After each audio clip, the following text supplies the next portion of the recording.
It's time for closing arguments. As you know, we always start first with the prosecutor, Mr. Cooney.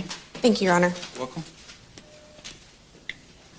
Good morning, ladies and gentlemen. As I said in the beginning of trial, and you now know, this case is called the People vs. Maya Hernandez.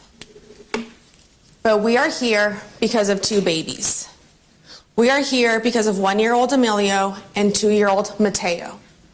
We are here because on June 29th, 2025, the defendant, the biological mother of Emilio and Mateo, chose herself. She chose herself at the expense of her children. She chose herself at the expense of Emilio's life. We are here because on June 29th, 2025, the defendant chose her looks. She chose to make an appointment in Bakersfield, a cosmetic procedure. In her words, a procedure to make her feel more beautiful. That choice, ladies and gentlemen, the choice for her to feel more beautiful, to focus on herself, to focus on her looks, killed Emilio. On that day, she chose the appointment in Bakersfield. She chose to drive from Visalia to Bakersfield with her 2 children. She chose not to get a babysitter, knowing she had options. She chose to bring them to Bakersfield, knowing that she would be permitted to bring the kids into the building and they could wait in the waiting room. But what choice did she make, ladies and gentlemen, when she got to Bakersfield? She chose to leave them in the car. She didn't choose to leave them in the car while she ran inside to get milk. She didn't choose to leave them in the car while she ran to the mailbox. She chose to leave them in the car for 2.5 hours. 2.5 hours where she did not check on them one single time.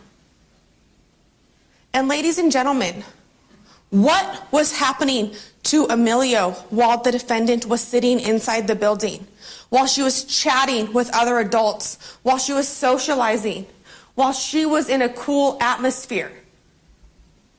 What was happening to Emilio when his mother, the one person who was supposed to protect him, the one person who was supposed to put him above all else, what was happening to Emilio as she sat in the building and ignored her responsibilities? He was burning from the inside out. His body was rising to temperatures that are not compatible with life. You heard that quotation from Dr. Thomas Riley. His body temperatures were not compatible with life. While his mother sat inside, socializing, laughing, chatting, sharing stories about cosmetic procedures, talking about her plans, talking about how hot it was outside. Emilio was perishing in the car while Mateo sat there and watched. Ladies and gentlemen, as adults, we are all entitled to make choices. We get to choose what we do on a daily basis. That's part of being an adult. But the other side to that coin is, as an adult, when you make a choice and that's a bad choice, you have to be held accountable. The defendant in this case on June 29th, 2025 made many, many, many bad choices. All of those choices benefited her at the peril of her children. It is now time for her to be held accountable for those choices.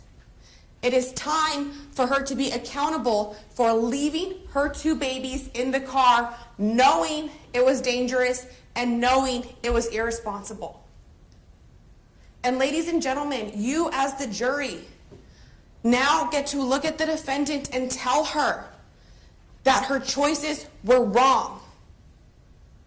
That putting her vanity, her looks, her desire to feel beautiful above her children was wrong. Not only was it wrong, but it was criminal. Not only was it wrong and criminal, but she did it knowing it was dangerous, knowing it was wrong, knowing it could harm. And ladies and gentlemen, you are going to convey that message to the defendant. You are going to tell her it's time for her to be held accountable. You're going to tell her what she did was wrong by finding her guilty of the murder of Emilio and the child abuse likely to cause great bodily injury of Mateo. That is the opportunity you are going to get to have at the end of this case. After I speak with you, after Mr. Wakeman speaks with you. But in order for you to make those findings, you need to know the law. You need to know the law and how that law connects with the evidence. So I want to take some time this morning and I want to go through the evidence you have in this case. I'm going to connect that to the law in this case. And at the end of my argument, I will explain to you why the evidence, when mixed with the law, when compared to the law, is going to be sufficient for you to find the defendant guilty beyond a reasonable doubt. And I want to apologize ahead of time.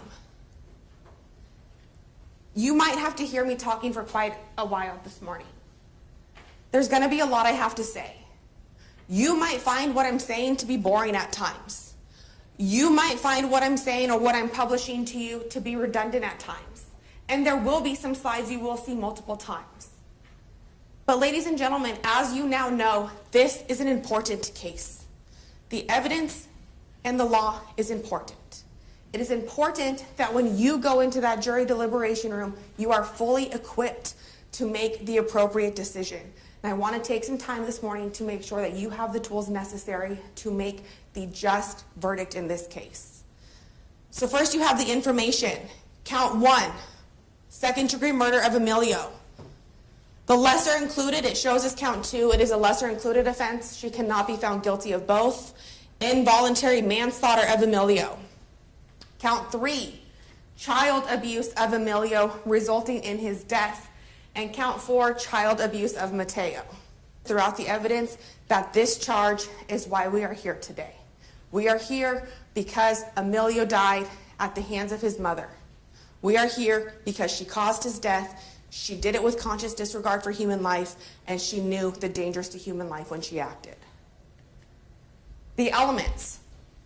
And again, as I described in opening statements, there are 2 different ways in this case, not in every case, but in this case, there are 2 different ways to get to second-degree murder. First, second-degree murder, implied malice theory. Commission of an act. The second way, which I will discuss in a moment, is second-degree murder, failure to act. First way, commission of an act. Second way, failure to act as a mother. Defendant committed an act that caused the death of Emilio. When the defendant acted, she had a state of mind called malice aforethought. Malice aforethought is defined for you in the instructions. In your instruction for this charge, instruction 520, there's going to be one single sentence that tells you what express malice is. That sentence can be ignored. This is not a case of express malice. I am not, and I will not argue to you this morning that the defendant had an intent to kill Emilio. We are here for implied malice. And implied malice means she intentionally committed the act. She intentionally left Emilio in the car. That's the act that satisfies the first element of implied malice. The natural and probable consequences of the act were dangerous to human life in that the act involved a high degree of probability that it would result in death. She left Emilio and Mateo in the car for 2.5 hours in the middle of a Bakersfield summer in extreme heats. At the time she acted, she knew the act was dangerous to human life. And ladies and gentlemen, I submit to you that I anticipate most of what this case and today's arguments are going to rely on falls right here. At the time she acted, she knew the act was dangerous to human life. You know, based upon her interviews with Detective McNabb, based upon her actions, based upon her failures to tell anybody inside of the spa that she had her children with her, that she knew her acts were dangerous, that she knew they were dangerous to human life. She got in here and she testified and she told you a different story. I will spend some time going over which of those statements is going to get you where you need to go. And she deliberately acted with conscious disregard for human life. She knew what she was doing, she knew it was dangerous, and she did it anyway. She knew it was dangerous to leave the babies in the car, but she did it anyway. She did it anyway because that day, June 29th, 2025, was about Maya. It was about Maya's wants, Maya's needs. That day was never about Emilio. It was never about Mateo. And it was never about protecting the boys. Second-degree murder, failure to protect. This one, first element, the defendant had a legal duty to protect Emilio, and the defendant failed to perform that duty, and that failure caused the death of Emilio. You will see in the instruction for this crime that a mother has a legal duty to protect. You don't have to guess on that. You don't have to speculate. That is the law. You know that the defendant in this case is the biological mother of both Emilio and Mateo. You know that it was her duty to protect as the mother, and she failed to do so. She gave you this element when she testified. She said she knows she failed to protect them. She failed to protect them because she should have brought them in with her. She should have left them with a babysitter. She should have done absolutely anything, ladies and gentlemen, other than leaving them in a car to burn and perish. When the defendant failed to act, she had a state of mind called malice aforethought. Implied malice, again, ladies and gentlemen, the same requirements for both ways to get to second-degree murder. The only thing that changes is the act versus the failure to act and the failure to perform her duty as a mother. We often hear the term malice, and in ordinary language, that sounds like a bad word. Like that sounds like we have to have hatred, ill will. No, ladies and gentlemen, not in this courtroom, not in the law. The law will specifically tell you when you're looking at Courtroom 520, malice aforethought does not require hatred or ill will towards the victim. The defendant did not have to be mad at Emilio. The defendant did not have to hate Emilio. It's okay that you saw those photographs of the defendant showing affection and loving Emilio. None of that negates the elements of second-degree murder. Nothing that you saw in those photographs negates implied malice. It's okay that she wasn't upset with Emilio. It's okay that she didn't hate him. It's okay that she did not intentionally kill him. Because none of that is required for second-degree murder, ladies and gentlemen. Now that you know the charges and the law that apply to those charges, how does that intertwine with your duties, with your job as the jury, ladies and gentlemen? It is now your job to decide what happened that day. It is your job to decide what was the defendant thinking that day. What did she know before she got out of the car? It's your job to decide that. And you decide that by taking all of the evidence you have heard, the witness statements, the testimony, the photos, the defendant's recorded interview, text messages to the nurse. You get to take all of that and you decide what happened that day. You decide what was she thinking that day. You apply that to the law. And once you do that, you come to a conclusion. And that is your job, ladies and gentlemen, as the jury. We told you during voir dire that you can't come in with special knowledge. You can't come in with your own medical opinion as to what happened. You can't come in with any preconceived notions about what happened. You can't come in with, oh, the media said this, I'm going to believe A, B, or C. But the one thing we never asked you to leave outside was your common sense. And that's because your common sense is of utmost importance in your deliberations, in your deciding what happened in this case. Do not leave your common sense in this courtroom when you go into the jury deliberation room. Take it with you and use it. How did we get here today, ladies and gentlemen? As I previously described, the defendant made an appointment to drive from Visalia to Bakersfield to receive a cosmetic procedure. Now, when she initially testified on direct, she attempted to make it sound like this was a last-minute sort of thing, that she had to come and there wasn't really much time for planning. But you learned on cross-examination that that was not the case. That she knew about this appointment for at least days ahead of time, and that she had been attempting to schedule this appointment since early May. But more importantly, ladies and gentlemen, you know that this was not a mandatory procedure. This was not a procedure that she needed for her health or well-being. This was an elective cosmetic procedure for the sole purpose of enhancing her looks and helping to make her feel beautiful. So any statements that I didn't have enough time to decide what I was going to do with him or find a babysitter, those go out the window. Because this was all based around the choices she made.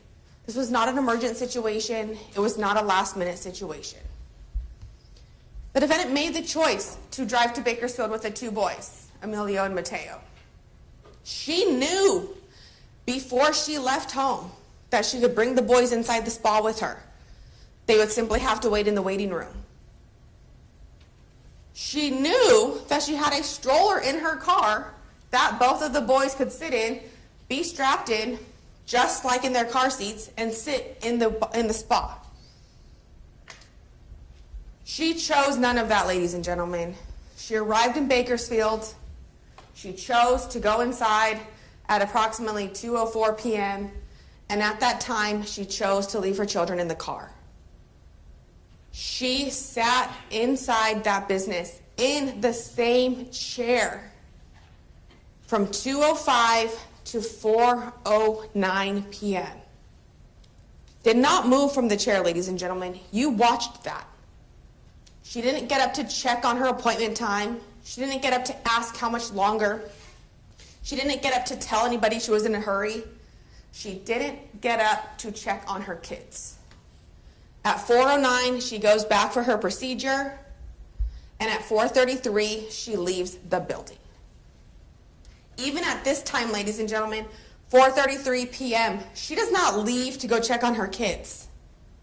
And you heard that through her interviews with detectives. She left to go get her phone to pay. Even when she left at 4:33, her children were not the priority. She did not leave to go get her children. She left to go get her money. Again, with Maya as the priority, not her children. After a 911 call is made at 4:40 p.m. on that day, officers are dispatched around 4:43 p.m. and arrive approximately 4:45 p.m. at the business that day. By the time officers arrive, this was Officer Velez Aguilar and Officer Fahel. Hall ambulance personnel are already on scene providing treatment to Emilio. You saw the body-worn camera, ladies and gentlemen. You saw Emilio's lifeless body on the gurney. Emilio was ultimately transported to Adventist Hospital, where he was treated by Nurse Gabrielle Long and Dr. Thomas Riley. You heard from both of those witnesses. You heard that at the scene, officers also observed Mateo. Now, by the time officers saw Mateo, he was soaking wet, he was red. A lot of that water, that soaking wet, did in fact come from efforts of Harmony and Shelby to cool him down, putting water on him, pouring water on him. But you also heard from Shelby and Harmony that before they started putting water on Mateo, he looked like he was about to have a stroke. He was hot to the touch, and he was sweaty. You heard Ian Blue describe Mateo. He said, it's a term we use in Spanish. It means kind of like wet chicken. The way he looked with his hair wet and stuck to his face when he went into the business. Mateo was also transported to Adventist Health Hospital. Emilio arrived at the hospital at about 5:00 p.m. He was ultimately pronounced deceased at 5:48 p.m. I apologize. You heard from Dr. Riley. They were as aggressive as possible in their attempts to save Emilio. They were as aggressive as possible in resuscitating him. They were as aggressive as possible in attempting to cool his body. They did cool his temperature from about 107 to 101, but that was not sufficient because it was too late. And you heard from Dr. Riley that early intervention could have saved Emilio. The defendant going out to her car to check on Emilio could have and would have saved Emilio. You heard Dr. Riley talk about how heartbreaking it was to see a 12-month-old in the condition Emilio was in. That it was gut-wrenching that he was unable to save Emilio on that day. He even said at one point, physicians are humans too. They don't put on a cloak and not have feelings. And he explained those feelings to you of seeing a 12-month-old boy come in completely lifeless. We'll talk more about his testimony in a few minutes. Mateo was transported to the hospital. While in the hospital, his temperature was approximately 99 degrees.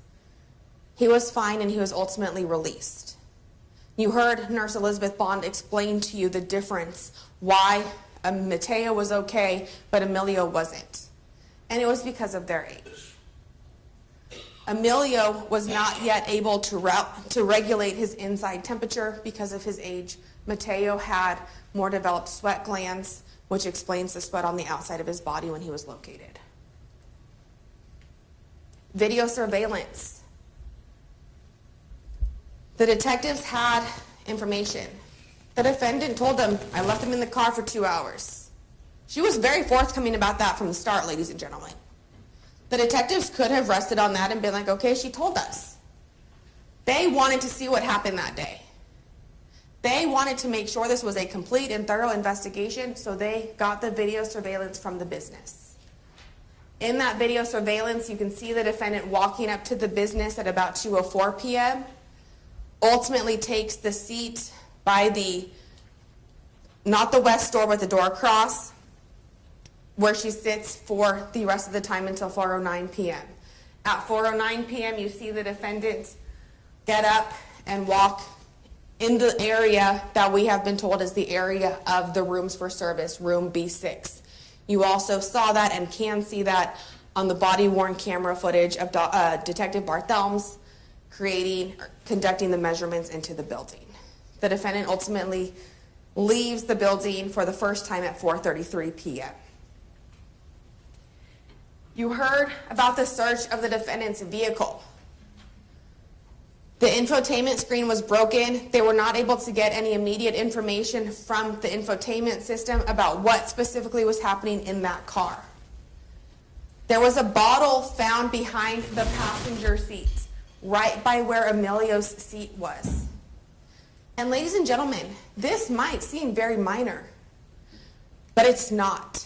You heard that the bottle found by Emilio's seat was 2/3 full. You also know that Emilio was strapped into his car seat. He could not get out. If he dropped that bottle while he was still okay, he had no liquids to drink. If he dropped that bottle after he had began to perish, he began to perish pretty quickly before he could even get halfway through his bottle. Neither of those scenarios is beneficial to Emilio. Both of those scenarios tell you that had the defendant gone out to check on them, she could have fixed the situation. You also heard that the defendant had a stroller in the trunk of her car. This also might have seemed like a fairly insignificant find when you heard the evidence. But you now know that it was not insignificant, ladies and gentlemen. This piece of evidence is not insignificant. This piece of evidence tells you that the defendant had the means to bring the kids inside with her. She had the means to literally put them the same way they were in the car. Sit each of them in their seat, strap them with the harnesses that you saw in Defense Exhibit 10, hand them the phone, and let them watch TV. Same exact condition they were left in the car. But in the stroller, they would have been inside, out of the elements, not subject to the heat, and we wouldn't be here today. But Amelia would. But the defendant chose not to use the stroller because that would have meant that she had to watch them and control them while inside the business, and that is not what she wanted to do on that day. You heard from witness Shelby Murch that she was a patron that day at the med spa. She was also waiting for her procedure. She was there approximately 30 minutes before the defendant arrived. She told you and she described for you the atmosphere in the waiting room. And you ultimately got to see the atmosphere, ladies and gentlemen, but Ms. Murch described it for you before you saw the video surveillance. And what you saw in that video surveillance perfectly matched what Ms. Murch told you. It was a friendly, welcoming, lively atmosphere. People were chatting, they were talking, there was another child. While the defendant was in the waiting room, she was bubbly and engaging in conversations with the other patrons. Bubbly and engaging in conversations with the other patrons, she told them that she had 2 little babies. She told them what her plans were for the 4th of July in a few days. What she didn't tell anybody inside of the waiting room was that her 2 little babies were actually there. What she didn't tell anybody in the waiting room was that her 2 little babies were strapped in her car. She testified, "Oh, I didn't tell them because they're strangers and I don't want to tell them about my life." But ladies and gentlemen, this is where you get to use your common sense. You know better. You know that's not why she withheld that information. She was talking to these people about getting things injected into her butt. She was talking to them about her plans. She was talking to them about the fact that she had children. Oh, but the fact that she had them with her was simply too personal? No, ladies and gentlemen. She knew that it was wrong and that it was criminal, and that if they knew, she would have a problem. That's why she didn't tell anybody her kids were with her in the car. After the defendant's procedure, the defendant left the building and went outside. Shortly after, a few minutes later, the defendant came in carrying Emilio. Emilio, who was completely limp, turning colors, his limbs just hanging. She came in and brought Emilio into the nurse's room. Shortly after that, Miss Murch saw Isabel Carrion come in with Mateo. And Shelby described to you how Mateo looked. He was gasping for air, had bubbles coming from his mouth, had peed through his diaper, sweat through his onesie, was holding an empty bottle. You also heard that he looked like he was going to have a stroke, and that when she touched him and held him, he was hot to the touch. And ladies and gentlemen, these characteristics, these observations are of the child that survived. These observations, gasping for air, bubbly mouth, hot to the touch, those are of the child that is okay. Imagine what Emilio was going through. She and Harmony took Mateo into the bathroom where they put water on him, tried to cool him down. They continued their attempts to cool him down when they brought him back out. You actually saw those attempts in the video surveillance where Shelby's holding Mateo and Harmony's patting under his clothes with the wet cloth, trying to cool him down. Then they go and rinse out his dirty milk, rotten milk probably at that time, bottle, and fill it with water for him. And Shelby also told you something that was very telling, ladies and gentlemen. While the defendant was in the waiting room, she was approached and asked by another mother, the mother and grandmother combo sitting on the black couch, to watch their child while she went to the bathroom. And the defendant did. This was over an hour before, and you can see it in the video surveillance, over an hour before the defendant went into her procedure. At that time, she knew people in there were staying. They were waiting for their appointments. They were willing to help each other out. She knew she could have asked one of them, hey, if I bring my kids in here, can you watch them for the few minutes I'm in my procedure? She knew there were options. She chose not to take those options because that would have interfered with her break. At some point, another husband, wife, and another child came into the waiting room.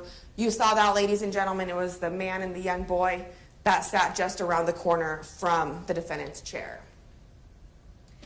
You also heard from Ian Blue. He went to the location with Shelby that day. They were friends.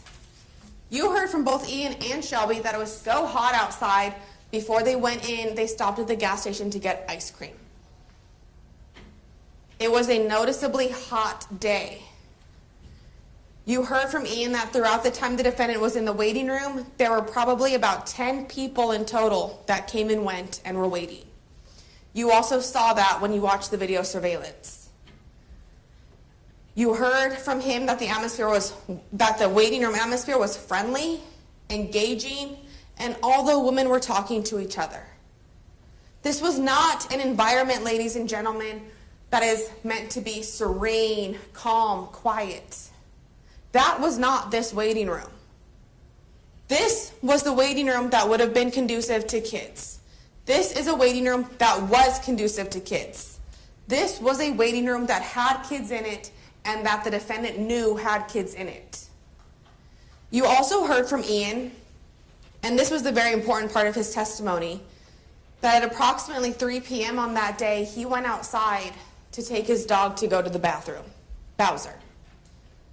When he was outside, he was standing by the tree, right by the fence, about 2 to 3 feet from the defendant's car.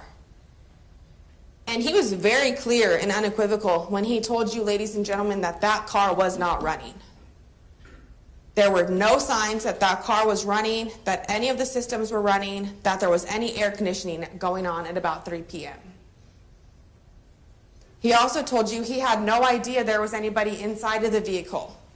There was absolutely nothing to indicate there was anybody inside of the vehicle, and he was unable to see inside due to the dark tint. While Ian was outside, he noticed it was so hot that he had to bring Bowser back inside to get water. Ian recognized that it was too hot outside for his dog to remain outside during the same time of day that the defendant had her kids essentially locked in an inferno with rising heats. Ian thought it was too hot for his dog, but the defendant did not think it was too hot for her babies. Ian was back inside of the business when the defendant left, and shortly after, the defendant came back in with Emilio, followed by Mateo with Miss Carrion after that. And this is where Ian described Mateo as looking like a wet chicken, which is a term that's commonly used in the the Spanish language, according to Mr. Blue.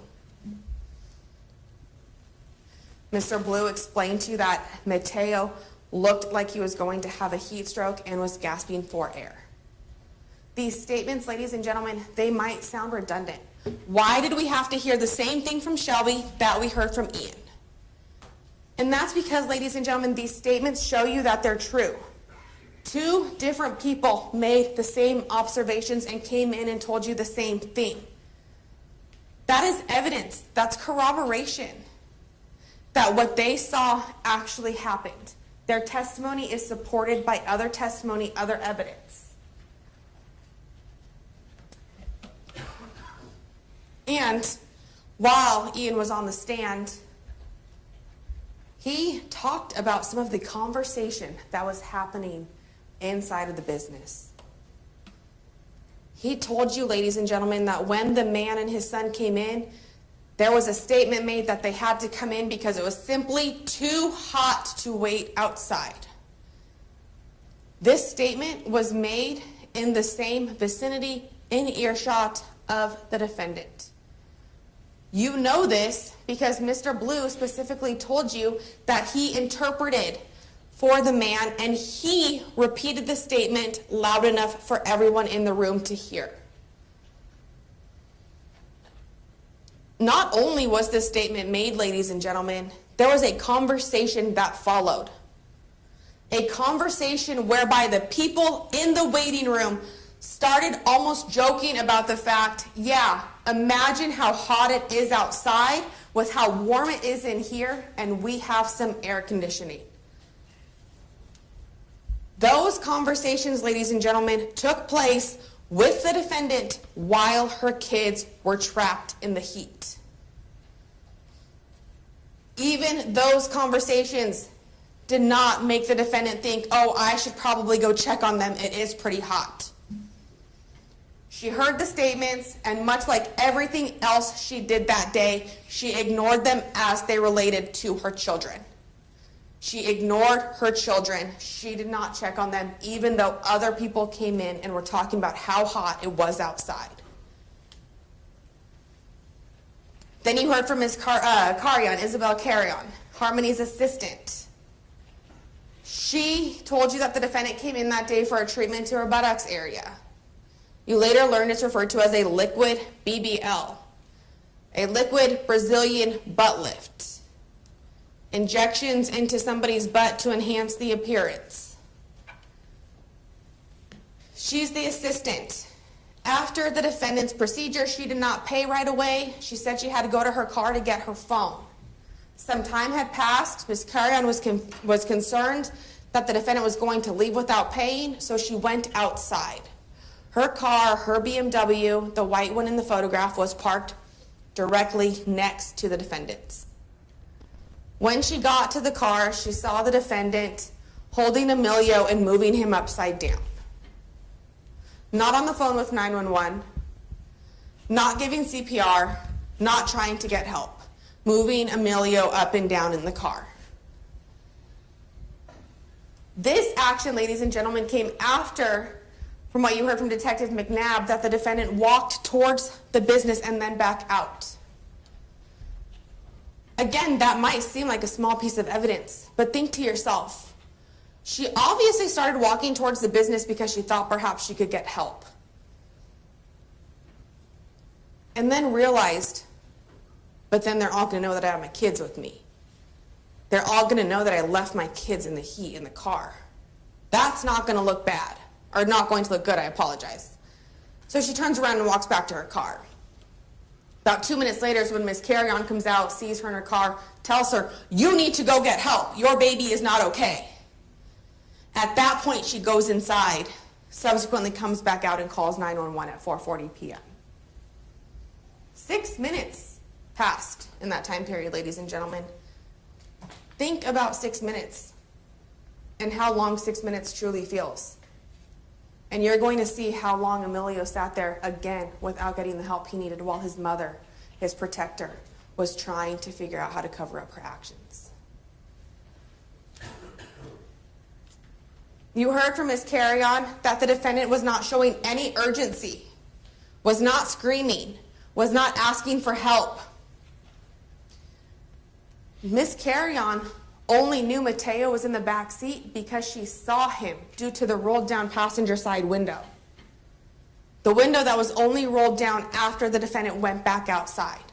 The defendant did not tell her, help my other baby. She just took off with Emilio inside. Isabel saw Mateo in the back seat. She described Mateo as too hot. His skin was red, and flushed all over.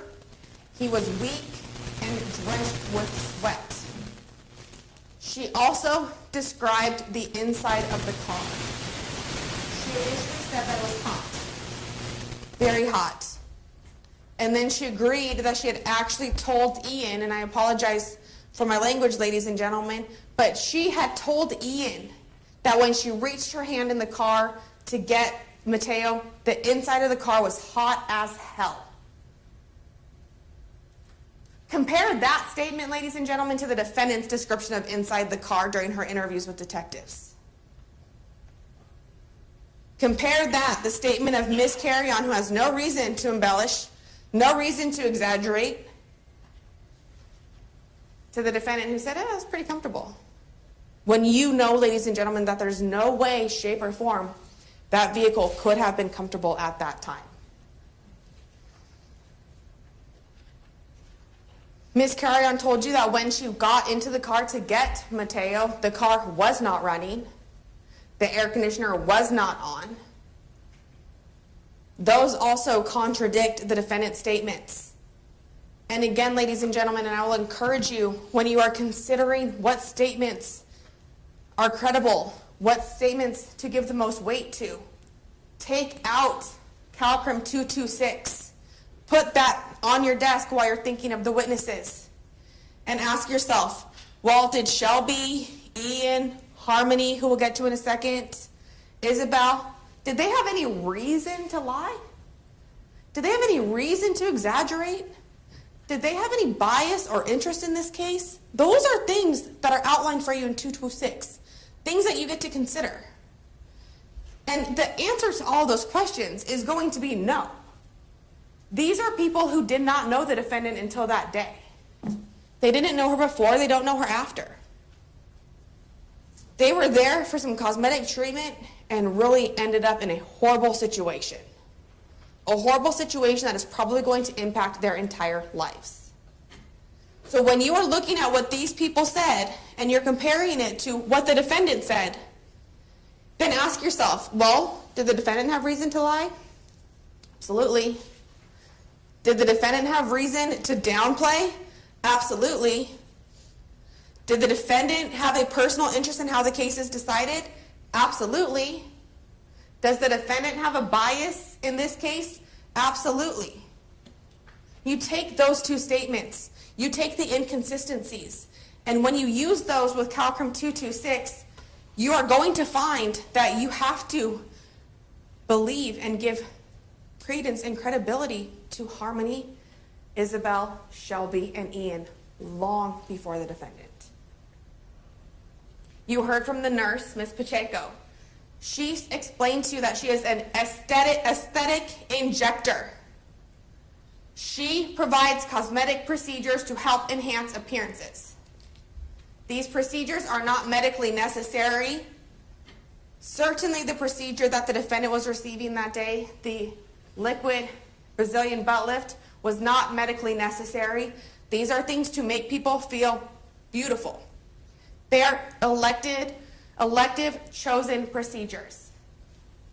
She told you that the defendant's procedure took about 15 to 20 minutes.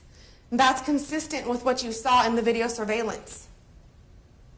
She told you that during the morning hours of June 29th, 2025, she told the defendant that she could bring her kids in. You saw those text messages, ladies and gentlemen. You have them with you in the back if you want to look at them again. That conversation, you know, from both the defendant and from Ms. Pacheco happened before the defendant left Visalia that day.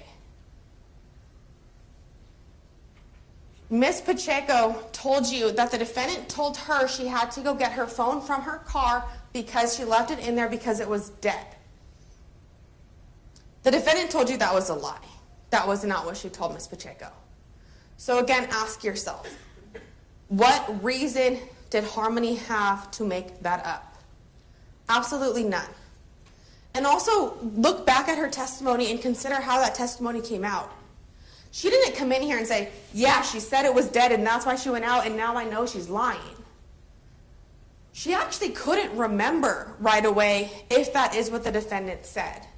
She refreshed her memory with the transcript of the statement she gave on the date of the interview. She didn't come in here with any malice. She didn't have an agenda. She was just testifying to you what she saw and what she observed on that day. She saw the defendant then come back in with Emilio.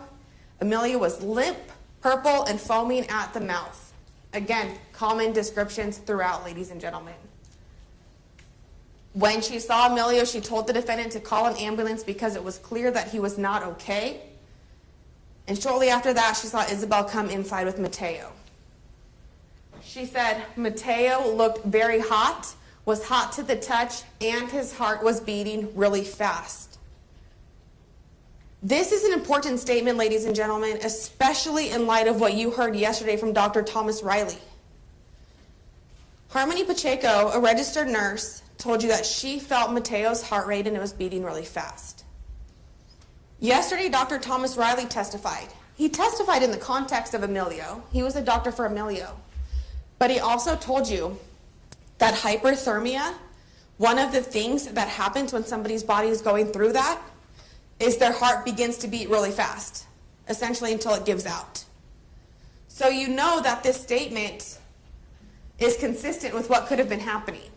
And that Mateo might not have been as bad as Emilio, but he sure was on his way had he not been caught when he was.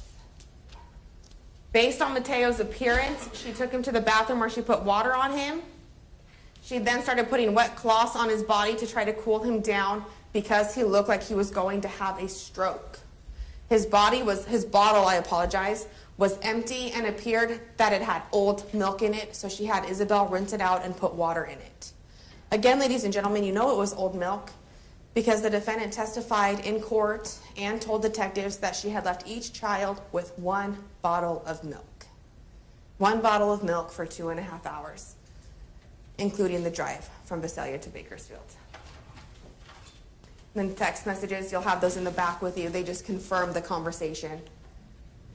Then you heard from Nurse Gabrielle Long. She was the treating nurse to Emilio.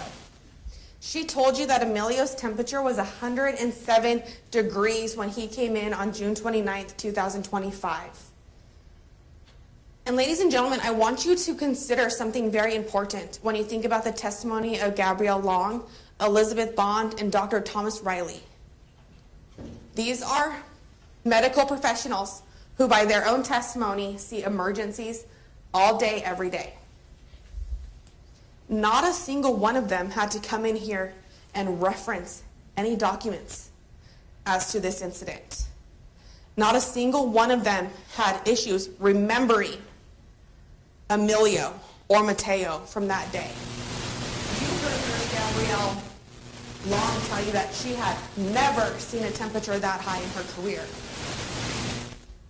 She also told you that Emilio's temperature was likely higher when he was in the car before he had been exposed to the airflow outside, exposed to the air conditioner in the ambulance, and transported into the hospital. Nurse Elizabeth Bond, she provided treatment to Mateo. She came in here and told you that Mateo was fine. He was responsive, he was okay. The one thing she noticed that was interesting to her was that Mateo was very clingy to the hospital staff. And she said, this is weird because most children don't want to be around us. Most children go away from us. He was clingy. He wanted to be held. He wanted to be comforted. And why is that, ladies and gentlemen? Because that day, just before he met Elizabeth Bond, he had been abandoned. He had been abandoned by his protector, by the person that's supposed to protect him. He sought out comfort in strangers because he didn't get that from his mother. She explained to you that the difference between Mateo's temperature and Emilio's, again, can be explained by their age, the body's ability to release sweat, regulate its temperatures as the body gets older. Dr. Thomas Riley, you heard from him yesterday. He's been an emergency room physician for 30 years. You saw how he testified, ladies and gentlemen. When he was talking about Emilio, there were times when he appeared he was going to get emotional. He talked about the lengths they went through to try to save Emilio. That Emilio suffered from cardiac arrest in the field. When he came to the emergency room, he was intubated and they were doing resuscitation efforts. When Emilio arrived, he was pale, ashen, cyanotic, meaning purple or hypoxic, not getting air, no oxygen flow to his body. Emilio was literally lifeless is a quote from Dr. Riley. Literally lifeless. He and other ER personnel attempted life-saving measures for at least 40 minutes. When Emilio arrived, his temperature was 107 to 108 degrees. They took steps to cool him down, including ice packs all over his body and a cooling IV. He described these as being as aggressive as they could to try to save Emilio. He told you that a temperature of 107 is not compatible for life.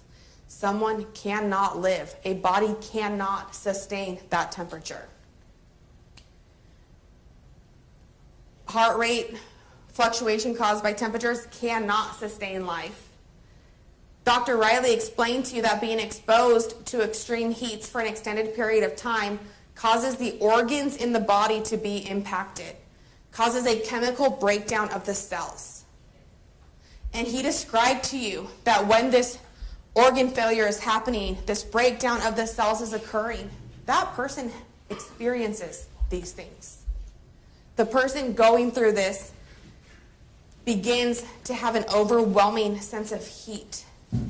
They may begin to become overwhelmed and hyperventilate, feel like they are suffocating. He said this person can feel like they are being strangled, all from being exposed to the heat. He also told you that Emilio had signs of rigor mortis, stiffening of the muscles in the body as a result of the body shutting down. And that rigor mortis typically begins to set in within 1 to 2 hours. Emilio's organs and his body had already shut down at least 1 to 2 hours before Dr. Riley had ever seen him. Probably the most important sentence you heard from Dr. Riley: early intervention could have saved his life. Early intervention could have saved his life, ladies and gentlemen. And there is one person in this world that could have gotten him the early intervention. One person that knew he was in the car. One person that had a legal duty to him. One person that was obligated to check on him and get him that early intervention. The defendant, by simply going to check on Emilio, could have prevented all of this. But she, again, chose not to. Early intervention could have saved his life. But the defendant did not allow for that to happen.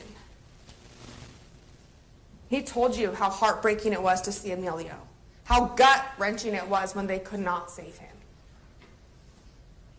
And then you heard about the recreation.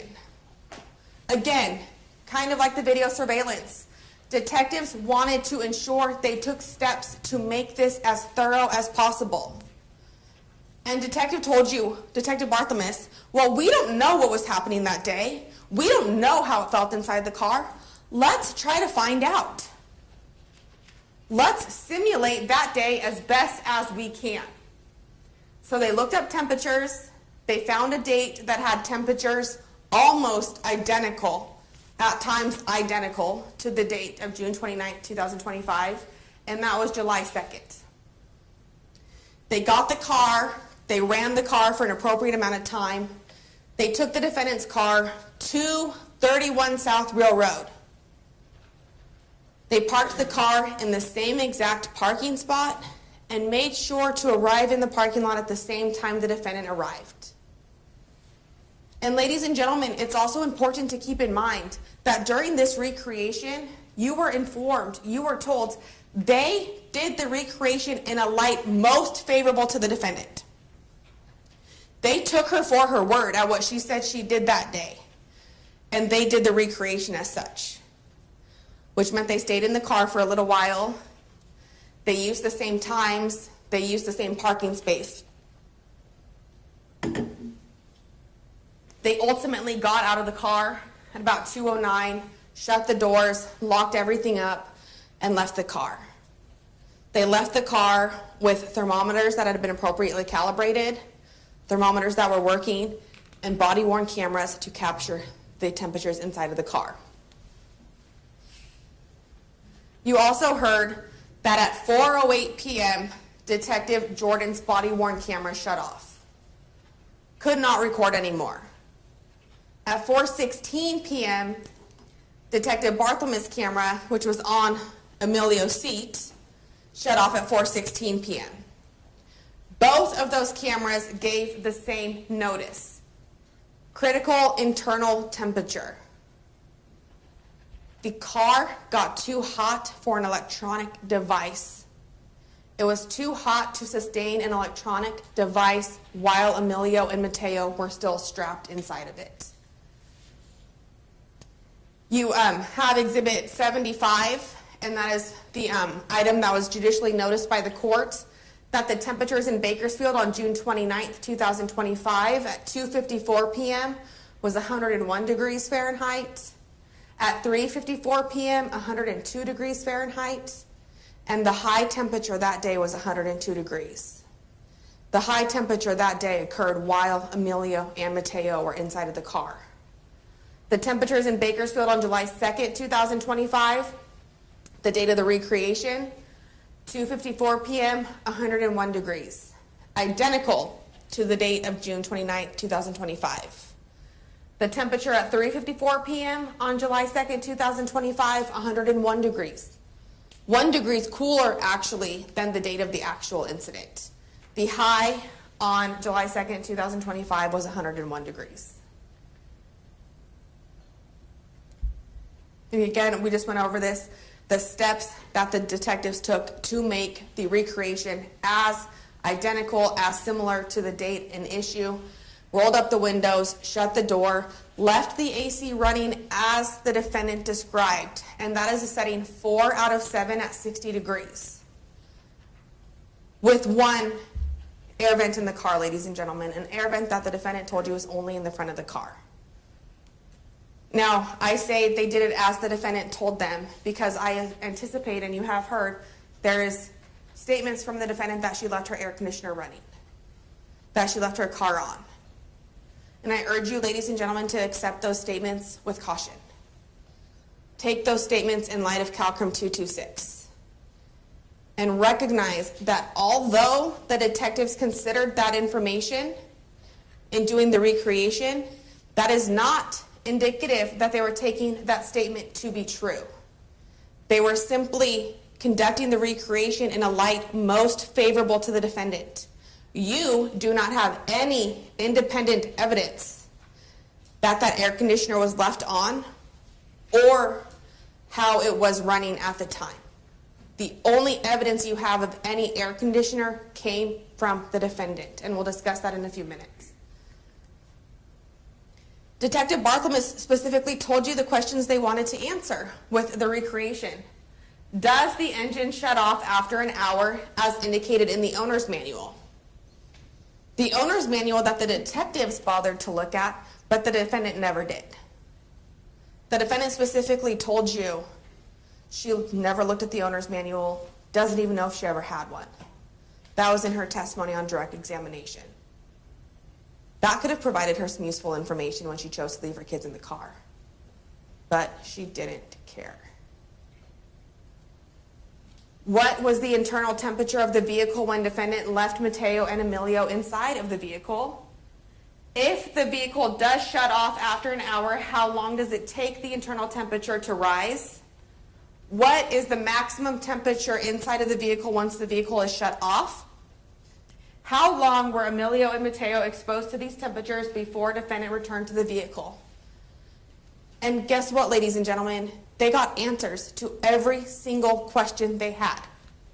The car did, in fact, shut off after 1 hour, as indicated in the owner's manual. Even with the air conditioner set as described by the defendant, the coolest Emilio's seat ever got was 80 degrees.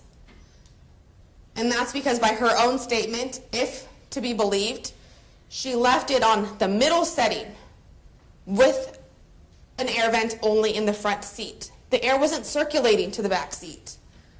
Emilio and Mateo were exposed to temperatures of over 100 degrees for over an hour before the defendant returned to the vehicle. Emilio's seat reached ambient temperatures of 116 degrees. And I say ambient temperatures, ladies and gentlemen, because that is the temperature that came off the thermometer that was essentially hovering in the middle of Emilio's seat. But you heard from Detective Chad Ott that the temperature in Emilio's seat as he was sitting in there was likely significantly higher due to his body being in the seat and his body heat going into that area. Temperatures inside the vehicle. Again, ladies and gentlemen, you have this. You'll have it in the back with you. Was testified to, and it is part of the video surveillance. But the car hit 100.5 degrees at 3:25 p.m. By 3:30, had jumped to 103 degrees. By 3:35, had jumped again to 105.2 degrees. By 3:40, had jumped to 107 degrees. By 3:55, jumped to 110.6 degrees. 4:05, 112.4 degrees. 4:15, the last recorded temperature by body cam camera before it died because of the heat, 114 degrees. And the temperature when detectives opened the doors at 4:33 p.m. was 116 degrees. You'll have the photos of the thermometer. You'll have the video of the temperatures rising. You saw it in court. It was boring. Some might even describe that as painful. But you know what, ladies and gentlemen? You got to watch those temperatures rising in the air-conditioned courtroom. Emilio and Mateo experienced that in real time. They experienced those temperatures rising with nowhere to go, nowhere to escape. You got to have the air conditioning, your bottles of water. I believe we even interrupted to take a short break at one point. Consider how painful that was to watch. And Emilio and Mateo had to experience that in real time. You heard from Detective Chad Ott. You heard about his background, his science. He told you about studies he's participated in, studies he's read. Studies he's read in relation to recreations in babies left in hot cars. And he actually told you that he found the results of Detective Barthelmess' recreation to be quite favorable to the defendant. And he said that based upon the studies he read. For example, one study had to do with temperatures, external temperatures outside of 73 to 93 degrees. And the internal temperature of that car rose to 135 degrees, ladies and gentlemen. Detective Ott told you that the manner in which the recreation was conducted was scientifically sound, that it was done in the way to best achieve the most accurate results, and he even told you that he was quite impressed by the amount of effort that had been placed into recreation. He was impressed by the steps the detectives took and thought about to make this recreation as accurate as possible. And then again, the video surveillance. Ladies and gentlemen, we sat through that video surveillance. About 2 hours in court. There wasn't sound, there wasn't talking. Almost the entire time, we watched the defendant sit in one single chair. Again, it was boring. We might even call parts of it, most of it, or all of it painful. But again, ladies and gentlemen, you experienced those 2.5 hours in the comforts of an air-conditioned courtroom. Emilio and Mateo, they experienced those 2.5 hours trapped inside of a hot car during the hottest time of day. And I say trapped because they had no way to get out. They had no means to get help. They were trapped in an inferno, ladies and gentlemen. So yes, it was painful to sit there for 2 hours, but you had water, you had air conditioning, you had airflow throughout the courtroom. Emilio and Mateo did not get that same courtesy from their mother. And this is just a kind of a combination of the video surveillance with the recreation, where you can see the defendant sitting inside the business, chit-chatting, engaging, laughing, smiling at different times when her vehicle is 105.2 degrees outside, 107 degrees outside, sitting there, legs crossed, arm on her chin, not a care in the world. Her car with her 2 children is 107 degrees, best case scenario at that time. 108 degrees, still sitting there chatting, not a care in the world. 109.5 degrees, still sitting there, legs crossed, chatting, looking at the other patrons, having a conversation. 110.6 degrees, still sitting in the same chair. Cool.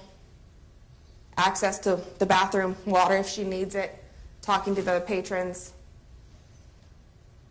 111.5 degrees, bent over, engaging in conversation, sitting in the same chair.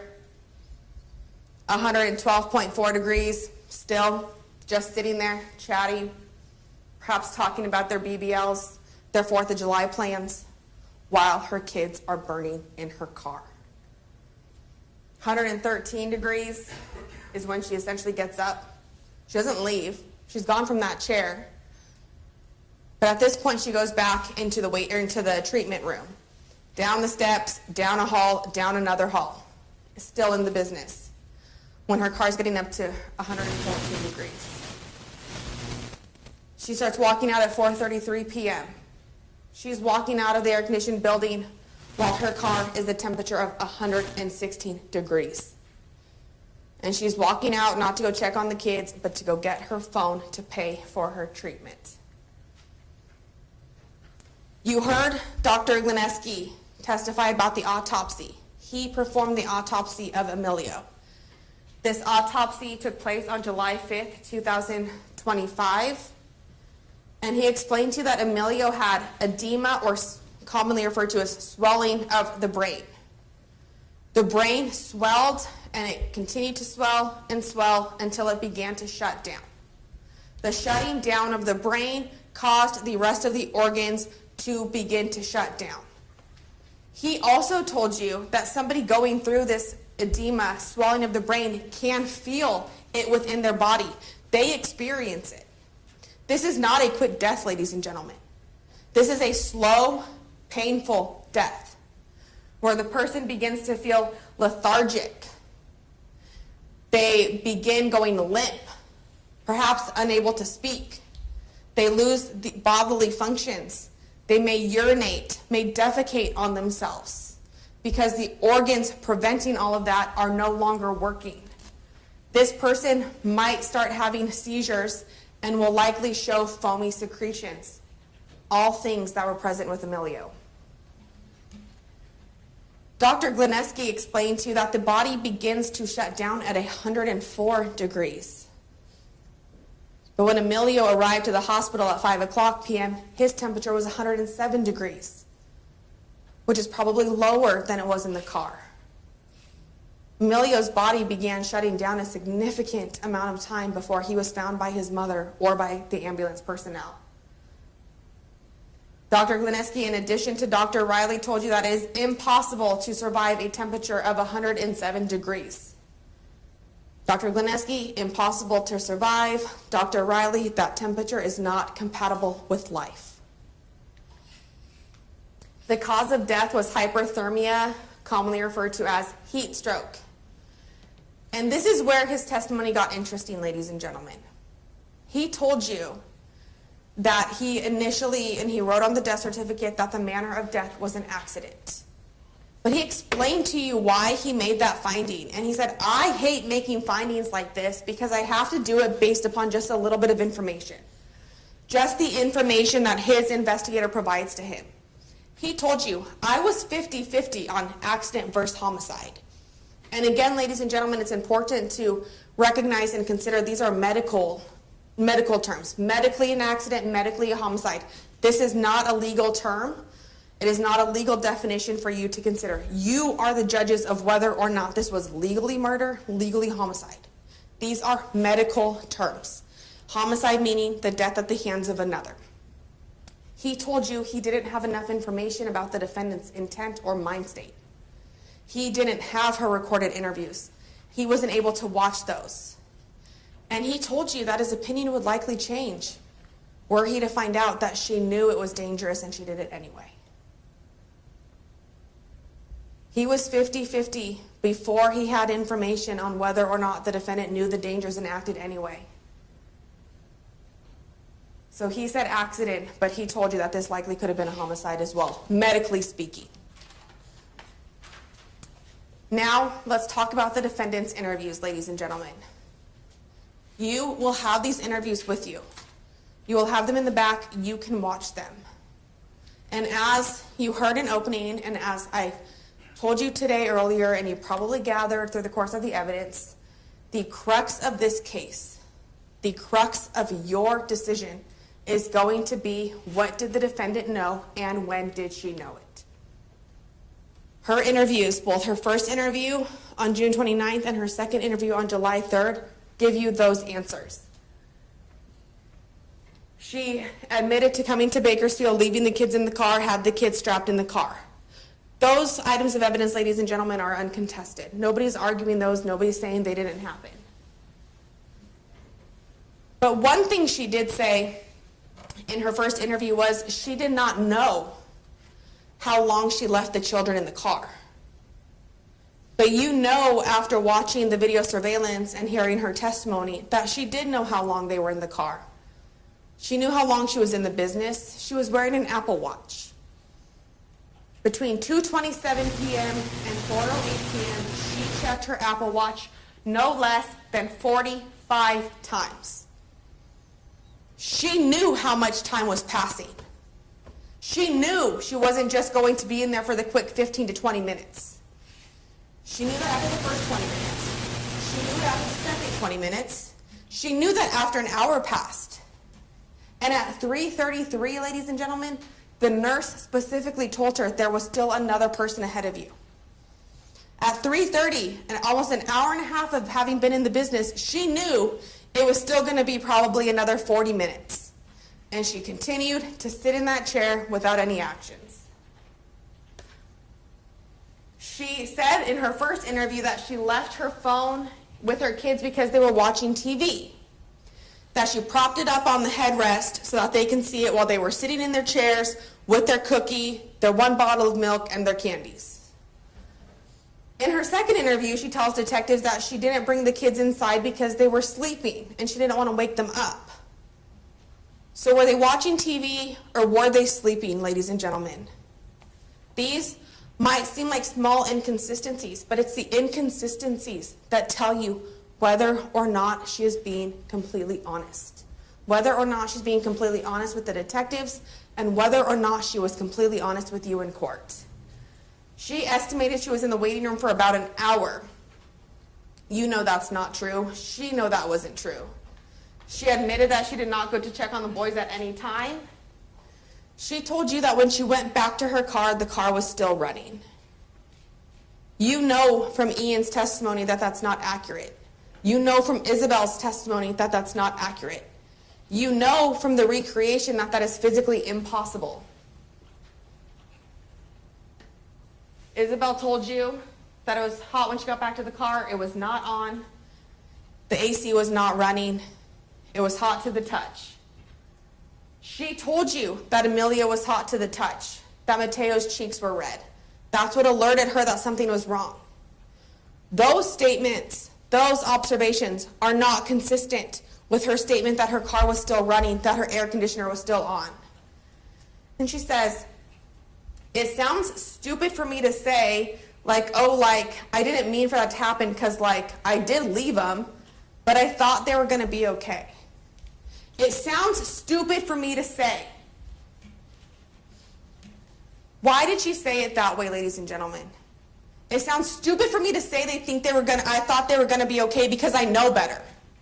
It sounds stupid for me to say this because everybody knows better. Then she says that she knew her sister would probably say yes if she asked her to watch Mateo and Emilio, but she didn't want to irritate her. That statement was also different than how she testified on the stand. We'll talk about that in just a moment. Then she testified on the stand that her concern was not that the kids would be running around in the waiting room. Her concern was that they were sleeping. But in this first interview, just hours after the incident, ladies and gentlemen, about 8:25 p.m. on June 29, 2025, she says, Detective McNabb asks her, so your concern was they'd be running around the waiting room without you? She said, yeah. Your concern is they would be running around, which is why you didn't bring them in? Yeah. But now you know she had a way to prevent that. She had her stroller. She could have buckled them in their stroller. She did not ask about Emilio's condition until 30 to 40 minutes into the interview. Right as the detectives were telling her they were going to take a break, she asks about Emilio's condition. Why did she wait that long to ask? Because she already knew. Because she knew what she did. She knew before she did it, it was dangerous. And at that time, she knew everything had come full circle and the dangers she knew existed actually happened. She said that she knew that leaving the children in the car was a bad decision, acknowledged that her story about the air being on did not make sense when considered with all of the evidence, told Detective McNabb that what she did was irresponsible.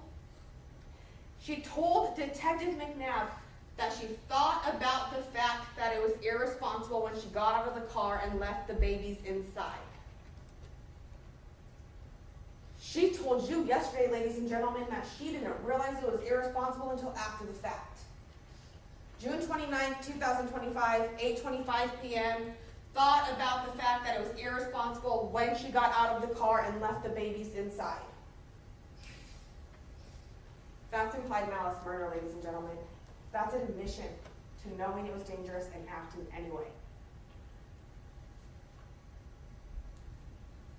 Detective McNabb, you know have you heard the radio ads about not leaving your kids in the car? I mean, a lot of cars nowadays, when you get out of the car, they tell you to make sure to check for your kids. Like it's, that's kind of an irresponsible thing to do. Defendant, yeah. Detective McNabb, I mean, do you know that? Defendant, yeah. Detective McNabb, okay. Did you think about that when you were getting out of your car? Ladies and gentlemen, these questions could not be more clear. Did you think about the dangers when you were getting out of your car? Defendant's answer, yeah. So this storyline that you heard yesterday, that she didn't realize it was bad, dangerous, or irresponsible until after the fact, you cannot believe that testimony, ladies and gentlemen. You cannot compare that testimony and her incentives to lie, her reasons to lie, with the statements she made to Detective McNabb under completely different circumstances and believe her in-court testimony. You cannot. It doesn't work. I mean, Detective McNabb, if you knew that and you thought about it, what made you think it was okay to leave him? I don't know.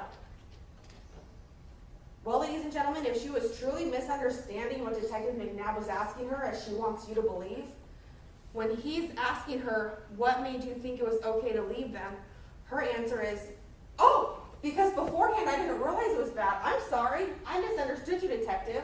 I now understand it was bad. I now understand it was dangerous. I didn't realize you've been asking me about what I knew beforehand. That's not her answer. That was never her answer. And look at this recording. Consider this recording, ladies and gentlemen. She is not confused by the questions. She does not have to ask the detectives to repeat their questions. She understands what she's being asked and she answers them directly. And now we're moving on to the defendant's interview number 2. Some more statements that show you that this is exactly second-degree murder. Detective McNabb, but I do want to just talk a little bit about what you were thinking as this was going on, okay? There's a lot of talk in have you ever heard like the radio ads about not leaving your kids in the car? You have? Question mark. Watch the video. He says you have with a question mark because she's nodding her head. What did you think could happen if you do leave them? Like prior to this happening, did you understand? Prior to this happening, did you understand? Clear as can be as to the timing the detective is talking about, ladies and gentlemen. And I understand the circumstances are different, but what do you think could happen if you left your kids there? Defendant, what happened, I guess? Then he follows up. What happened with Emilio? Question mark. Did you know that prior to this happening? Completely unambiguous question, ladies and gentlemen. He does not say, do you know this? Do you know this now? Is this your current understanding? He says, did you know that prior to this happening? Defendant responds, I seen the news and stuff, but I didn't really think that would happen. I knew it can happen, but I didn't think it would happen to me. You saw the news? Like, have you seen news of this happening before? I mean, not actually, but I've heard people talk about it. Is there anything specific come to mind or just in general? Just in general. I knew this was bad in general from hearing people talk about it because everybody knows it's bad. This is information, ladies and gentlemen, that this day and age you cannot avoid. You cannot avoid knowing that leaving babies in a car can result in death. Everybody knows that. It's in the news media all the time. It's in ads all the time. Okay, did you think about that as you were getting out of the car? Again, another opportunity for the defendant to say, oh, you've been asking me if I thought it was dangerous before I did it? Let's back up, detective. I thought you were just asking me about if I knew it was dangerous now. This is yet another opportunity for her to say, oh, I've been misunderstanding you. But she doesn't, because she knew exactly what they were asking about.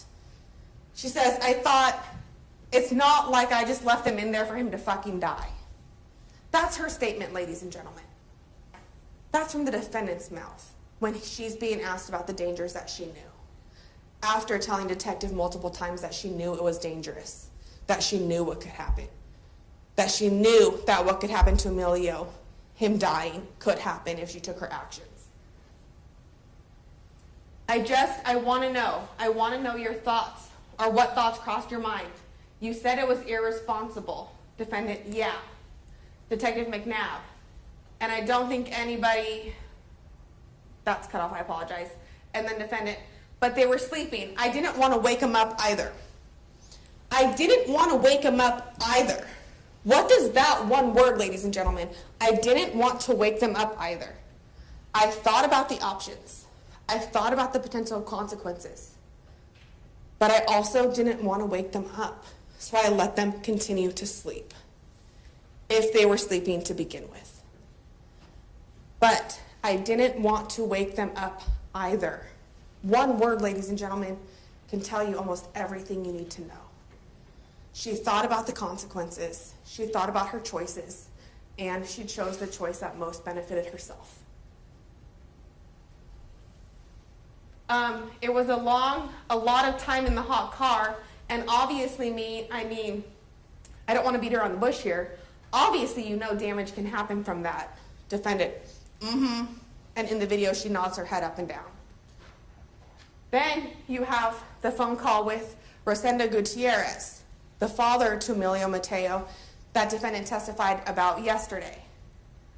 You know you did was wrong, don't you? Obviously. Rosendo, huh? Defendant, obviously, I'm not an idiot. She's not an idiot, ladies and gentlemen. You heard Dr. Masako tell you yesterday she's not an idiot. Very average IQ, much like most of us in this courtroom. I'm not an idiot. Of course I knew it was wrong because I'm not an idiot. Only an idiot wouldn't know that you can't leave your kids in the car in the heat. That's what this says. I'm not an idiot. Obviously, I know it was dangerous. Obviously, I knew that. And again, we touched on this earlier.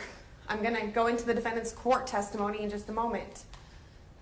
As I discuss with you the statements made by the defendant, as you consider the defendant's testimony while you're in the back, consider Courtroom 226.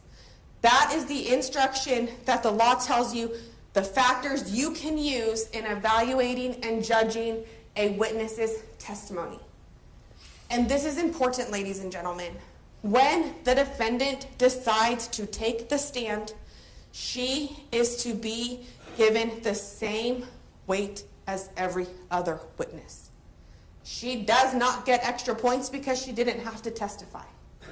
She does not get extra points because she is the defendant.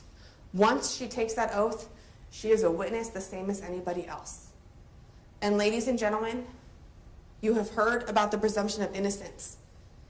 The defendant is presumed to be innocent. She is not presumed to be honest. She is not presumed to be trustworthy. So when you consider her testimony, consider these factors. Did the witness understand the questions and answer them directly? You heard multiple times during cross-examination where I asked her a question, she answered initially and then added extra to the end. She understood the question, but she wanted to make sure she got her version of the answer out. Was the witness's testimony influenced by a factor such as bias or prejudice, a personal relationship with someone involved in the case, or a personal interest in how the case is decided? Ladies and gentlemen, the defendant, the witness you saw yesterday, the witness Maya Hernandez, is the only witness you heard from in this case that has a personal interest in how this case is decided. She's the only witness that has bias. She's the only witness that has reason to be untruthful. Next, did the witness make a statement in the past that is consistent or inconsistent with her testimony? This kind of goes hand in hand with the factor above. Was she inconsistent in the past? Yes. What does that tell you? That tells you that maybe she's not being honest with you. That tells you that maybe those biases, maybe her interest in how the case is decided is sneaking through from that stand. Those inconsistencies, different statements when she's testifying than what she said to Detective McNabb, those show you that she's not being honest with you, ladies and gentlemen. How reasonable is her testimony when you consider all of the evidence in this case? The thing with her testimony, ladies and gentlemen, is you can consider how unreasonable it is by only considering it against two other pieces of evidence. You can take her testimony in court and simply compare it to her two recorded interviews and know right off the bat exactly how unreasonable it is. But then when you start adding all the other evidence into the case, it blows her testimony out of the water. When you consider everything, including her own prior statements, you're going to see that her in-court testimony was not reasonable. Did other evidence prove or disprove a fact about which the witness testified? Absolutely, including her own statements. So let's talk. I'm sorry, we need to take a break. Yep. It's 10:51, so let's take a 15-minute break. We'll have our camera off, and then we'll have the jury step out first, and then the audience. See you in 15 minutes.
You can go back there if you want.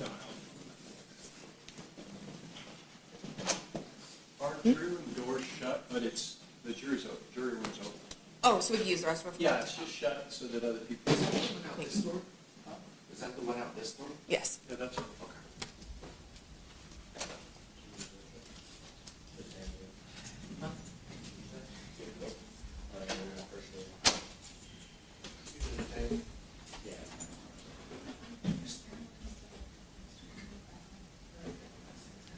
Yeah, we're going to end our break then. Can you use the restroom? No? Good? Guys, no. Stop. Stop right now. No, not right now.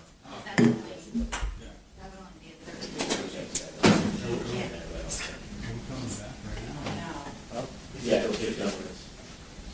Get done, yeah. No, yeah. She said no.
We're going to resume. Go ahead. Thank you.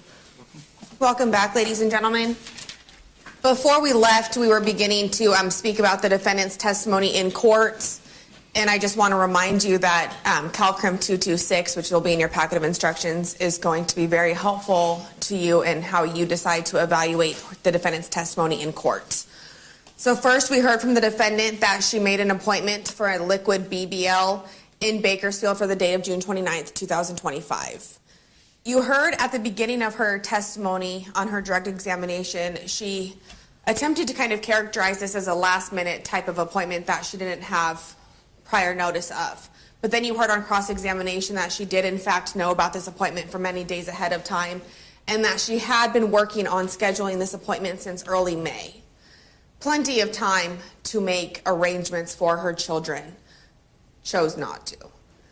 She told you during her testimony that she had asked her sister to babysit, and her sister said no. Again, this is another one of those things that might sound fairly insignificant, might be a small point to make, but it shows you that she was not being honest with you. Because you heard in her testimony, or her interview, I apologize, with Detective McNabb, that she specifically talked about her sister and the potential of her sister babysitting. And she specifically says, I know if I asked her, she would say yeah, but I mean, like, I know it irritates her. That is not, I asked my sister and she said no. That is, I knew that was an option, but I didn't want to annoy her, so I chose not to take that option. That's evidence of a lie, ladies and gentlemen. You heard that she took both of the boys with her from Visalia to Bakersfield for the appointment, that she knew before she left Visalia that she could bring the boys inside with her. She didn't bring the boys in with her because they were sleeping.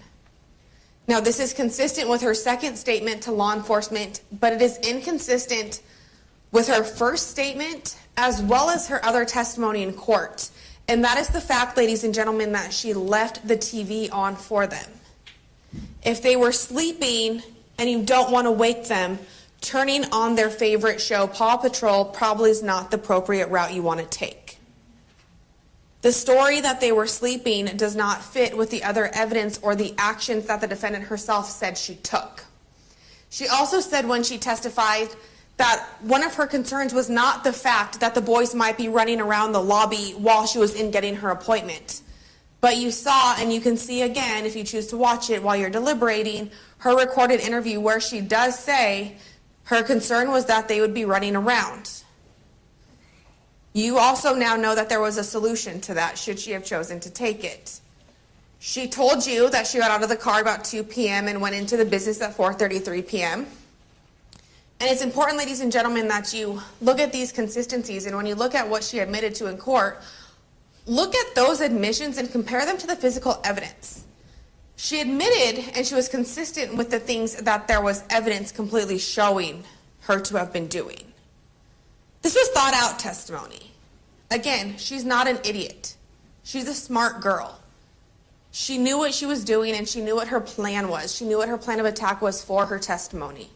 I'll admit to the things that I can't fight. I'll admit to the things that aren't that relevant. But I'm going to deny the issues. I'm going to deny my knowledge. I'm going to tell them I misunderstood. These were planned actions. This was planned testimony. And I think that came off very clearly throughout her testimony. She admitted that she never left to check on the boys. Again, that's going to be very hard to dispute based upon the video surveillance we watched in court. Acknowledged that she was checking her watch throughout her time in the business and that her watch did in fact display the time when she was looking at it. Left her phone in the car for the boys to watch Paw Patrol. And again, didn't bring the boys in because they were sleeping. This is not consistent with watching Paw Patrol, leaving candies and cookies with the boys. And also she admitted to leaving the boys with 1 bottle of milk each, no water. She said that she thought the air conditioner would stay on while she was in the business. And ladies and gentlemen, again, I'm going to point out one word that I want you to pay close attention to. Every time you heard the defendant mention leaving the air conditioner on, She used the word, "I thought it would stay on." Never once did she say, "I knew it would stay on." And that is because she didn't know that, because she had never read the owner's manual. She thought it would stay on, and that thought was wrong. But thinking that the air conditioner would stay on and thinking that that would make her actions okay also tells you that she knew it was wrong and dangerous to leave them in the car in the first place, or else she wouldn't have to reiterate these actions to you. She told you that she did not know if it had stayed on because, again, she never went to check on the boys. She never went to check on the car. She never left the business. She knew she was inside of the business for a long time, and at 3:30, she had confirmation that it would be at least another 20 to 40 minutes before her procedure. So even painting this in the light most favorable to the defendant, at that time, she could have thought, well, I'm not going to miss my appointment, so let me go check on them. But she didn't.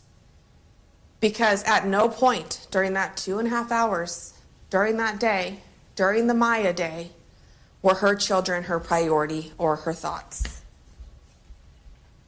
She had a stroller with her that she could have strapped the boys in and brought them inside with her. You saw that in Defense Exhibit number 10. She knew what high temperatures could do to a body. And ladies and gentlemen, not only did she know what high temperatures and high fevers could do to a body, she knew what it could do to her children because she saw it happen to Mateo in the past. More knowledge of the dangers of what her actions could cause that day. She did not tell a single person that her babies were in the car. She told you she didn't tell people because she doesn't tell people her business. Well, ladies and gentlemen, she's chit-chatting for 2.5 hours. If you're really not telling people your business, you're not going to tell them that you're there to get butt injections. If you're really not telling people your business, you're not going to tell them in the first place that you have 2 kids. If you're not telling people your business, you're not going to sit there and talk about your 4th of July plans. If your life is that private that you don't want them to know anything about you, you sit there, you have your hands in your lap, and you are quiet. No need to participate. Or even more so, if your life and your privacy is that important to you, you wait in your car for your appointment. She didn't not tell people that her kids were with her because she was a private person. She didn't tell people her kids were with her because she knew it was wrong, she knew it was criminal, she knew that could get her in trouble. That is the only reasonable explanation as to why she did not tell the other patrons her kids were with her. It's the only logical explanation that she didn't tell the other patron her kids were with her. She didn't tell a single person that she was in a hurry. She didn't look at Shelby, Ian, or the 2 women on the couch. Hey, my kids are with me. Do you guys think I could jump your appointment? Hey, my kids are with me. I'm in a really big hurry. Would you mind if I went first? None of that. She didn't text the nurse and say, hey, I'm in a big hurry. How long is it going to be? Hey, can you get me in? I'm in a big hurry. What she did tell you was that she was blowing up the nurse's phone, essentially telling her she was late for her appointment and was in a hurry. This was a convenient line for the defendant to use until she learned that I had the text messages, that I had the entire conversation between her and Harmony that day. That I knew, and I could point out to you, the jury, that she did not mention one single time being in a hurry. The closest she got to that was asking at 1:59 if her appointment was still on, and then stating that her appointment was supposed to be at 1:30. Instead, at 1:11 p.m., she sent, or I apologize, 1:10 p.m., she sends a picture of the building asking if she's in the right place. 1:11 p.m., Harmony responds, yes, hon, go ahead and wait in your car till the time. We're a little backed up, my apologies. 1:12, okay. 1:34, do I go in now? 1:54, again, defendant reaches out, hey girl, 1:59, is my appointment still on? 202, yes, girl, come in for paperwork. 203, is it the room I just took a picture of under the 31? That's defendant. 204, Harmony, let me see. 2:47 p.m., I'm in here, I signed the paper, but my appointment was at 1:30. This statement, ladies and gentlemen, does not say, I need to go right now. This does not say, I'm in a hurry. This does not say, how many people are ahead of me. This does not say, hey, Harmony, my kids are in the car. Can you speed this up? Can you get me in? Just simply says, I'm in here. I signed the paper, but my appointment was at 1:30. 3:11 p.m., Harmony says, hey, hon, what are you planning to get done? You just gave a deposit. I apologize for those typos. 3:11 p.m., BBL, the defendant responds. 3:12 p.m., defendant, I did the deal for the payment plan. 3:50, okay, for 3:50 or 3:15, defendant Harmony says, okay, the 3:50 for 600, question mark. 3:16, the defendant says yes. Again, in this time period, between 1:39, 1:40, and 3:16, there's no mention of, hey, I'm in a hurry. Do you have an estimate? Hey, we've been texting. Can I go wait in my car and can you text me when it's time to go? My kids are with me. You don't see any of that, ladies and gentlemen, because that didn't happen. 3:27, defendant. But they said they would add 50 to the BBL and then another 50 because they rescheduled me 2 times. 3:33 p.m., Harmony. Okay, that's fine. You're next after my client's mom, hun. 3:33 p.m., she knows it's going to be another 20 to 40 minutes, and she continues to sit in the chair.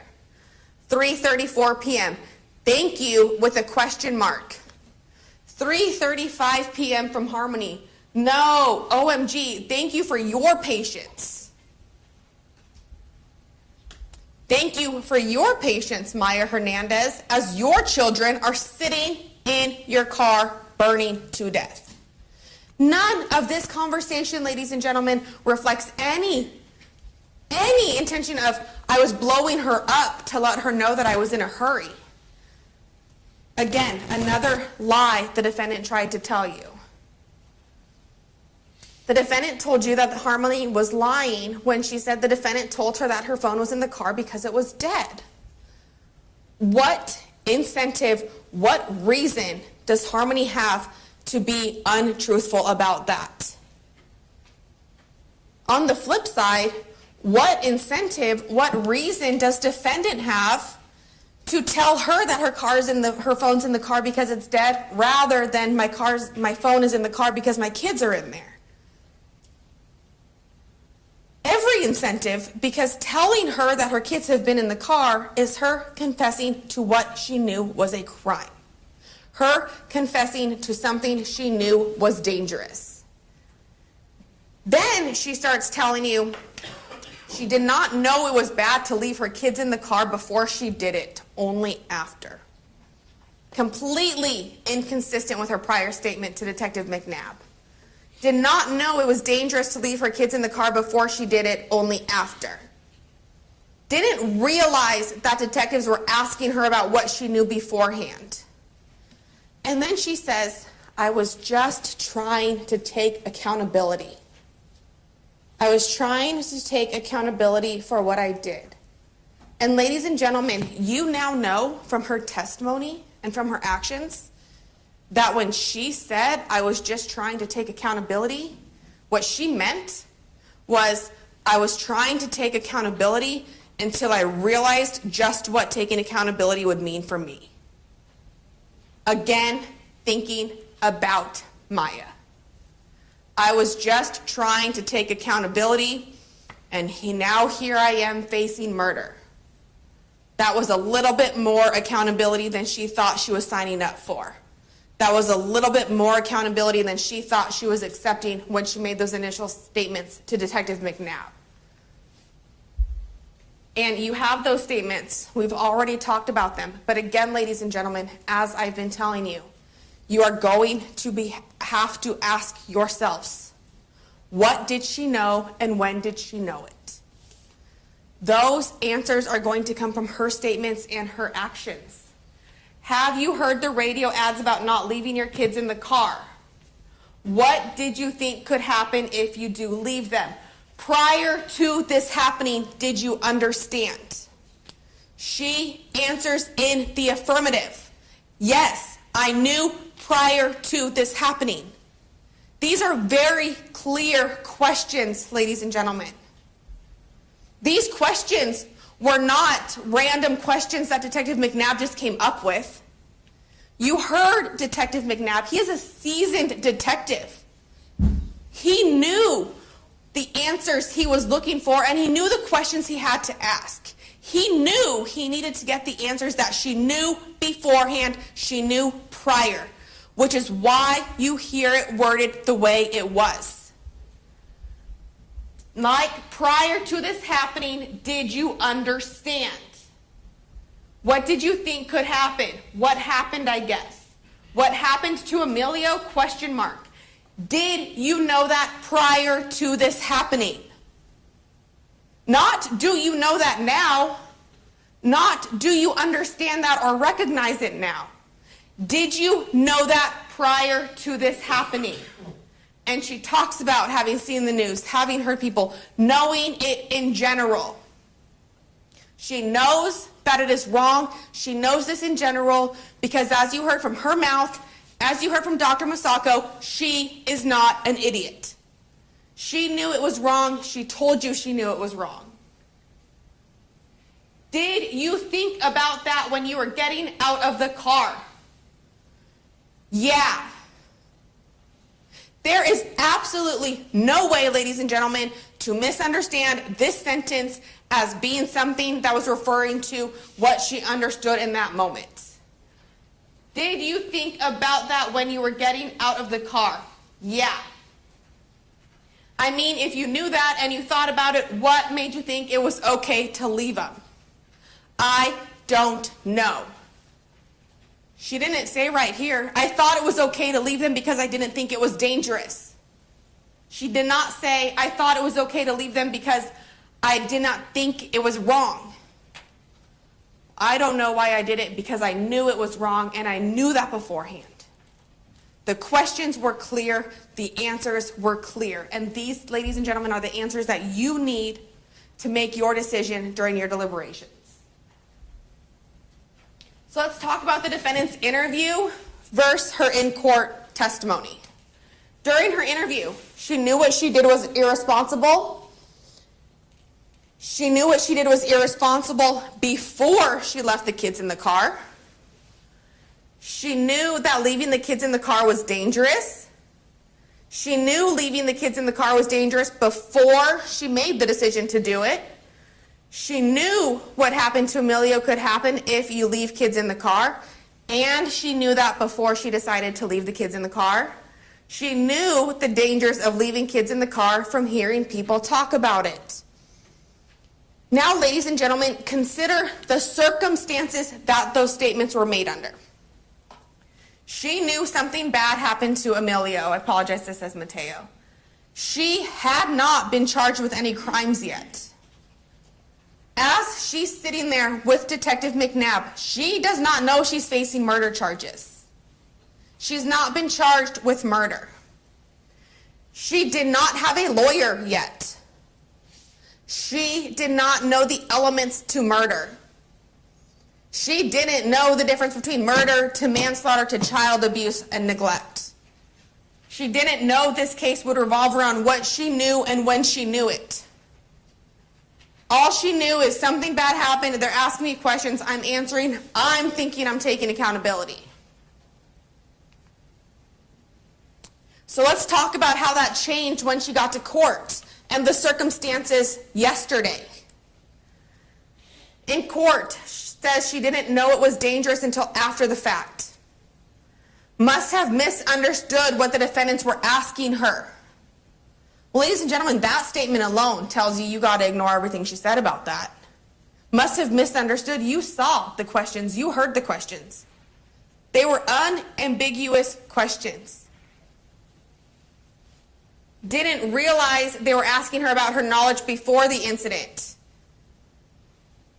prior to getting out of the car, prior to the incident, when you got out of the car, were you thinking about this? Those are not confusing statements, ladies and gentlemen. Was only saying that she knew it was dangerous after the fact. So let's talk about the circumstances that she made those statements under, ladies and gentlemen. She made those statements to you on December 15th, 2025.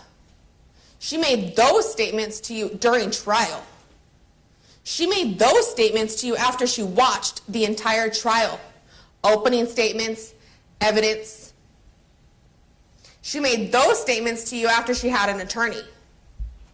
She made those statements to you once she saw the people's opening, my opening, where I outlined to you everything required for second-degree murder implied malice, where I outlined that implied malice requires that she knows the actions are dangerous to human life before acting and did it anyway. She made these statements after she had that information. She made these statements in court after she heard her attorney say, just convict her of involuntary manslaughter. She didn't have the requisite knowledge. She made those statements yesterday after she knew that this case, that the difference between involuntary manslaughter and murder is going to rely solely upon what she knew and when she knew it. So now, ladies and gentlemen, you take all of those factors, the inconsistencies, the reasons that she has to lie, compare all of that to 226, compare all of that to her prior statement. And the only thing that you're going to be able to do is determine that you have to ignore those statements because they were lies. They were made up to support her case. They were made up to help fit with the law as she had learned it by the time she made that statement. The reliable statements as to what she knew and when she knew it are the statements that she made the evening of June 29th, 2025, and during the day on July 3rd, 2025. So again, second-degree murder.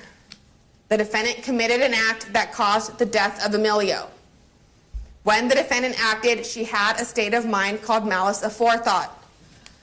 She intentionally committed the act. And I think, ladies and gentlemen, you're going to find that this element's not going to be very contested by the defense. This element is also required for involuntary manslaughter. The natural and probable consequences of the act were dangerous to human life in that the act involved a high degree of probability that it would result in death.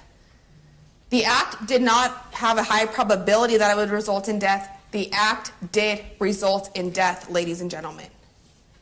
The act in itself, leaving kids unattended in a car for 2.5 hours, has a high likelihood that death will result, and in this case it did. At the time she acted, she knew the act was dangerous to human life. I knew what happened to Emilio could happen if I left them in the car. I knew it was irresponsible to leave them in the car. I knew what could happen to Emilio could happen, and I knew that before I left him there. I knew it was irresponsible to leave them in the car, and I considered that fact before I got out of the car. She deliberately acted with conscious disregard for human life. This means she knew the consequences, she knew the dangers, and she did it anyway. She knew it was dangerous to leave them in the car. She knew what could happen if she left them in the car, but she did it anyway. Failure to protect. The defendant had a legal duty to protect Emilio, and the defendant failed to perform that duty, and that failure caused the death of Emilio. When the defendant failed to act, she had a state of mind called malice aforethought. Implied malice, again, she intentionally committed the act. The natural and probable consequences of the act were dangerous to human life in that the act involved a high degree of probability that it would result in death. Again, same elements. At the time she acted, she knew it was dangerous to human life. Those same statements from interviews 1 and 2 apply to this, ladies and gentlemen. She deliberately acted with conscious disregard for human life. She knew it was dangerous. She did it anyway. Again, malice aforethought does not require hatred or ill will towards the victim. It's okay that you heard that she loved her children. It's okay that she got emotional talking about the death of Emilio. It's okay that you saw the photographs of them at the pumpkin patch at the beach. She doesn't have to have ill will. She does not have to want Emilio to die. That is not a requirement for implied malice second-degree murder. Involuntary manslaughter. Again, the defendant committed a crime or a lawful act in an unlawful manner. The defendant committed the crime or act with criminal negligence. This is going to be one of the main differences. Criminal negligence versus implied malice. The defendant's acts caused the death of another person. A person acts with criminal negligence when he or she acts in a reckless way that creates a high risk of death or great bodily injury, i.e., leaving your 2 babies in the car for 2.5 hours so you can get a butt lift. And a reasonable person would have known that acting in that way could create such a risk. The difference between second-degree murder and involuntary manslaughter, ladies and gentlemen, is simply, what did she know? Not what should she know, because everybody knows it, but what did she know? And the law actually tells you that. Specifically says, the difference between second-degree murder and involuntary manslaughter depends on whether the person was aware of the risk to life that her actions created and consciously disregarded that risk. That's the difference, ladies and gentlemen, between second-degree murder and involuntary manslaughter. And you have that answer from her statements to Detective McNabb, Interview 1 and Interview 2. You also have that answer from many of her actions. Not telling anybody her kids were in the car, not going to check on the kids, not knowing for certain whether or not her car would stay on. She knew. This difference, ladies and gentlemen, is met. This is not a case of involuntary manslaughter because of her knowledge. Her statements that she knew what could happen to Emilio could happen. Her statements that she knew it was irresponsible and she acted anyway. Her statements that she knew what could happen to Emilio. And by the way, ladies and gentlemen, remember when you're considering that statement was made after she learned Emilio had passed. Her statement that she knew what happened to Emilio could happen and she knew it beforehand. And that she knew these dangers in general from hearing people talk about it, television ads, radio ads. Those statements, that knowledge is what gets you from involuntary manslaughter to second-degree murder.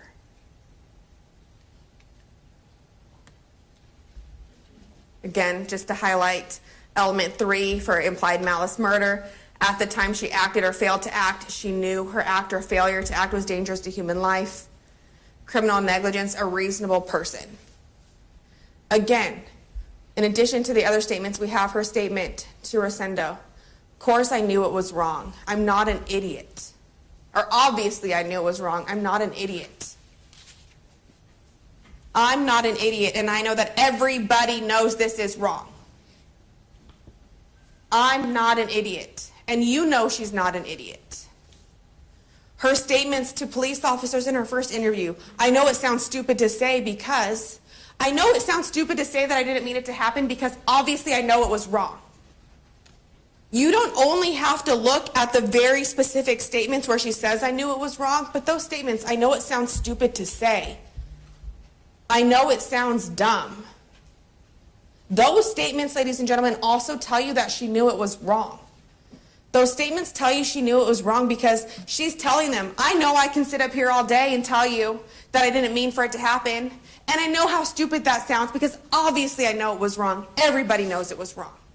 Those statements, combined with the more specific statements, tell you that this is second-degree murder. This is just to highlight the subjective knowledge versus objective knowledge. Subjective knowledge, what did she know? Objective knowledge, what does the reasonable person know? What did she know versus what did the reasonable person know? She knew before confirming her BBL appointment for that location an hour away, days before the appointment. She knew she had somewhere to be on Sunday, June 29th. She knew her sister would watch the kids if she asked them to, but she didn't want to irritate her. She knew that she was driving from Bakersfield to Visalia with her 2 babies and no babysitter. She knew that leaving the children in the car was a bad decision. She knew it was irresponsible to leave them in a hot car unattended, and she knew that before she made the decision to do so. She knew it was hot outside. She knew the weather could cause her car to get hotter. She knew that even if she had left the AC on, as she wants you to believe, she knew that there were only vents in the front of the vehicle. What did she not know? That the air conditioner would stay on. She says she thought it would. She did not say she knew it would. She knew she could bring the kids inside, but decided not to. She knew she had the means to bring the kids inside. She had the double stroller. She knew it was going to be a wait because she knew the nurse was backed up. She knew there were people and kids in the waiting room before she ultimately left the kids in the car. She knew what she did was dangerous to human life, which is why she didn't ask about Emilio for over 30 minutes into the interview with detectives. She knew what she did was clearly a bad decision. She knew from radio ads and hearing from people that it was dangerous to leave your kids in the car. She knew about the danger and thought about that danger before she committed the act, before she left her kids in the car. She knew how to take care of people from her CNA training. In fact, you heard her favorite thing about her job was taking care of people who couldn't take care of themselves. Apparently, that only applied to patients and didn't extend to her own children, ladies and gentlemen. She knew what happened to Emilio could happen if she left her kids in the car. She knew that prior to leaving them in the car. She knew that these types of things happen and knew that before she made the choice to leave the babies. She knew damage could happen from leaving kids in a hot car. What does she know versus what the reasonable person knows, ladies and gentlemen? The same exact thing. And now you know that she knew her acts were dangerous to human life. You know that she knew this information before she acted, and she did it anyway. You know from common sense, logical inferences that you are allowed to make, that the reason she did not tell people she had her babies in the car with her was because it was wrong. She truly didn't think it was wrong and she thought everything was fine. Why not let everybody know, yeah, I got 2 babies. You want to come see them? They're in the car. They're so cute. You want to go look at them? Yeah, I got 2 babies. They're with me today. I don't leave home without them. I bring them everywhere. She didn't say anything like that because she knew her acts were wrong. She knew her acts were dangerous. What did you not hear in the defendant's 2 interviews? And ladies and gentlemen, I want to express to you that oftentimes, many times throughout my argument, I have told you this one little word, thought, either. One little word can tell you a lot.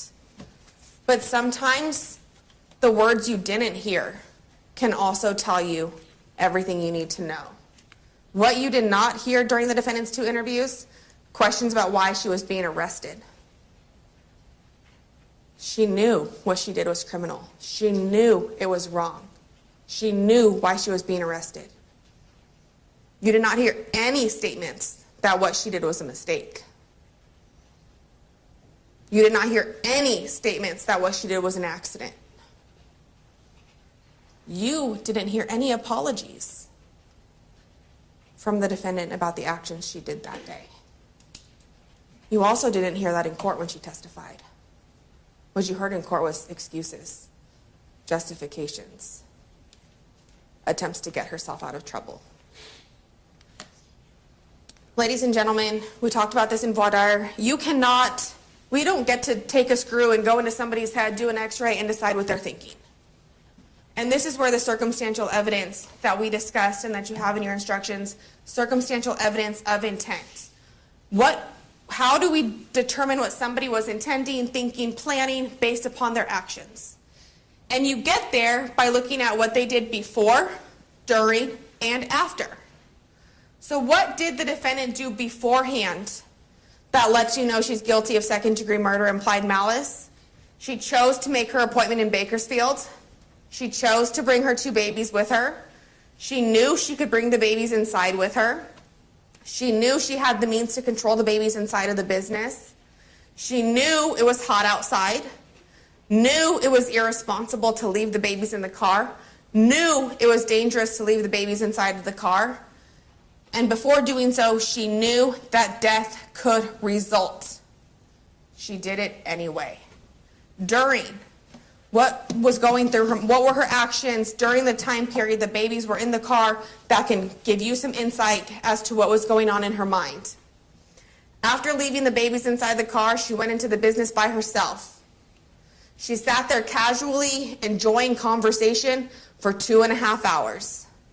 She never went to check on her babies. Rather, she socialized, she had some adult time. She had some carefree time with other adults. Told the other patrons that she had 2 little babies, never mentioned that the babies were with her, never told anyone that her babies were in the car, never told anybody she was in a hurry, never asked about what was taking so long, never asked to be bumped up in the line. What did she do after? Well, afterwards, she knew immediately upon getting to her car that something was wrong with Emilio. She didn't call 911 for approximately 6 to 7 minutes after, 4:40 p.m. After she had gotten out of her car, started to walk into the business with Emilio, and went back to her car with Emilio. She then went to her car and, according to Isabel, was just essentially bouncing the baby up and down on her lap, not screaming for help, not frantic, not showing any sense of urgency. She sat in her car with Emilio until Isabel saw her and told her to go get him some help. She told detectives that she knew it was irresponsible and dangerous. She Snapchatted her sister, "He's dead. I left him in the car, Kayla. I know he's dead. I left him in the car, Kayla. I know he's dead." That statement also tells you she knew the dangers because she knew all she had to say was, "I left him in the car." She didn't say, "I left him in the car, but the AC was running. I have no idea how this happened." He's dead. I left him in the car, Kayla. I know he's dead. Didn't ask about Emilio for 30 to 40 minutes into the interview. Told detectives that she knew it was irresponsible and dangerous before she did it. Ladies and gentlemen, the evidence that you have has proven to you beyond a reasonable doubt that the elements, not only for implied malice, second-degree murder act committed, but also second-degree murder failure to act.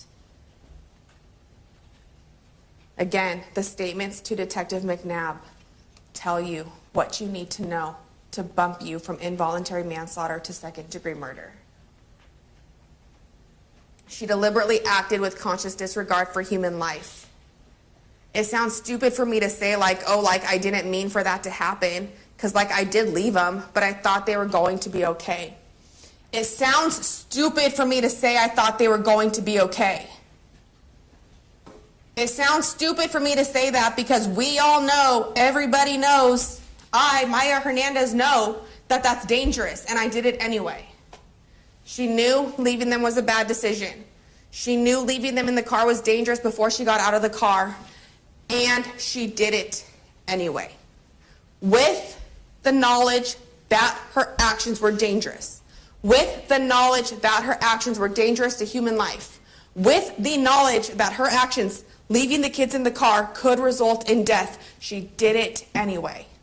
This is conscious disregard for human life, ladies and gentlemen. Count 3 is 273 AA for Emilio. This is child abuse likely to result in great bodily harm or injury. requires that the defendant, while having care or custody of a child, willfully caused or permitted the child to be placed in a situation where the child's person or health was endangered. The defendant inflicted pain or suffering on the child or caused or permitted the child to suffer, be injured, or be endangered under circumstances or conditions likely to produce great bodily harm or death. The defendant was criminally negligent when she caused or permitted the child to suffer, be injured, or be endangered. I don't anticipate much argument on this charge, ladies and gentlemen. The defendant admitted to these actions. She admitted to all of these elements. Count 4 is the same charge for Mateo, same elements. An important part to the instruction for this charge for Mateo is that you will see at the bottom of the instruction for 273AA, I believe it's Courtroom 821, is going to tell you that a child does not need to actually suffer great bodily harm. It's okay that Mateo was okay because the circumstances were likely to cause the great bodily harm or death. The fact that he was okay does not negate these elements. Ladies and gentlemen, this is going to conclude my argument today. I will have one more chance to get up and respond to the comments that the defense makes for you. That will not be nearly as lengthy as this, I can guarantee you that. But I want to leave you with two things that I left you with in the beginning of the case during my opening statement. This case is not about accidents or mistakes. The defendant did not accidentally leave her children in the car. She did not forget they were there. She wasn't thrown for her schedule for the day and missed a stop. The defendant purposefully, willfully, and intentionally left her children in the car. And she did so knowing what could happen. And she did it anyway. This is a case of choices. Choices made by the defendant. Choices that had bad outcomes. Choices that the defendant now needs to be held accountable for. And you, ladies and gentlemen, as the jury, you get to be the ones to hold her accountable for the death of Emilio. And you get to do that by coming back into this courtroom after deliberations and returning a guilty verdict of second-degree murder for the death of Emilio. Thank you for your time and your attention to this matter. Thank you, Ms. Taccone. Mr. Wakeman, would you like to start at 1:30? I would. Okay, for the jury, we're going to resume at 1:30. Remember, closing arguments aren't evidence. They're important for you to hear what each side has to say. And then, obviously, it's not time to deliberate, discuss the case, et cetera. We'll see you back at 1:30. We'll be all set up for Mr. Wakeman.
Good afternoon, everyone.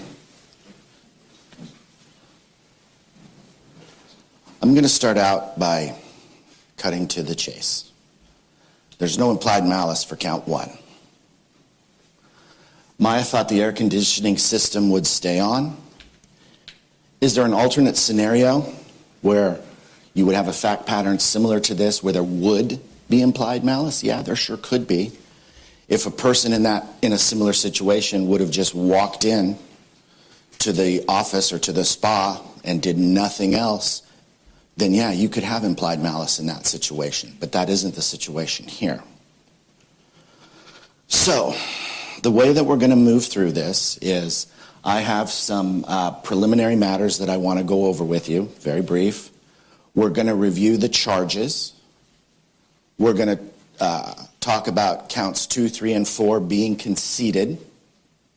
We're going to unpack why there's no implied malice. I'm going to show you why Maya is not guilty of count 1. I'll have a little bit of rebuttal at the end. I worked some of it through over lunch, but there's a little bit that I just didn't get to make a slide for, so we'll finish up with some rebuttal and then I'll have some closing remarks. So, preliminary matters. The jury instructions is the law in this case that's been given to you by the judge. They're called CalCrim and each one has a number. As I move through my presentation, I'll do my best to cite you to those CalCrim numbers. Just as a reference, you'll have them all. If you want to write it down, you can. If you don't, certainly no obligation there. Basically, the jury instructions are self-contained. They're self-guiding. They tell you what to do, and they tell you how to do it. The way that I like to look at it is this. Crimes have elements. Each element of a crime has to be proven as required by the jury instruction for that crime. And the way that I like to think about it is this. I compare it to a recipe. Elements for a given crime are like ingredients for a given recipe. Just like you would make a cake, just like you would make a crime. You have the elements, you have the ingredients. Now, there's a key point that I want to start with about the union of act and intent, and it's found in CalCrim, and it's this. The offenses in this case require proof of the union or joint operation of act and wrongful intent. What that means is that you've got to have a guilty act and a guilty mind at the same time. Okay? Guilty act and a guilty mind at the same time. If I'm standing here in front of you today and I'm thinking about robbing a bank, I'm thinking about robbing a bank. But I'm not robbing a bank, am I? I'm here in front of you all. So there's no act. I may or may not have a guilty mind, but there's no crime. Okay? It works both ways. Guilty act, guilty mind. The reason I bring that to your attention is because when we get to count 1, it becomes important. This idea of the union of act and intent. So, let's move into some substance. We're going to begin by reviewing the charges in the case. Count 1 is the second-degree murder for Emilio. That's at 520. That's a felony. Count 2 is the invol for Emilio. That is conceded. Count 3 is child endangerment / death for Emilio. That is also conceded. And count 4 is child endangerment. That is for Mateo, and that is conceded. Now, it was suggested to you that Ms. Hernandez was not taking accountability. On her behalf, I stood up in court in an opening statement, and I conceded 3 felonies.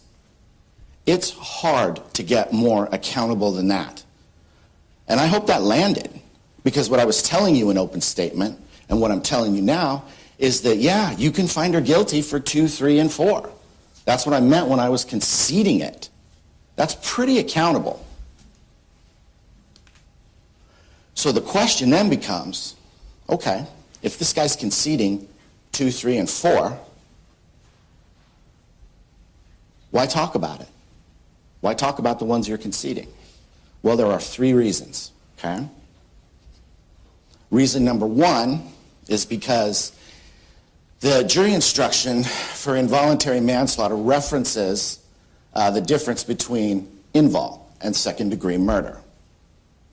The second reason is that the child endangerment jury instruction references involuntary manslaughter, and there are mental states that we have to talk about, so they reference each other. But this is really the reason. The reason is I'm reviewing these conceded counts with you and their requisite mental state because I think that it provides insight as to why they fit in this situation and count 1 does not fit in this situation. So, let's start to get into a rhythm, okay? These are our ingredients. We're talking about count 2, involuntary manslaughter. The first ingredient is a crime or a lawful act in an unlawful manner. That's the first ingredient. You'll notice the or between crime and lawful. It's in the disjunctive. Both are alleged and both apply here. I'm conceding that count. Second ingredient, committed with criminal negligence. You may notice that criminal negligence is in all caps. I'm trying to draw your attention to it, okay? That's the first mental state. It also happens to be the mental states for 3 and 4, but this is the first time we're seeing it here. I'm conceding it. Third element, cause the death of another person. Yes, for Amelia, okay? All of the elements for this charge are met. This charge is conceded. But we are not done with CalCrim 580. We're not done with it. CalCrim 580 has more to say. In 2 places, 580 defines the difference between second-degree murder and involuntary manslaughter. Second full paragraph and last full paragraph. And 580 defines criminal negligence in 2 different places as well, okay? That would be paragraphs 6 and 8 by my count. If you want to go back there and say it's 7 and 9, there's a lot of little one-liners. It depends upon, I guess, how you do your counting. But that'll get you to the neighborhood, okay? This is also important. There's 3 parts that we're going to go through here. Part 1, criminal negligence involves more than ordinary carelessness, inattention, or mistaken judgment. And then it tells you, hopefully I can do this, a person acts with criminal negligence when 1 and 2. He or she acts in a reckless way, and I'm going to be bringing you back to reckless. He or she acts in a reckless way that creates a high risk of death or GBI, and a reasonable person would have known that acting in that way would create such a risk. Part 2, and this is the jury instruction quote. This is their language, obviously not mine. This is a quote, not a paraphrase. In other words, a person acts with criminal negligence when the way he or she acts is so different from the way that an ordinarily careful person would act in the same situation that his or her act amounts to disregard for human life or indifference to the consequences of that act. Third definition. You've already seen this. This was in Mr. Coney's presentation as well. Obviously, if we're both including it, it's important, right?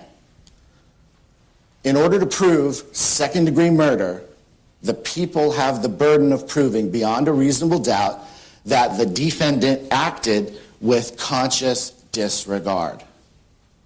So for all of this, it comes down to those 2 words. So I would like you to keep the definition of criminal negligence in mind as we keep moving through counts 3 and 4. You'll notice at the bottom there's a little reference. That's for both of us. It keys me to where I need to go, and it kind of lets you know where we're going to. So let's move to count 3. Count 3 is child endangerment for Emilio. Okay? And it has 3 elements, 3 ingredients. First element, the defendant, while having care or custody of a child, willfully caused or permitted the child to be placed in a situation where the child's person or health was endangered. I would ask you to pay particular attention right there to care or custody, because that's going to relate to Maya as a mom, okay? And I'm going to talk to you a little bit about how count 2 and 3 get to the same place factually, maybe, but in a legally different way, okay? Because they have different ingredients. I'm conceding the first element. The first element is met. The second element is the defendant inflicted pain or suffering on the child, or caused or permitted the child to suffer, be injured, I missed a comma, or be endangered under circumstances or conditions likely to produce GBI. It's obviously the latter part of that in this case. This element is met. Third element. Look what we have again. Criminally negligent. The defendant was criminally negligent when she caused or permitted the child to suffer, be injured, or endangered. This element is met. This charge is conceded. I didn't run through this again with Mateo. With one difference, these elements apply for Mateo in count 4. I'll summarize that for you in the next slide. The mental state here, again, is criminal negligence. So if we're summarizing this for 3 and 4, Maya was the mother of both, had care and custody of both, did not check up on them. Proof requirements are met as to both, with the only difference being that count 3 includes Emilio's death, and thankfully counts 3 and 4 are conceded. So here's what I want to bring to your attention. Count 3 and the invol in 2 get to a similar place, but they have a different ingredient, and that is the care, custody, and control. Because otherwise, you could never,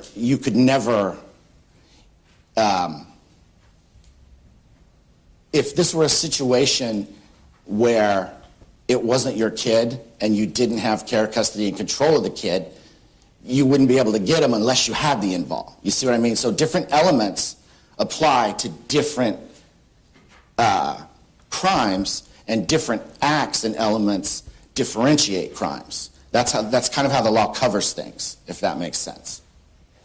So, keep in mind that counts 2, 3, and 4 all involve criminal negligence. These are the mental states of the conceded counts. Why is this important? It's important because count 1 is a specific intent crime, and I'll reference 252 and 520 for you. We're switching gears here. The other reason that it's important is because count 1 requires proof of implied malice.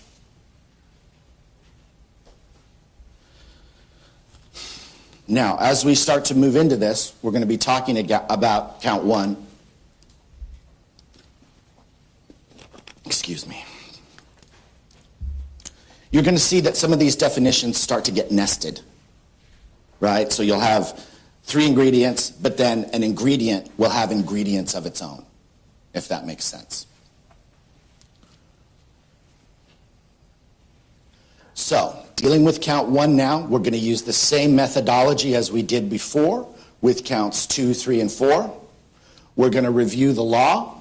We're going to review the facts. But this is a deeper dive now, because count 1 is not being conceded. Count 1 is second-degree murder. To prove that the defendant is guilty of this crime, the people must prove, here comes the recipe, 1A, the defendant committed an act that caused the death of another person. We have another disjunctive there with an or. 1B, the defendant had a legal duty to care for Emilio, and the defendant failed to perform that duty, and that failure caused the death of Emilio. Now we get to the and. In between 1B and 2, there's an and. And you'll see that I've highlighted malice aforethought. This one is in the conjunctive. Malice aforethought is required to prove count 1. Without it, count 1 fails for lack of proof. So we're dialing down now on malice aforethought. Let's get the legal definition, and once we do that, we'll talk about why the facts don't support that element in this case. Okay? This is probably my biggest, deepest slide, okay? Implied malice is defined with 4 elements, 4 ingredients, but what I'm going to do is draw your attention to the fact that it says she, check this out. That's the guts of what matter in this, okay? Element 3, you see where it says at the time? And then you see where it says Maya. For element 3, at the time Maya acted or failed to act, Maya knew her act or failure to act was dangerous to human life, and Maya deliberately acted with conscious disregard. 2 words, conscious disregard. So there's some takeaways. Number 1, second-degree murder is a specific intent crime. We talked about that a moment ago. Takeaway number 2, no conscious disregard, then no second-degree murder. That's what the and is for. That's what that means. So let's talk about some facts. You, as the jury, decide the facts. Facts are based on evidence. Evidence comes from testimony, exhibits, and what the judge tells you to consider as evidence. Pretty straightforward. There are 3 categories of witnesses in this case. These categories are mine, okay? I had to break it up somehow. This is how I chose to break it up. Category number 1 is civilian witnesses. Number 2 is law enforcement. And number 3 is medical witnesses. This is a small universe of facts, okay? I would agree with that. And count 1 is going to turn on how you apply the law, okay? So, civilian witnesses, you heard each one of those people testify. Law enforcement witnesses, there were a lot, so I broke those down into 2 categories. Again, my categories. I called it foundational and substantive. The foundational people were the people that had to lay well, you can't define a word with a word, but they were the people that had to talk about what they did because other people relied on what they did. Okay, so they had to kind of lay the groundwork for it. And then the substantive. Those were the foundational folks. Those were the substantive law enforcement folks. And then last, I had the medical witnesses. I put medical and not expert. You guys can deal with that. You have all the witnesses. Those are designations. That's just how I grouped it. Okay. I am not going to summarize each witness. There were a lot of foundation witnesses. We just saw that, and that's fine. I'm not going to summarize those folks at all. As we move through this, I'm going to ask you to take a look at and consider facts versus emotions and what really moves the needle, okay? I'm going to address what I think are key areas of testimony, and I'm going to start with the recreation.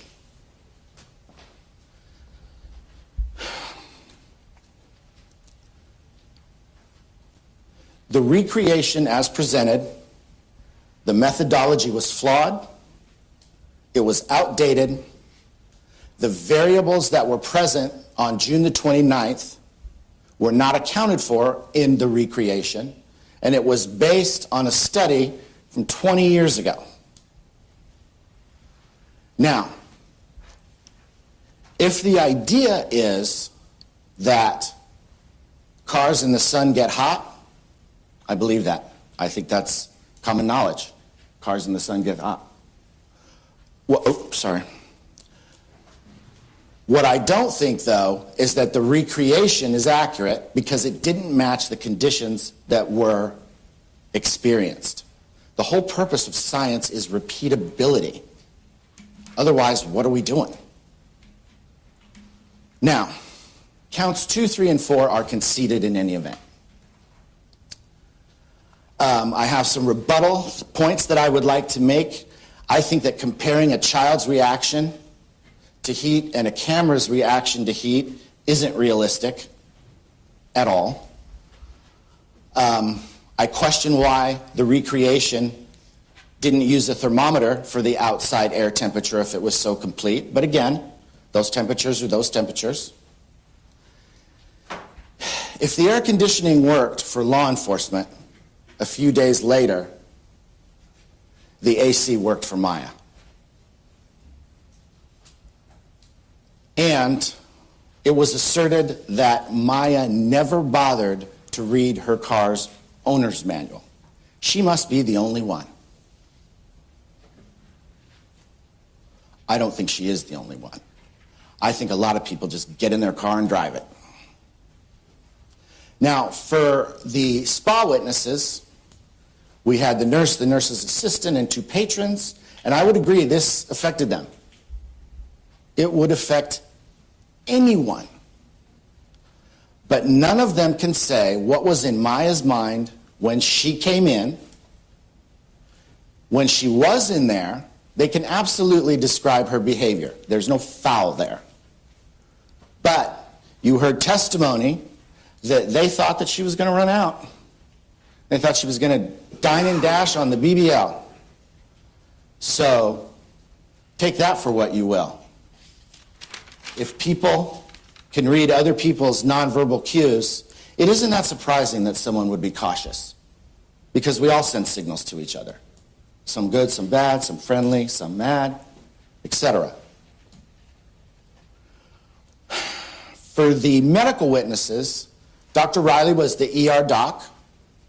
Dr. Glenisi testified that there were no abrasions, bruises, lacerations, scars, or burn marks.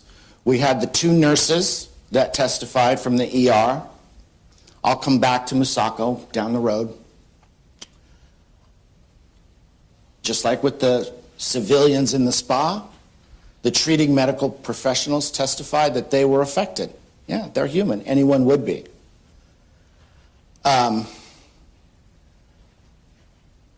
But when it's suggested to you that Dr. Riley tried everything, well, what else is he going to do?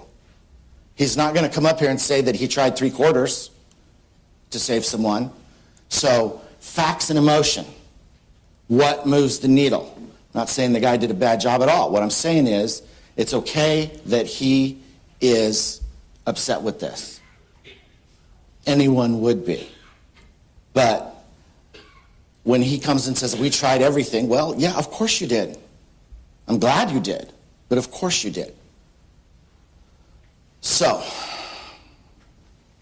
let's move to Maya. First interview. There were 2 interviews. They were done by Detectives McNabb and Jordan. Each interview speaks for itself. You have the video. You will have the video. Maya taking accountability doesn't equal conscious disregard. Those are different concepts. Maya thought the AC would stay on. That she said that in the first interview. She didn't know the car would turn off. She left the fob under the seat. She left cookies, bottles, a fruit roll-up, an iPhone for Mateo, and she left them in car seats. That's what she testified to. She also said she never read the manual. She bought it, and she started driving it. So again, do with that what you will. You already heard the 911 call, and I hope you'll listen to it again. That call was frantic. Listen to her voice in that call. She tried to ride in the ambulance, and she was not allowed.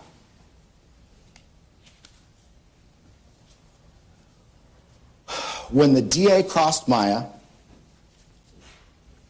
counts 2, 3, and 4 were proven.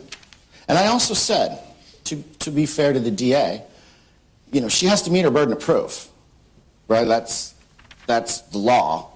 She has to meet her burden of proof, but we're conceding 2, 3, and 4. My point is, Maya was criminally negligent. That much is clear.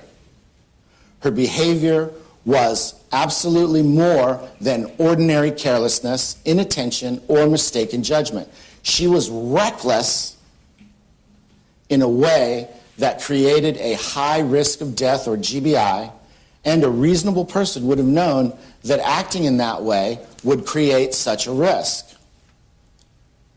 That's why this is involuntary manslaughter and child endangerment. That's exactly why it is.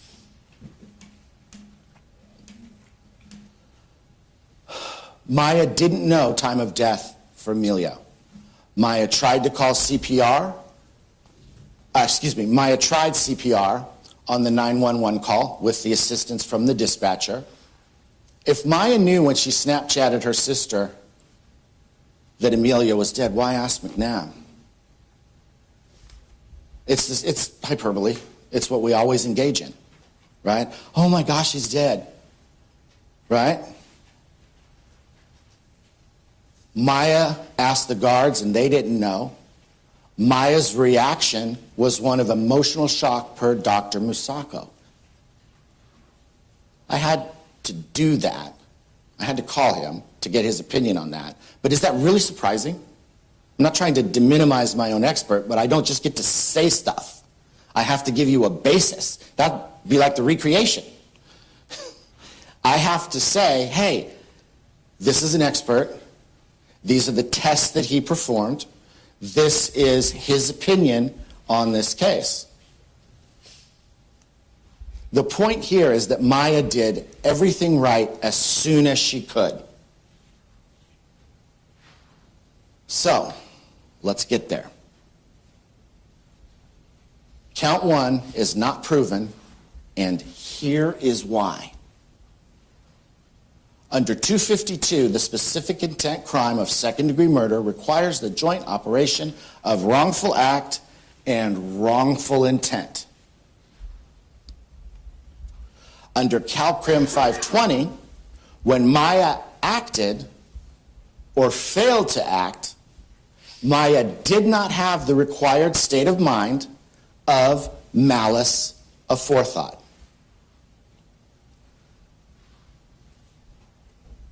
Implied malice is the type of malice here, and implied malice requires conscious disregard. That's what's missing in this case. Conscious disregard is missing because Maya thought the air conditioner would stay on. And this is true no matter how you factor in 252. Okay? You have that union of act and intent. Right? Act. Let's go back to the definition of implied malice for a moment. At the time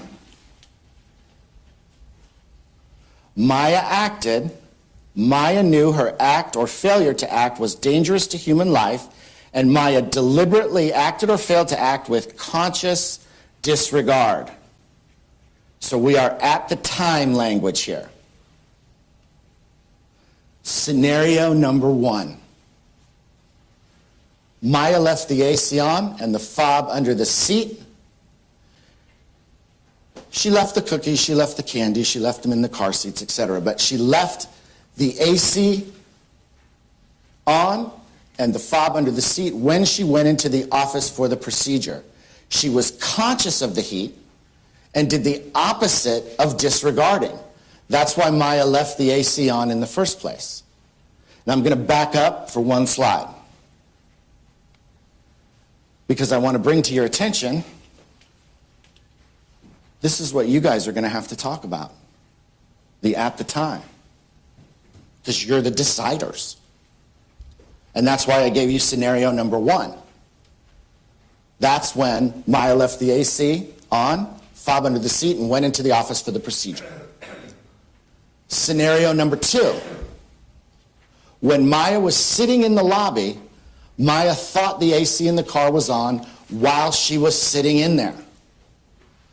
Should Maya have checked on them? Yes. Parents should check on their kids. What do we call parents who don't check on their kids?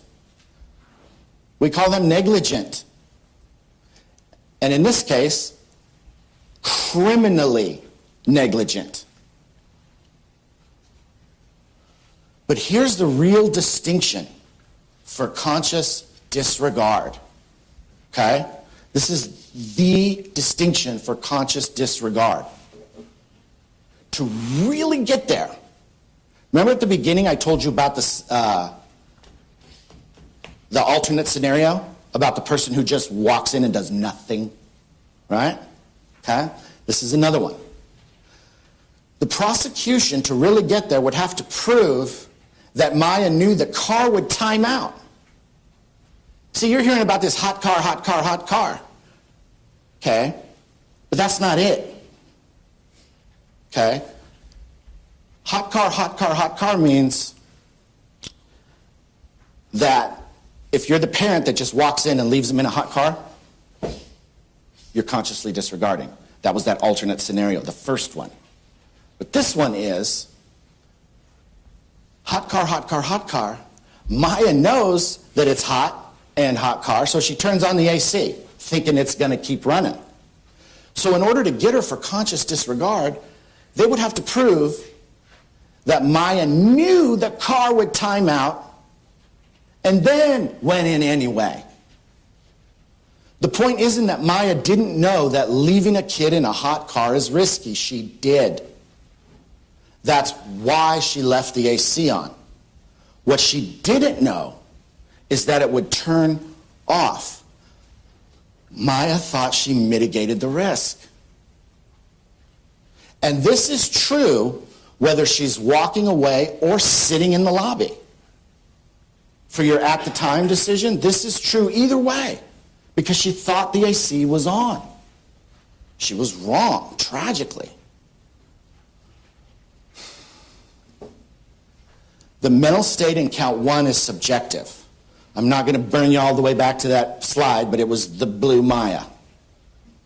The mental state in the conceded counts 2, 3, and 4 is criminal negligence. And it's guided by the way those crimes are defined in the instructions. They fit better on these facts. She was reckless. She was reckless to trust the machine. That's it. Do you trust your kid's life to a machine? That's reckless. But yet you do. You trust them to cars. You trust them to baby monitors. You trust your kid with a lot of machines. But you also check on your kid. Okay?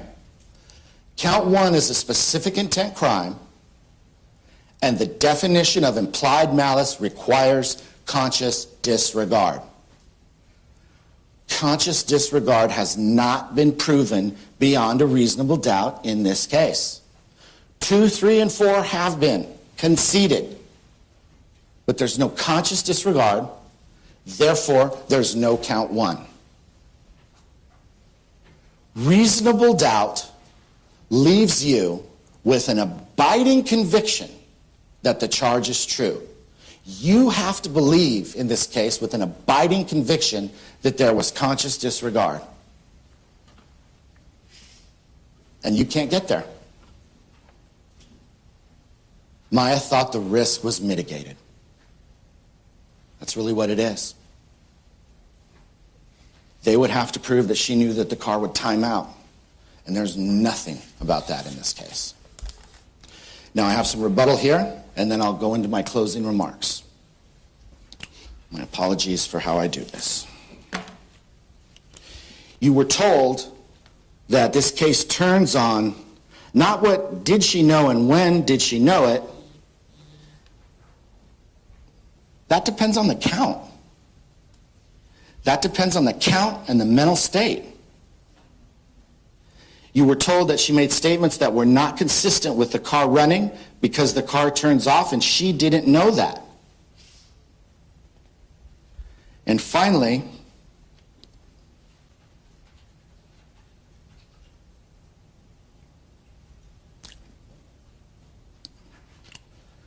it was asserted to you that she didn't tell any of the patrons in the spa about the kids because she knew she couldn't get in trouble. She wasn't in trouble then. And if she was there and she thought that the AC was on, that makes sense. So, accountability is a main purpose of the criminal law. But holding someone accountable means calling an act exactly what it is. Not more and not less. This is my final opportunity to speak to you on behalf of Maya Hernandez. Okay? This is it. We'll be done in a minute.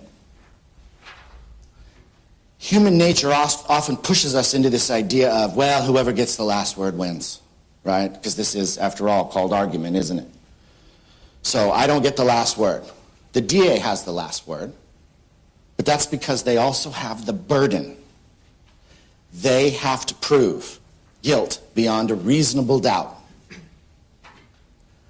I'm asking you to find Maya Hernandez not guilty of count 1. Her conduct was clearly criminally negligent. That is what I said to you within the first 2 or 3 sentences the first time I spoke to you. And that's what I'm saying to you now. Her conduct was criminally negligent. But there is no implied malice in this case, and this is definitely not second-degree murder. So, thank you all very much for listening. Thank you, Mr. Wakeman. Mr. Coney, do you need a minute to get set up? No, Your Honor. Okay, I think microphone will have to switch. I got you.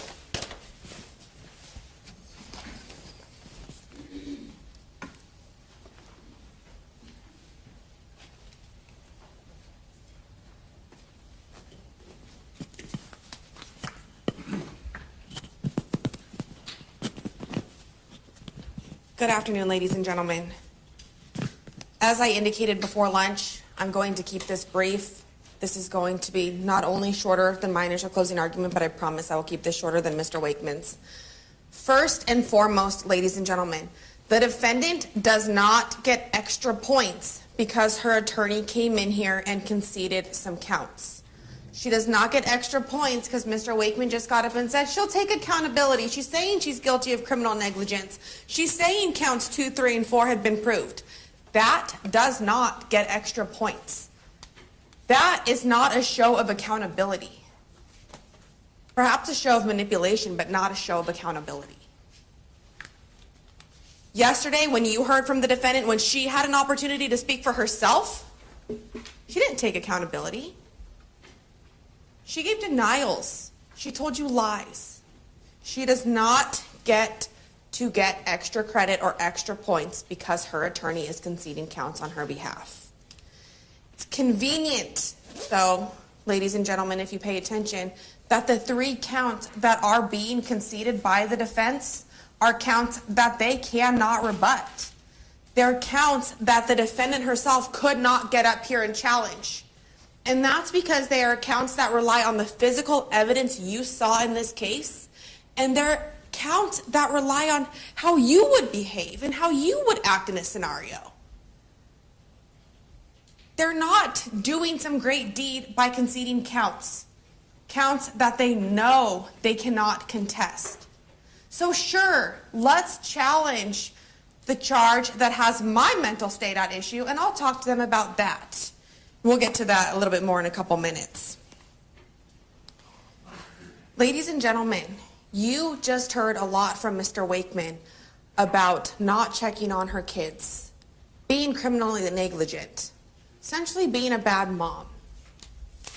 You heard that she thought the air conditioner would stay on. She thought it would stay on, therefore she's not guilty of murder. But again, what you never heard is she knew it would stay on. And here's the thing, ladies and gentlemen. This is not a scenario where the defendant left the children for 10, 15, 30, even 60 minutes. She left that car for 2.5 hours with no actual knowledge that the air conditioner would stay on. And ladies and gentlemen, this notion of the air conditioner being on and the thought that the air conditioner would stay on while she was in the business is only based upon her statement. That evidence only comes by way of the defendant's statements to law enforcement and the defendant's statements in court. Look at that with caution, because this defendant is somebody who has already showed you that she will take the stand and be dishonest to get herself out of trouble. Everything the defense relies on this case has to do with defendant's statements. Something was very interesting just now from Mr. Wakeman's closing argument. And I said during my initial argument that sometimes what you don't hear can be as important or even more important as what you do hear. Yesterday we heard from the defendant, and it was all about, I didn't know it was dangerous at the time. I didn't know it was bad at the time. I didn't know it was irresponsible at the time. You didn't hear Mr. Wakeman mention any of that, ladies and gentlemen, because that testimony didn't work out very well for her. You can consider that. Sometimes what is not said can be even more important than what is said. Mr. Wakeman knew he could not get up here in good conscience and argue to you her testimony from yesterday, because even he knows that they are dishonest statements, just like you know that. Your Honor, I'm going to object. Improper argument. Ladies and gentlemen of the jury, the attorneys are commenting on the evidence, not on each other. Go ahead. Involuntary manslaughter has been conceded, as you heard from Mr. Wakeman. You also heard the only thing different between involuntary manslaughter and second-degree murder is what the defendant was thinking, what she knew, and her conscious disregard for human life. 2.5 hours without checking on her children who were in a car. Sure, she said she thought the air conditioner would stay on. She never confirmed that. Ladies and gentlemen, had the defendant, Emilio and Mateo's mother, given her children so much thought that day as to go check on them once every 30 minutes, we would not be here today. Had the defendant, the children's mother, given her children enough thought that day to go check on them every 30 minutes, Emilio would still be alive. The fact that she thought the air conditioner was running doesn't matter, because it wasn't, and she didn't know that. And she didn't know that it would continue to run.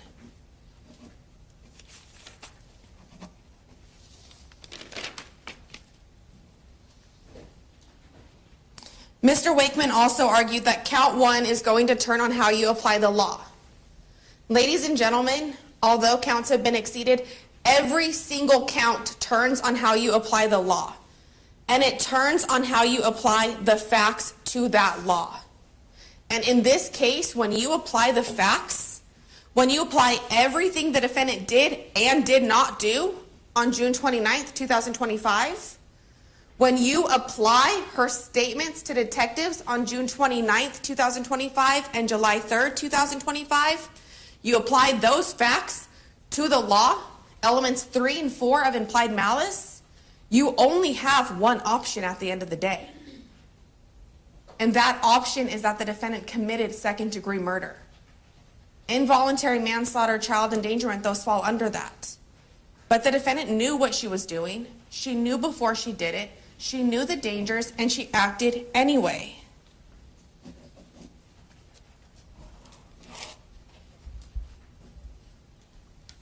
Then there was the comment, if the air conditioner worked for law enforcement days later, then it worked for Maya. Nobody has come into this courtroom and challenged whether or not the air conditioning unit worked for one day or not another day. The challenge is, was it on? The challenge is, did she know it would stay on? And she did not. The challenge is, with and without that information, did she know there were risks?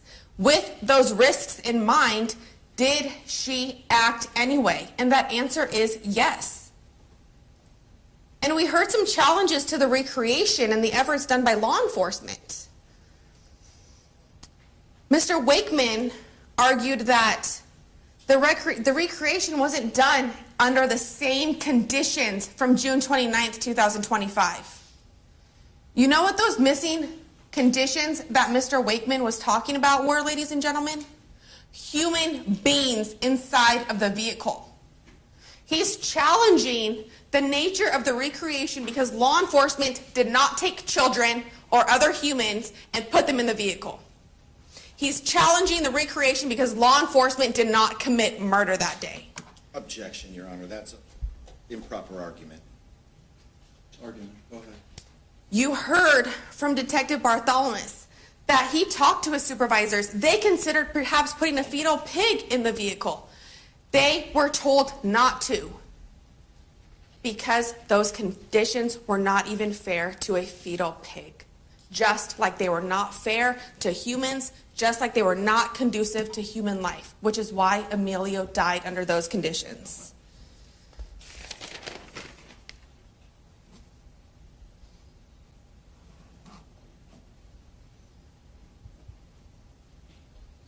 And then defense argued that you must separate facts from emotion. That's absolutely accurate, ladies and gentlemen. Which is why you also have to separate the emotion that you saw from the defendant when she testified yesterday. She does not get extra points for testifying. She does not get extra points for being emotional when she talked about her children. Just as you must separate the emotion of the people's witnesses, you must also do so of the defense witnesses, and that now includes the defendant in this case. I quote, "She did everything right as soon as she could." First of all, no, she didn't. She did not do everything right as soon as she could. Had she done everything right as soon as she could, we're not here today. Had she done everything right as soon as she could, she would have brought the children inside with her. Had she done everything right as soon as she could, she would have at least been checking on her children. The fact that she called 911 6 minutes after she found Emilio, the fact that she did CPR when they guided her, the fact that she allowed him to go to the hospital and wanted to ride with him, that is not doing everything right as soon as she could. That's trying to fix a mess she made. You do not get to shoot somebody in the chest, regret that decision, drive them to the hospital, and then say, well, I'm not guilty. I did everything right as soon as I could. I would object. That's a different mental state. It's a different mental state.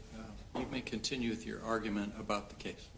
You do not get to claim because you did everything right as soon as you thought you could that you are not guilty. That is not the standard, ladies and gentlemen. And again, she did not do anything right at any point. She does not get credit for calling 911 when she realized that the danger that she thought could occur actually occurred.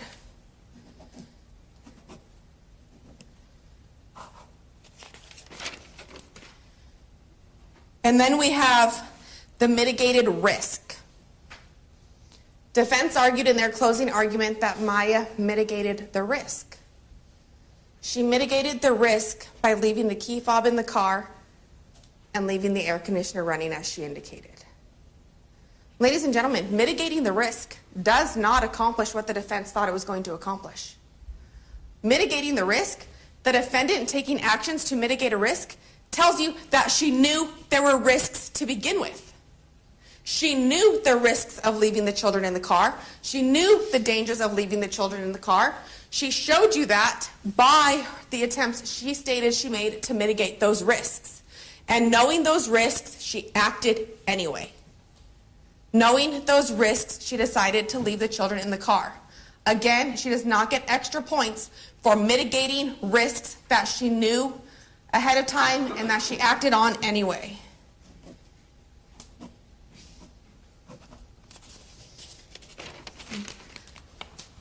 Ladies and gentlemen, everything the defense asked you to rely on today is based upon statements that the defendant made, that she left the air conditioner on, that she left her keys in the car. You must also look at the actual evidence. Look at what she didn't do. She did not check on her children. She did not tell anybody her children were with her. Consider the fact that yesterday you heard a lot of testimony from her about not knowing the risks, misunderstanding the detectives and not knowing they were talking about what she knew beforehand. You didn't hear any of that today. Consider my arguments from this morning where I highlighted the circumstances under which she testified here to not knowing things and when she interviewed with law enforcement officers. Consider all of her actions. Consider what she knew before, what she knew during, and what she knew after. Consider how she behaved inside of that salon while her children were roasting in the car. Ladies and gentlemen, we have heard a lot throughout this trial about the burden of proof. That burden of proof is beyond a reasonable doubt. It is the highest burden in the law. It is a burden that is met every day in criminal courts, and it is a burden that has been met in this courtroom in this trial. It is a burden that has been proven, the charge 1, second-degree murder, has been proven to you beyond a reasonable doubt. I'm going to ask you to go into that deliberation room, consider the facts, consider the law, return the only just verdict in this case, return the only verdict supported by the law and the evidence. Return the verdict that is going to hold the defendant accountable for her actions. And that is a verdict of guilty to second-degree murder. Thank you for your time. Thank you, Mr. Coney. Mr. Wakeman. For the jury, when you go to the jury room, the first thing you should do is to choose a foreperson. The foreperson should see to it that your discussions are carried on in an organized way and that everyone has a fair chance to be heard. It is your duty to talk with one another and to deliberate in the jury room. You should try to agree on a verdict if you can. Each of you must decide the case for yourself, but only after you've discussed the evidence with the other jurors. Do not hesitate to change your mind if you become convinced that you are wrong, but do not change your mind just because other jurors disagree with you. Keep an open mind and openly exchange your thoughts and ideas about this case. Stating your opinions too strongly at the beginning or immediately announcing how you plan to vote may interfere with an open discussion. Treat one another courteously. Your role is to be an impartial judge of the facts, not to act as an advocate for one side or the other. As I told you multiple times during the case, do not talk about the case or about any of the people or any subject involved in the case with anyone, including but not limited to your spouse, significant other, family, friends, spiritual leaders, advisors, or therapists. You as a juror must discuss the case only in the jury room and only when all 12 jurors are present. Do not discuss your deliberations with anyone and do not communicate using anything other than there's some pre-approved forms for you to send your notes on, so you communicate with that. It's very important that you do not use the internet, the dictionary, or anything else in any way in connection with this case during your deliberations. There were a number of items received into evidence. You're going to get all those back. You don't have to ask for them. So we'll send that all back. We also have the, I don't know if it's a DVD player or CD player, I kind of get confused, but you get one that will play everything. If you run into any difficulties operating any equipment, just let our bailiff know and he'll help you. If you need to communicate with me while you're deliberating, send a note through the bailiff, either signed by the foreperson or one or more other members of the jury. To have a complete record of the trial, it's important that you do not communicate with me except by a written note. If I have questions, I will talk to the attorneys before I answer, and I will respond to all your questions. It may take a little bit of time for me to talk to the attorneys first. I'll answer all your questions. I'll either bring you here in open court and orally provide an answer, or I'll send a note back with an answer to you. Do not reveal to me or anyone else how the vote stands on the question of guilt or issues in this case unless I ask you to do so. Remember, your verdict on each count and any special finding must be unanimous. This means that to return a verdict, all 12 must agree to it. Do not reach a decision by the flip of a coin or by any similar act. As you know, you're the judges of the facts, of the evidence. It's not my role to tell you what your verdict should be.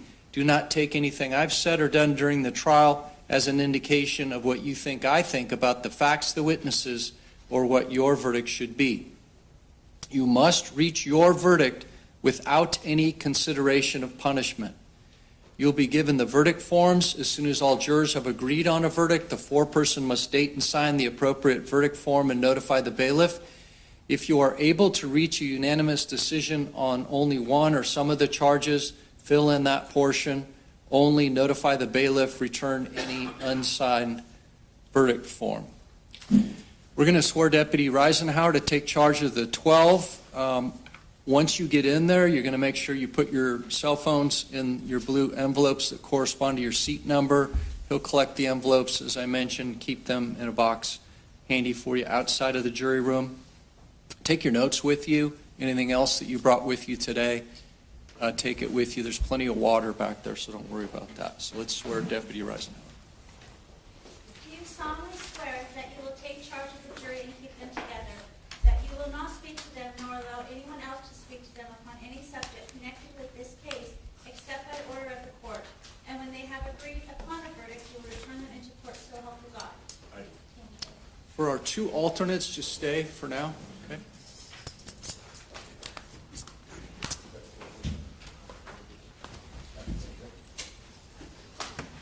We'll have to turn the camera off now.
Welcome back to Court TV Live. I'm Judge Ashley Wilcott along with Julia Janae, where we are bringing you breaking developments in the Brown University shooting investigation.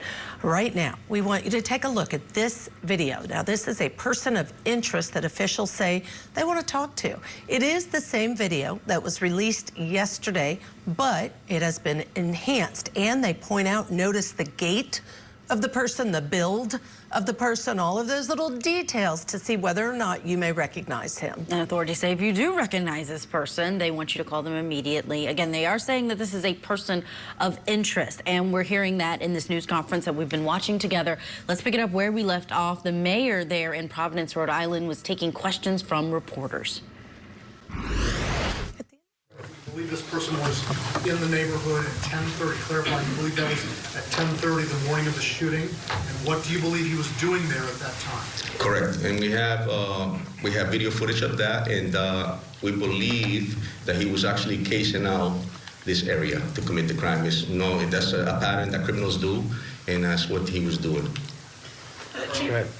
Chief, yesterday the FBI described the person that we've been seeing in these images as a suspect. Today the language seems to be person of interest. Can you clarify, do you believe that this person that we're looking at is your shooter, is your shooting suspect? Definitely, he's still a person of interest, and we're still investigating that to be able to get that answer. But we strongly believe definitely he's a suspect in the incident and a person of interest.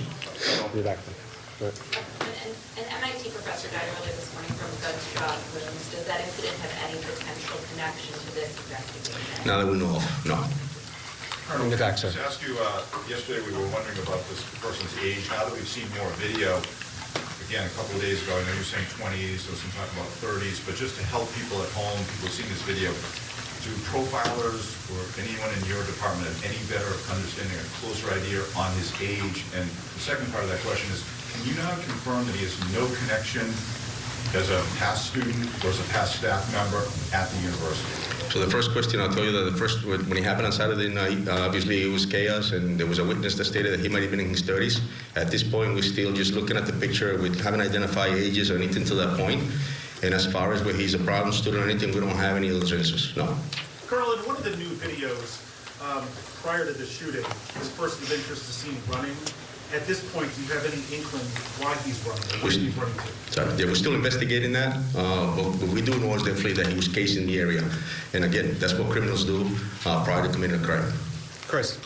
It appears that the FBI and the PD, at least according to what I'm looking online, it looks like they're releasing separate videos at separate times. Are you guys still coordinating, or how are things looking? We are. You got to understand that there's a lot of people upstairs, as the general stated earlier, and we're trying to ensure that we do this right job and collect the evidence and that we need, and we want to make sure that everybody has especially you guys in the public. One thing I want to make sure is that the community is safe, well-informed, and stay confident in the work that we're doing. So yes, there was a video that was released, but we also were working on another video, and the purpose of this press conference is to ensure that the public can see those videos showing movements, like I stated earlier, the way the person walks, the way they carry their weight. That's the importance. And so our video, the second video that we showed was the one that we needed to show the public. Just please. In terms of cameras inside and outside the engineering building, are those working at all? And if so, why not release some of those videos? So the video that we showed you came from inside the building, and that's all we had at the moment. That's all we have at this moment. Correct. Inside the engineering building, though? I'm sorry? It's from the outside of the building. From the I'm sorry. outside, so do you have video from Yes. inside the engineering building? Both inside and outside. I'm sorry, just outside. That's all we have, not inside. No, I'm sorry, just outside. Are they going to be released anytime soon, the ones from inside the building? That was released already. That was the outside of the building. We already released that. Yeah, let me just jump here and clarify. Okay, so there is for those of you who've been with us before, and I understand not all of you have been, there is video inside the building. There are cameras inside the building. What we have released to you are videos of this person of interest. So I want to be clear, because later on there may be other videos that get released in the course of a prosecution, likely will be at some point.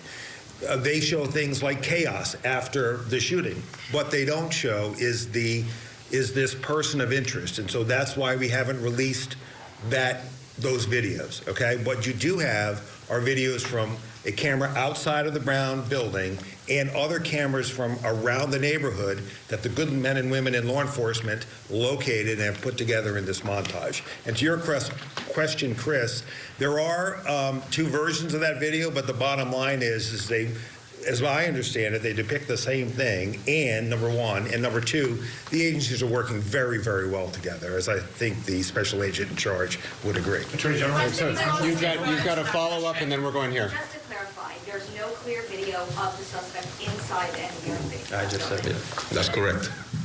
No, can I just ask as well, further to the surveillance footage that you have received, I've been here since Saturday speaking to people who are living in the residential buildings around and in the businesses, and many of the store clerks there have told me it wasn't until this morning that the police have actually come to ask them if they had anything that they could offer, any CCTV or any evidence that they could provide. Why has it taken 3 days for these people to have the police come to them to ask them for assistance? As I stated earlier, it's a residential block that includes a lot of homes, a lot of different camera footage, and it takes a lot of work in the sense that there's a lot of terabytes that we're looking at in order to be able to analyze it, pull what we need, and sometimes it's just a moment that we need, and it's shorter than somebody taking a breath, so it takes a lot of work. And then so once that leads us to a next location, and so we move strategically, we have to pull the video, download it, analyze it, investigate it, and then move forward. It takes time. Mr. Attorney General. yeah, I just want to jump in there too, because I think I want to clarify in a sense what the chief is saying. Is that you start in the grid in the first instance that's closest to Brown. It takes a lot of work to canvass that area, and then you build out as you learn more about the path of travel. So it's entirely possible that tomorrow we'll be canvassing places that we haven't canvassed yet because we're working out with the resources that we have. Attorney General, Dan, go ahead. We have a question and a follow-up, right? Yeah. Yes. My first question, Attorney General, to follow up on my colleague, this is the question I asked on Saturday night, which is, so there's cameras in the hallway, but they don't show the suspect, or Brown is not releasing them, or you're not releasing them to us. How does a multi-million-dollar school not have a bunch of cameras in the hallway? So let me try to explain that. So as President Paxton knows, there was a major addition put on that building within the last 5 years or so. That is a modern building attached to a much older one in the back. So it doesn't come as a surprise to me, at least, that there are cameras in the newer part of the building. And there is video footage, okay? So there's the back part of the building, old part, and front part, new part. The shooting occurs in the old part towards the back, out towards Hope Street. In that older part of the building, there are fewer, if any, cameras in that location. I imagine because it's an older building. So as students are fleeing the area of the shooting into the new part of the building, there are cameras in that brand new building that show that chaos. But the only video of the presumed, anticipated, suspected, however you want to define it, person of interest, you have it. We would release it if we thought it would be helpful in identifying this subject, because we are relying on the press and public to help get us there. There would be no reason for us to hold it back.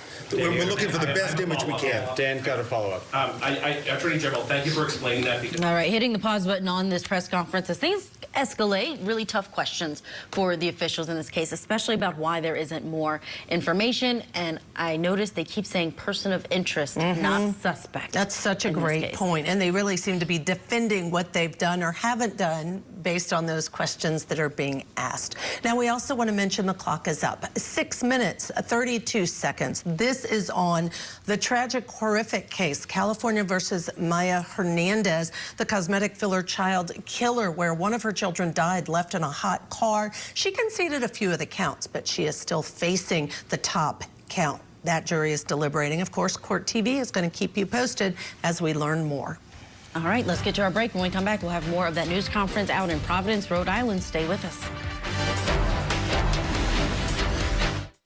Tonight on Closing Arguments, a deadly shooting at Brown University and a killer at large. Court TV's Matt Johnson is on the ground with the very latest. Closing Arguments with Vinny Politan, tonight at 8/7 Central, only on Court TV.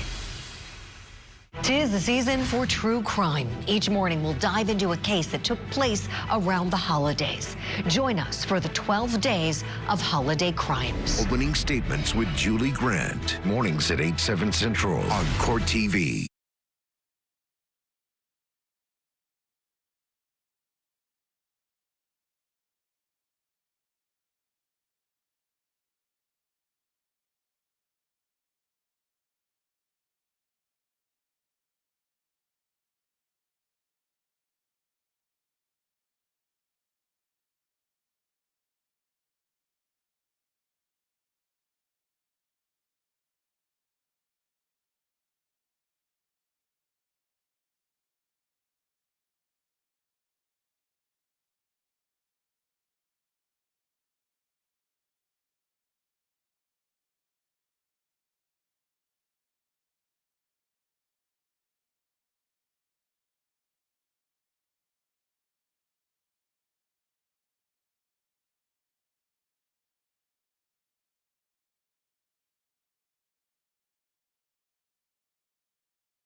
Welcome back. Our breaking news, a press conference being held in Rhode Island on the fatal shooting at Brown University that occurred just last Saturday, and the continuing search, manhunt really, for a person of interest. Let's get you back inside this press conference. You would think a multi-million-dollar school with a huge endowment could afford new cameras in an old building.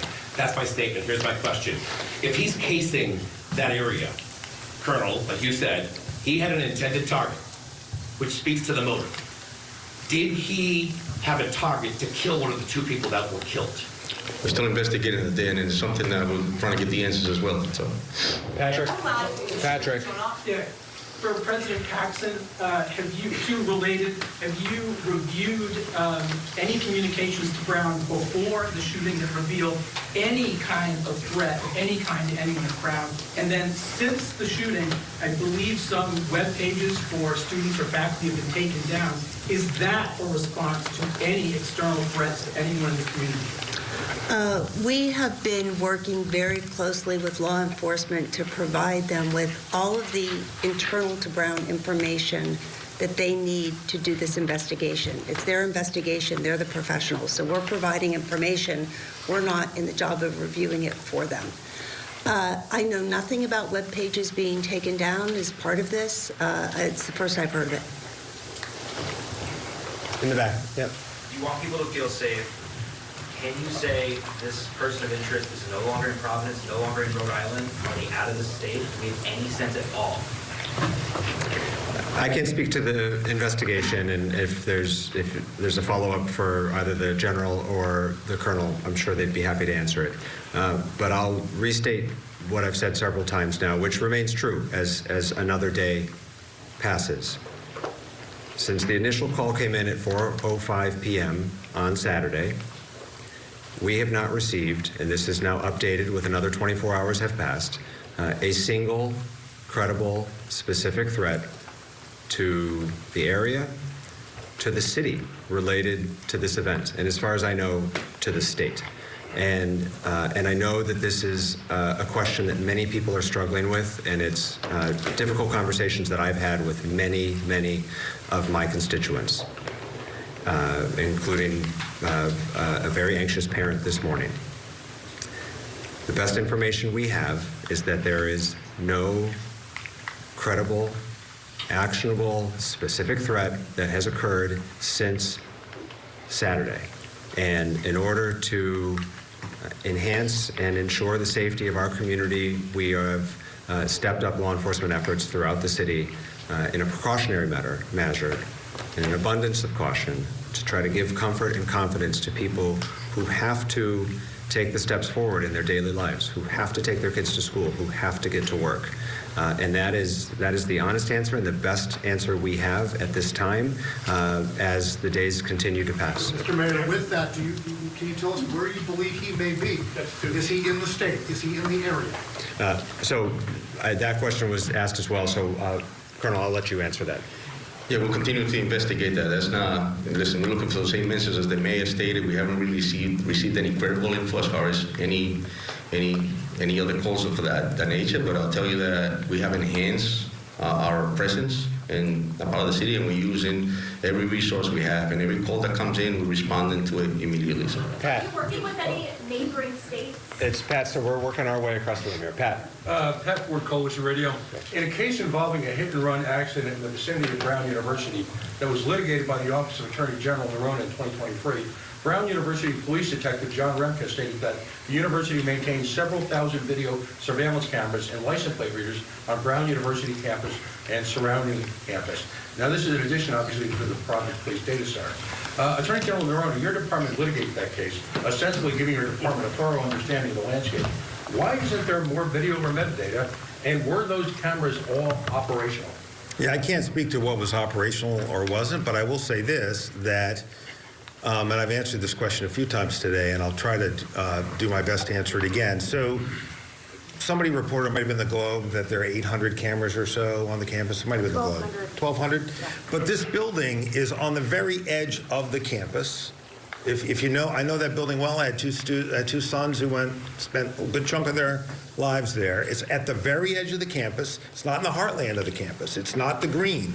And there are several greens. It's not any of the 3 greens as I remember them. So it's right on the edge of the campus, and where the shooting took place is at the very edge of that building on the edge of the campus. And so, as those of you who know Providence know, you are very quickly. All right, we're stepping aside because we are approaching the top of the hour, and we do want to get some analysis from criminal defense attorney and former head prosecutor Bob Bianchi, who is with us.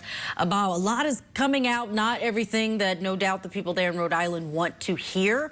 But even with these videos, you know, we're looking closer at the timestamp. It's not really clear from this press conference what timing these images are compared to the actual shooting, but it looks like it may actually be close in time. What are you picking up on when you see this person walking around and these timestamps? I'm not picking up on anything. I'm sorry. I can't get past the shambolic, chaotic nature of this press conference. I've given these conferences. This is the most ridiculous and unsafe press conference I think I've ever witnessed. One, everyone has got to get up there. The politicians, the elected officials, this surplusage, these people who just got to be seen are not needed for this. This is not the time to high five because an arrest has been made. There is a person who has killed people that is on the street, who is dangerous. We don't have time for platitudes and niceties. Look, I've been there. I know everyone wants to get their face on TV. Enough. You got that one guy, the general, he basically catapulted over the chief at a certain point in time, starts interjecting to give additional information. And I mean, I go on forever, but are you listening to this? The bad guy may be listening to this too. And the bad guy hears that they don't have quality video. The bad guy is hearing they don't have any evidence.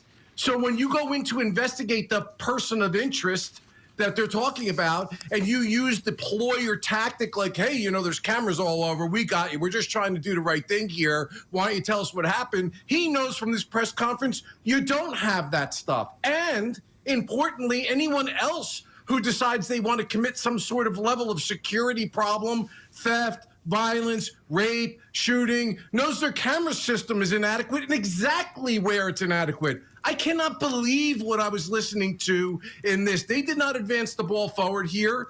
Go out there, show them the video. We want the public's help. This went way beyond that, guys. I hope you can understand what I'm saying. I hope you were looking at it like, what are we accomplishing here? It's great for media. It's terrible for a case. This was really a poorly done thing. They did not do a good service to the public by this conference. And it didn't help the public in any regard. It was important to get the video enhanced and out there, but I would suggest that's about the only thing that came out of it useful to the public. Bob Bianchi, thank you, of course, so much for joining us this evening. Yeah, when we come back, we are going to keep you there in Rhode Island because that press conference, it continues. More questions from the public, and I think these officials are feeling a lot of pressure from the people in that area. They're talking more about this person of interest. We're showing you those images as we go to break. If anyone has any information, they need to call the FBI, 401-272-3121.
Welcome back to Court TV Live. I'm Julia Janae. Thank you for continuing to follow along with us as we bring you this breaking news out of Providence, Rhode Island.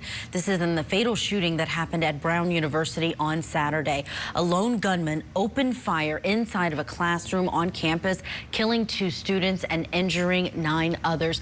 Today, police released new enhanced video of someone they are calling a person of interest in this case, asking for anyone who recognizes them to contact the FBI or Providence Police. We've been listening to a live news conference happening there where officials are answering questions from reporters about this shooting as this person remains at large. Let's pick it up where we left off. Which is why the video footage you're seeing of this defendant's, person of interest movements, are pre and post shooting are in that neighborhood. So the building is on the edge of the Brown campus. Where the shooting took place is at the edge of that building, and then you're very quickly into a residential neighborhood. There is no footage. I'll try to say it again. There is no footage that depicts this individual that would be useful in identifying him that we have not released to you. And I think you can tell from, frankly, the not very helpful quality of the initial footage that our standard is pretty low. If we thought it was at all helpful, we would have and will release it.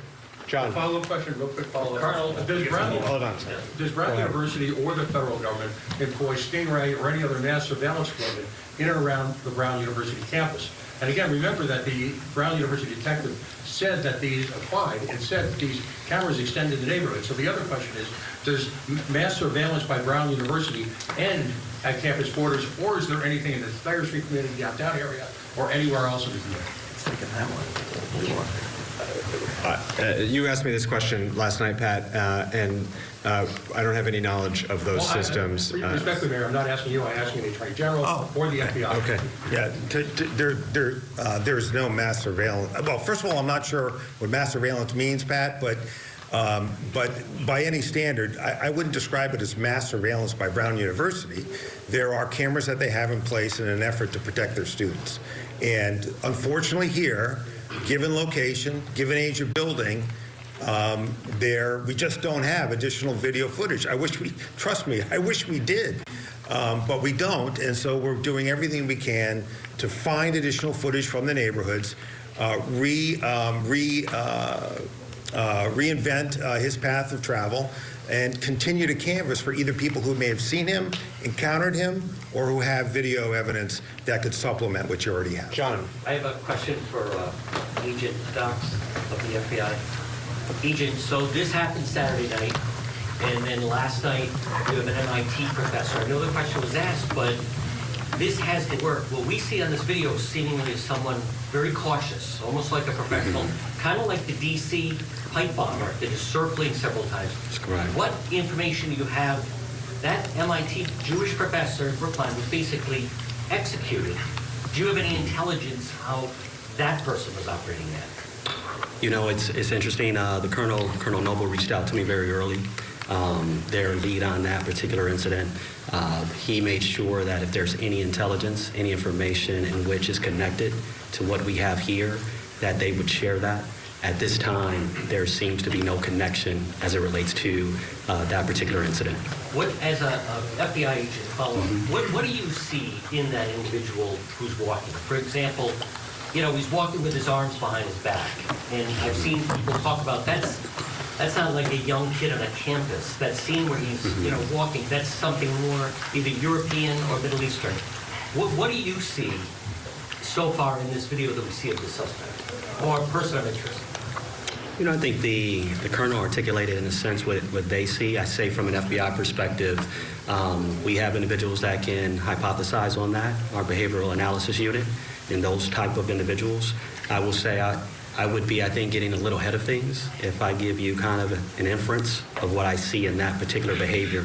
It can mean a lot of things, to be truly transparent with you, and to get into the mind of an individual that would commit such a heinous act. That's a place in which I don't want to go right now. I'm not sure what was going on in that particular individual's head at that time. But you would agree, John, that's it. This individual seems very calm. Brian in the back. President Paxson, clearly, as you stated, the shooter is to blame, but you're hearing a lot of questions about the lack of cameras.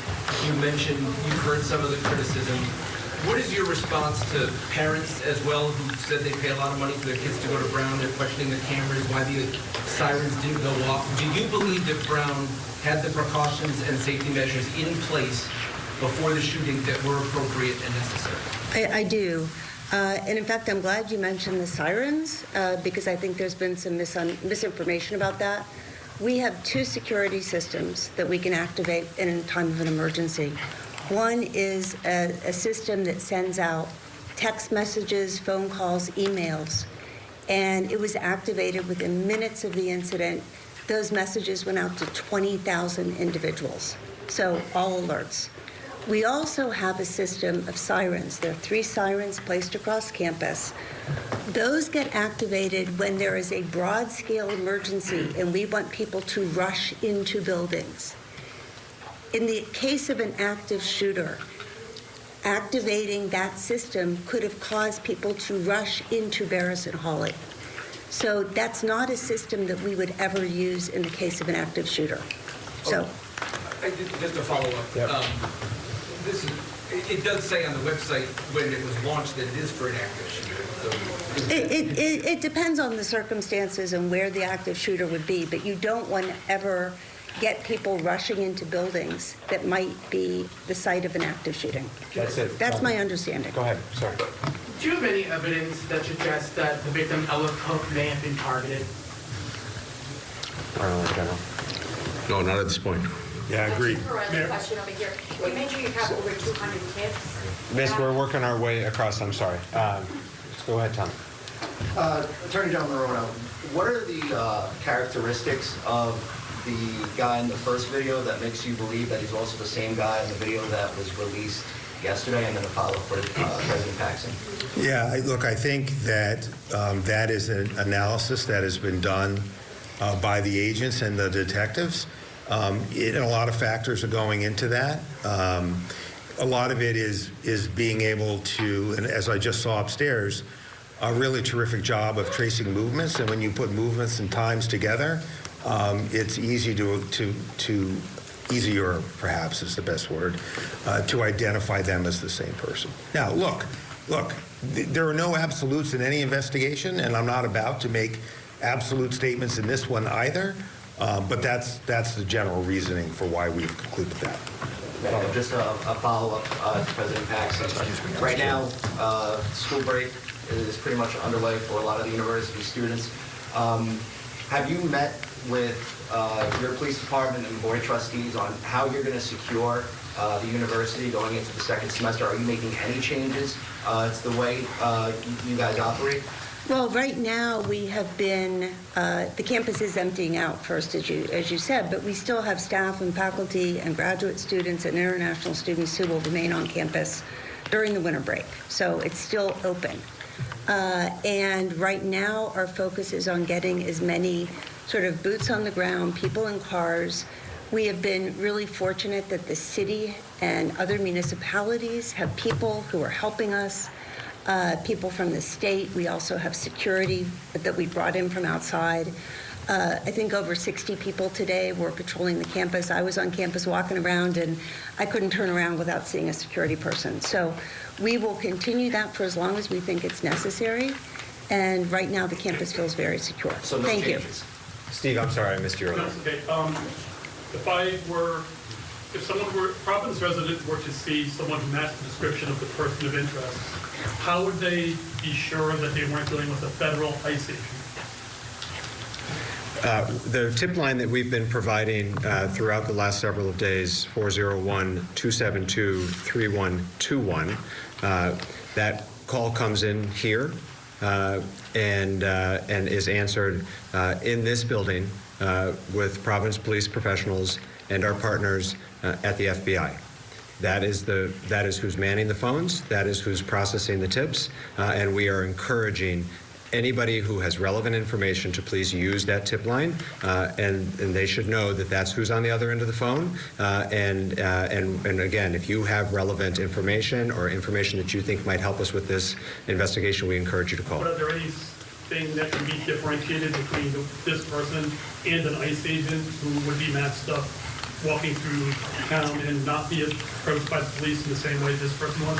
Again, we've worked really hard to build the trust of our community here in Providence, and I'm telling you that that phone number, 401-272-3121, rings in this building and is answered by Providence Police and or FBI. Those are the agencies that are processing, running down, and investigating any relevant information, and we urge folks, if you have relevant information, to please use that phone number. Luke. For the Colonel, do you have any indication as to whether all the interviews of the students in the classroom are completed? And is there any through line that you glean from those interviews? No, we're still conducting those interviews as we speak. Go ahead, please.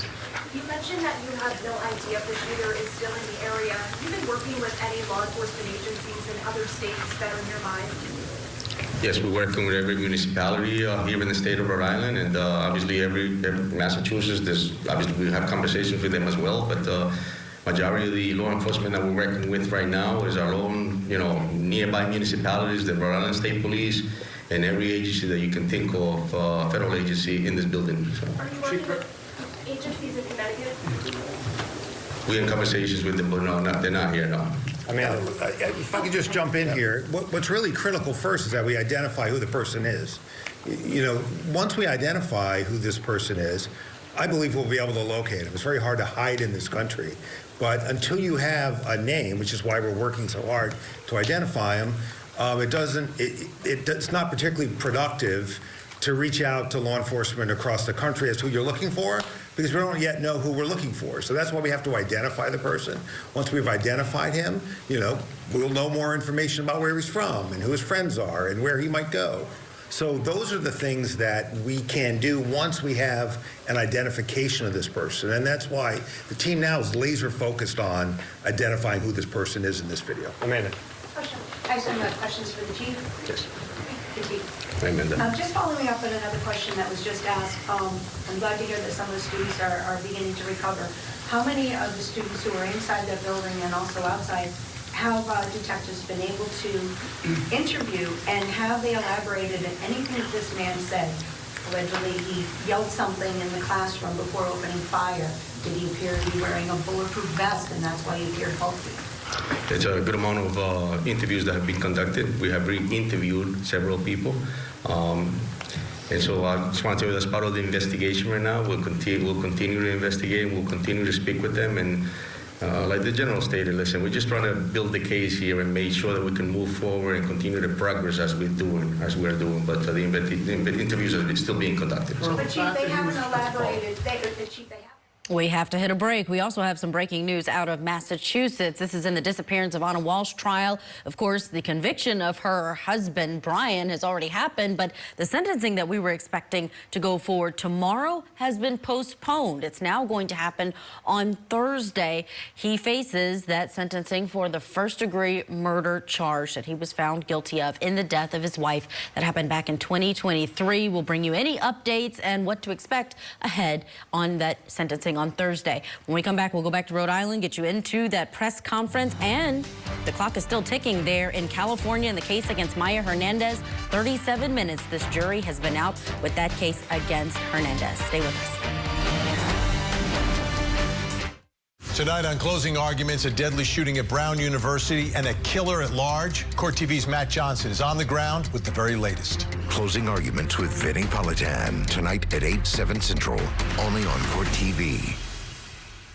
'Tis the season for true crime. Each morning we'll dive into a case that took place around the holidays. Join us for the 12 days of holiday crimes. Opening statements with Julie Grant. Mornings at 8/7 Central on Court TV.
Welcome back to Court TV Live. We want to head back to Providence, Rhode Island, where we have been watching together this news conference continuing over the investigation into who caused the Brown University shooting that happened on Saturday, killing 2 and injuring 9 students. Let's pick it up where we left off with these officials taking questions from reporters. Didn't say anything, what he was yelling. Yeah, no, I don't have that info now. Straight back, sir. What do we know about the path of the shooter as they left Ferris and Holly, and where do we lose sight of him? So his movements were all in that residential block that I mentioned, between Waterman Avenue, Howard Street, Ivy Street, Hope Street. It's all that block. The whole residential block that I just mentioned is where his movements were. And then obviously that's where we lose some sight of him somewhere around Governor Street. Is this after the shooting, Chief? In the back there. Correct. To that point, at any point, will there be kind of like a map put out as to which cameras you're seeing them on to kind of give an idea to the public of maybe my camera's there, maybe my Tesla's there, like you said? Correct. Yeah, great point. And something that we talked about just before I came down here to be able to release that map as well. Chief, Alex. for the Colonel, do investigators know how many shots have been fired yet, and can you tell us that? It's in our forensics unit, and obviously with the FBI as well, they're all there, and there was several rounds that were fired inside the building. And just another follow, the image today of the person of interest, they have a satchel. Is it known if there were additional weapons in there or magazines of some kind? No, that's all we know, that it was just that one weapon that I mentioned the other day. Go ahead. Yeah, this might be a question either for President Hudson or the Colonel here. I wanted to follow up on the scrubbed internet pages that were mentioned. There's a lot of misinformation out there. There's been a lot of speculation about what those scrubbed pages might mean. Can you help fact check, give us some information today about what this scrubbed individuals, about one very particular individual, does it have any connection to do with the shooting? As I said before, I have no knowledge of any scrubbed pages. You can follow up with our communications office if you want to get more information maybe tomorrow, but this is the first I've heard of it. So I did, and then they directed me to Colonel Perez. Do you know anything about I do not know. Go ahead, right behind, yes. Hi, una pregunta para el coronel. ¿Qué es lo que ustedes ven en la descripción, en el lenguaje corporal de esta persona que nos hace pensar que es una persona de interés?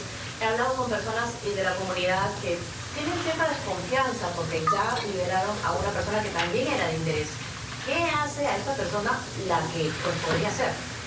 Yes, so the question is, what makes this person one of the suspects that we have that is a priority? And since we have released somebody already in the past, what makes this person the subject? So, la respuesta verdaderamente es que tenemos muchas indicaciones que este individuo es el que cometió esta tragedia. Y entonces tenemos estos videos que mostramos es por esa razón. La investigación nos está llevando en ese progreso a determinar que esta es la persona, por demasiadas cosas que vamos a seguir investigando. So the answer is pretty much that there's a lot of leads that we have here that identifies this individual as the person who committed this tragedy, and we have enough to be able to move forward in progress, and we're very confident that that is the individual that committed the crime. Do you have one follow-up here? Oh, you go ahead, please. I'm sorry. ¿Por qué no llamarlo sospechoso entonces? ¿Y qué le dice a la comunidad que está angustiada? So why don't we call him a suspect, and what do we tell the community that's nervous? So la respuesta es, verdaderamente, estamos llamando a una persona de interés, ¿verdad? Porque necesitamos crear un caso para poder llevarlo a la justicia y presentarlo al fiscal. Y eso le decimos a la comunidad que realmente estamos en un trabajo y esta es una prioridad en este momento y una responsabilidad de que pongamos un caso completo para poder llevarlo a la justicia. Can I just jump in here, Mayor, with your permission? I want to come back to your question about that name. And I know the name that you're asking about because a member of the media asked me about it. I am familiar with it. I wasn't familiar with it when the media member asked me about it. I think it was either CBS or NBC. I asked my team about it. And I think this is an area where caution is really necessary. There are lots of reasons why a page might be taken down, particularly if there's chatter out there about, to your question, Amanda, about words that were spoken. It's easy to jump from someone saying words that were spoken to what those words are, to a particular name, that reflects a motive targeting a particular person, that's a really dangerous road to go down. Really dangerous. If that name meant anything to this investigation, we would be out looking for that person. We would let you know we were looking for that person. You know, again, I think it's just a really dangerous road to go down. I know that in today's age, there are lots of things that people read into things. It's just a dangerous thing to do. And I would leave it to us to identify persons of interest and let us run them down. What the public can do for us today is help us figure out who this guy is. And we hope to have more information out that will help you do that, help us do that. You have a follow-up here. I do, just Yeah. very, very quickly. It was further to my colleague's question, but you have answered most of it. But just in regards to the rumors that are circulating as well about the motive here, do you have any information regarding the rumors that a particular professor was being targeted? Yeah, there's no information that the investigative team has about motive. Zero. There's nothing about, even if taking at face value what one or two witnesses may have said about what something was said, okay, and there are many witnesses that say nothing was said, there's nothing about what we know was perhaps said that indicates any kind of motive that is related at all to ethnicity or political outlook or culture. There's nothing at all that we know right now about that. And I think that is a dangerous road to go down, particularly in today's environment. Patrick has a follow-up. Does the fact that the satchel is in some videos and not in others, and his disappearance around Governor, either indicate that there's a vehicle involved or one of the houses involved, either he picks up the satchel or gets off the satchel? What does that tell us, the fact that it disappears if there's a vehicle? Those are the actions of a criminal, pretty much. I'll tell you that's you're right, and that's something that we're looking at. As you can see in the video, the satchel's on, sometimes it's not on. He has a heavy coat on. He has something in front of his abdomen. He could have hit this satchel, and something instances that we have. We'll continue to investigate. It's complex, but we'll continue to investigate as we go. Chris has got a follow-up. Chris has got a follow-up. Chris has got a follow-up. Or are you assuming, like in Lewiston, Maine, after 4 days, the suspect had taken his own life? So if you just set the microphone, are you assuming right now that you're showing these videos that this is a suspect after 72 hours that's still alive? Or do you have dogs and thermal imaging from helicopters overhead that are looking for a person that's taken their own life? Yeah, we're using a lot of resources. As soon as we get a lead, we continue to follow through with it. An investigation I mentioned the other day, they start here, then they lead in a different direction. So we're there. Yes, you're right. We use dogs. Yes, if we have a lead on something and we think that we need to go back and search it again, we need to re-interview, we're doing all that. Chris, you've got the last question. Go. This is for the Colonel and the AG. The mayor had noted the Boston Globe podcast that there were setbacks earlier in this investigation. Would you also say that that initial detention with that first person of interest, which you also categorize as a setback? Well, the mayor and I agree on nearly everything, but we look at this case maybe from different backgrounds and experiences, perhaps. Certainly, the mayor has had many great experiences that I've never had, leading a city, for example. Well, I would not characterize it as a setback. The way I would characterize it is, it was a lead that had to be run to ground. And the person, as that lead was run to ground, there was an initial period where that lead looked very promising. But there was still physical evidence that had to be analyzed. And once it was analyzed, it was clear that that person was not a person involved here. But that's not unusual in investigations like this, and that's happening as we speak. We are developing people of interest, and some we quickly rule out, others we quickly rule in. And when I say persons of interest, people that could be this guy based on other evidence. So I would not view it as a setback. I mean, I think, frankly, the police work there and the analytical work that had to be taken out of state and brought back very quickly was very well done. Certainly, was it a disappointment for those of us who hoped we could wrap this case quickly for the benefit of the Brown community and the people of Providence or Rhode Island? Of course. But I don't know that I would use the setback, but I think maybe those words don't, but maybe what I'm saying is not all that different from what the mayor said. But I look at it as good police work while other work was going on. We will be back tomorrow with further updates unless there is a meaningful update. Again, if you are not yet on the press list, please see Camille or Julie to my left, and they can add you to the list. Thank you all very much. Mayor, personal, could you see, on the posting from the FBI, it says that there's a second individual. Is there a second individual or no?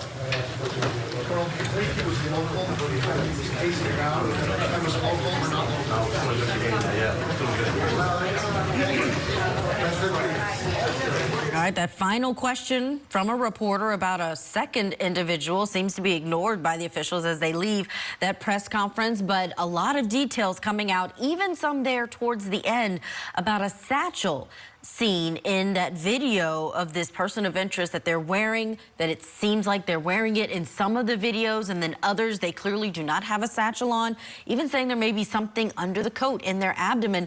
Could that impact whether this stocky build that they are looking for may not be entirely accurate? We're going to get a lot of our questions answered when we bring in, on the other side of this break, our Matt Johnson, who has been there on the ground on this campus of Brown University. Stay with us.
Welcome back to Court TV Live. We continue to follow the breaking news out of Rhode Island, where that manhunt continues in Providence. Police releasing today enhanced photos of the person of interest and video. This all connected to that deadly Brown University shooting. And this is the image that you're seeing on your screen now from surveillance video on Saturday, a couple of hours before and leading up to this shooting. Investigators are asking anyone with information to contact the FBI. Let's head out now live to Providence, where we find Court TV crime and justice correspondent Matt Johnson, who has been there the entire day. Matt Johnson, what can you tell us?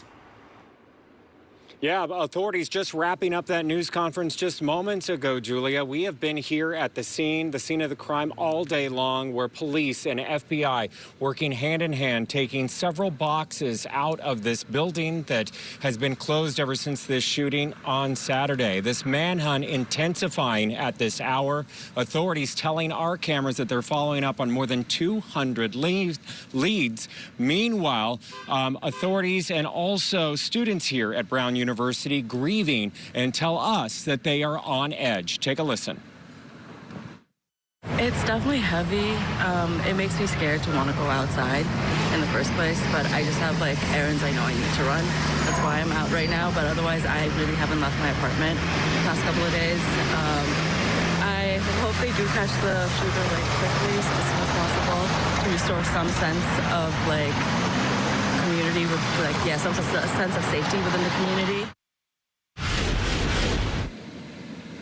Day 4 of the manhunt and a major police presence on campus of Brown University in Providence, Rhode Island, following the deadly school shooting that left 2 dead and 9 injured. The FBI collecting boxes worth of evidence from the engineering building where the shooting took place.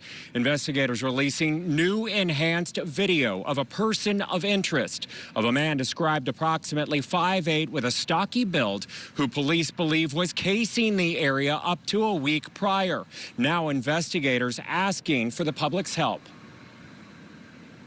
We're asking the public to look, if you have any camera systems or any Teslas, like I mentioned, that you look at that footage and that you can reach out to us and please provide us anything that you have. And we're asking you to go back at least a week to do that. And the reason for that is because on Saturday night, the day off, we actually learned that this individual was in that neighborhood at around 10:30 in the morning. We also know in this profession that many criminals will case out an area weeks and days prior.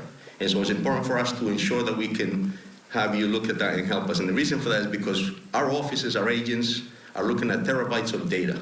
And we're looking for a moment that is shorter than somebody taking a breath. It's incredible hard work to do that. A call to action right now after Saturday, the gunman walking into the Barris and Hawley Engineering building and shooting 11 people, killing 2 students, including Ella Cook and Muhammad Aziz Amor Zokov. 9 others injured. The motive for the shooting is still unknown, or if the shooter had any ties to Brown University. Meanwhile, a memorial on campus for the victims continues to grow at this hour. Listen to this. Brown is deeply committed to the safety and security and well-being of our community. And I've been deeply saddened to see people questioning that. We understand that as time goes on, there is maybe a natural instinct to assign responsibility for a tragic event like this. Anxiety and fear is very natural, but the shooter is responsible. Horrific gun violence took the lives of these students and hospitalized others. And it's deeply sad and tragic that schools across the country are targets of violence. Brown is no exception. At this hour, investigators asking for the public's help. Anyone with any information being asked to call the Providence Police tip line. Let's put it on your screen if we can. 401-272-3121. You can remain anonymous. There's also a $50,000 reward leading to an arrest. Julia? Matt Johnson, it's been so helpful to have you there. I know you've been talking with students.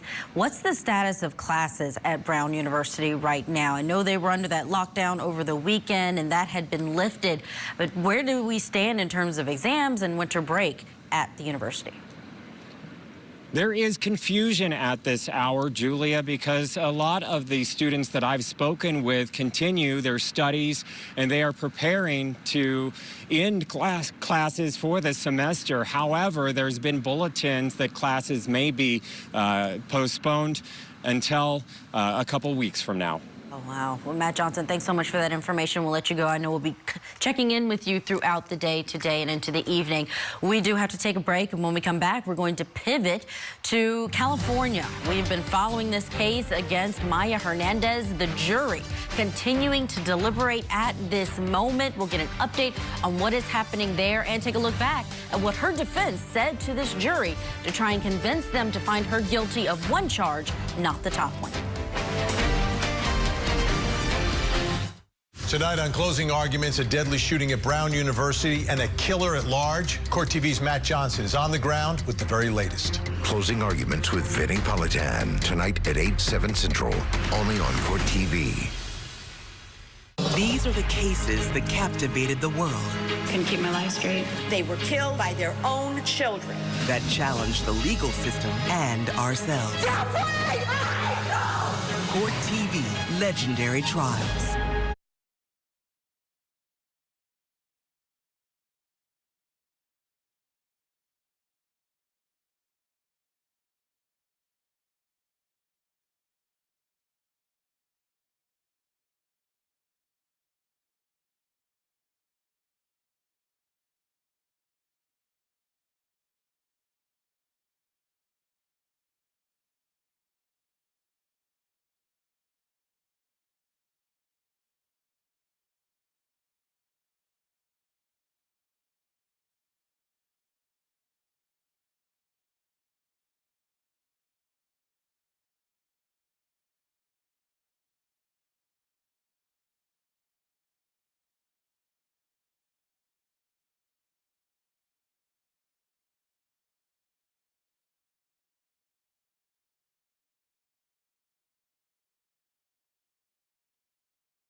Welcome back to Court TV Live. Thank you for being with us. We are turning our attention now to the cosmetic filler child killer trial in California. The jury right now deliberating the fate of defendant Maya Hernandez, and they've been at it just over an hour. She's charged with second-degree murder, involuntary manslaughter, and 2 counts of child endangerment after leaving her 2 young sons inside of a hot car last June in California for more than 2 hours. Police say that she was getting a cosmetic procedure done at the time, a butt lift. And one of the children, 1-year-old Emilio Gutierrez, he died from hypothermia inside of that car. While we continue to monitor those deliberations, we do want to listen back to an unaired portion of the defense closing arguments where they tried to convince this jury that this was not second-degree murder, but rather involuntary manslaughter. Let's move to Maya. First interview. There were 2 interviews. They were done by Detectives McNabb and Jordan. Each interview speaks for itself. You have the video. You will have the video. Maya taking accountability doesn't equal conscious disregard. Those are different concepts. Maya thought the AC would stay on. She said that in the first interview.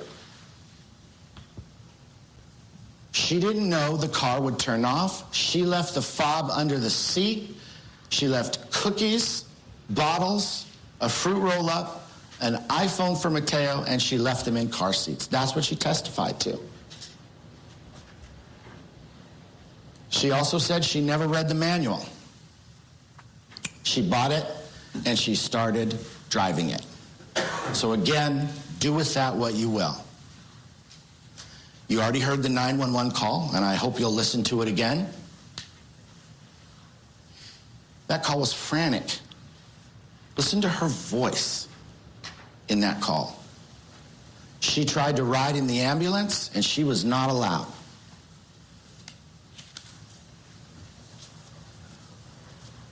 When the DA crossed Maya, counts 2, 3, and 4 were proven. And I also said, to be fair to the DA, you know, she has to meet her burden of proof, right? That's the law. She has to meet her burden of proof, but we're conceding 2, 3, and 4. My point is, Maya was criminally negligent. That much is clear. Her behavior was absolutely more than ordinary carelessness, inattention, or mistaken judgment. She was reckless in a way that created a high risk of death, or GBI, and a reasonable person would have known that acting in that way would create such a risk. That's why this is involuntary manslaughter and child endangerment. That's exactly why it is.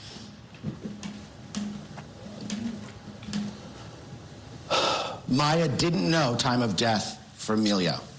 Maya tried to call CPR. Maya tried CPR on the 911 call with the assistance from the dispatcher. If Maya knew when she Snapchatted her sister that Emilio was dead, why ask McNabb? It's hyperbole. It's what we always engage in, right? Oh my gosh, he's dead, right? Maya asked the guards, and they didn't know. Maya's reaction was one of emotional shock per Dr. Musako. I had to do that. I had to call him to get his opinion on that. But is that really surprising? I'm not trying to minimize my own expert, but I don't just get to say stuff. I have to give you a basis. That'd be like the recreation. I have to say, hey, this is an expert. These are the tests that he performed. This is his opinion on this case. The point here is that Maya did everything right as soon as she could. So, let's get there. Count 1 is not proven, and here is why. Under 252, the specific intent crime of second-degree murder requires the joint operation of wrongful act and wrongful intent. Under CalCrim 520, when Maya acted or failed to act, Maya did not have the required state of mind of malice aforethought.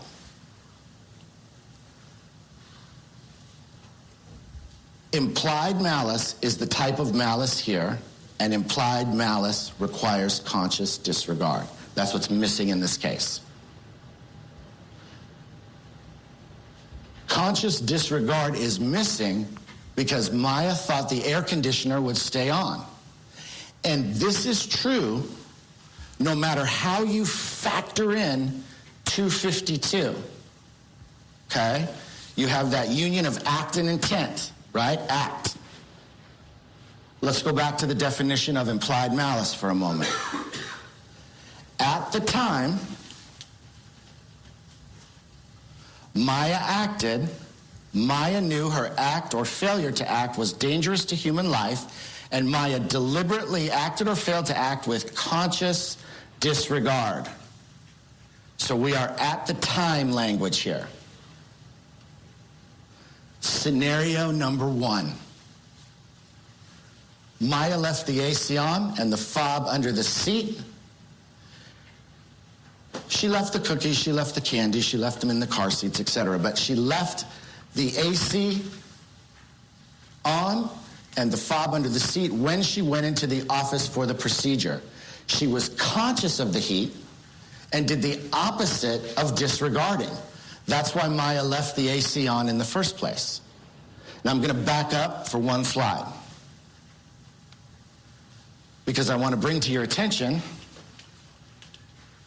this is what you guys are going to have to talk about. The at the time. Because you're the deciders. And that's why I gave you scenario number 1. That's when Maya left the AC on, fob under the seat, and went into the office for the procedure. Scenario number 2. When Maya was sitting in the lobby, Maya thought the AC in the car was on while she was sitting in there. Should Maya have checked on them? Yes. Parents should check on their kids. What do we call parents who don't check on their kids? We call them negligent. And in this case, criminally negligent. But here's the real distinction for conscious disregard, okay? This is the distinction for conscious disregard. To really get there, remember at the beginning I told you about this, the alternate scenario about the person who just walks in and does nothing, right? Okay? This is another one. The prosecution, to really get there, would have to prove that Maya knew the car would time out. See, you're hearing about this hot car, hot car, hot car. Okay? But that's not it. Okay? Hot car, hot car, hot car means that if you're the parent that just walks in and leaves them in a hot car, you're consciously disregarding. That was that alternate scenario, the first one. But this one is hot car, hot car, hot car. Maya knows that it's hot and hot car, so she turns on the AC, thinking it's going to keep running. So in order to get her for conscious disregard, they would have to prove that Maya knew the car would time out and then went in anyway. The point isn't that Maya didn't know that leaving a kid in a hot car is risky. She did. That's why she left the AC on. What she didn't know is that it would turn off. Maya thought she mitigated the risk. And this is true whether she's walking away or sitting in the lobby. For your at the time decision, this is true either way, because she thought the AC was on. She was wrong, tragically. The mental state in count 1 is subjective. I'm not going to burn you all the way back to that slide, but it was the blue Maya. The mental state in the conceded counts 2, 3, and 4 is criminal negligence. And it's guided by the way those crimes are defined in the instructions. They fit better on these facts. She was reckless. She was reckless to trust the machine. That's it. Do you trust your kid's life to a machine? That's reckless. But yet you do. You trust them to cars, you trust them to baby monitors, you trust your kid with a lot of machines, but you also check on your kid. Okay? Count 1 is a specific intent crime, and the definition of implied malice requires conscious disregard. Conscious disregard has not been proven beyond a reasonable doubt in this case. 2, 3, and 4 have been conceded, but there's no conscious disregard, therefore there's no count 1. Reasonable doubt leaves you with an abiding conviction that the charge is true. You have to believe in this case with an abiding conviction that there was conscious disregard. And you can't get there. Maya thought the risk was mitigated. That's really what it is. They would have to prove that she knew that the car would time out. And there's nothing about that in this case. Now I have some rebuttal here, and then I'll go into my closing remarks. My apologies for how I do this. You were told that this case turns on not what did she know and when did she know it. That depends on the count. That depends on the count and the mental state. You were told that she made statements that were not consistent with the car running because the car turns off, and she didn't know that. And finally,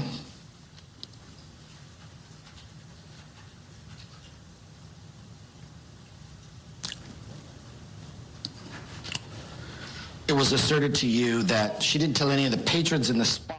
All right, we are going to step aside so we can bring in criminal defense attorney Lara Uretzian on this one.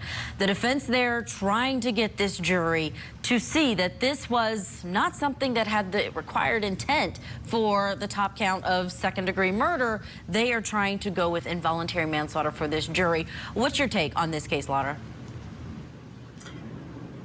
The one thing I have to say is I've always, as a defense attorney, I've always worried when you've got the two options of involuntary manslaughter and second-degree murder, because the line is a little blurry and it's not easy for a jury who's not necessarily educated in the field of law to differentiate between the two, because the implied malice for second degree does involve recklessness. I mean, it could be just some kind of negligence, right? But it has to be extreme negligence, conscious disregard of human life. So it's that extreme level of negligence.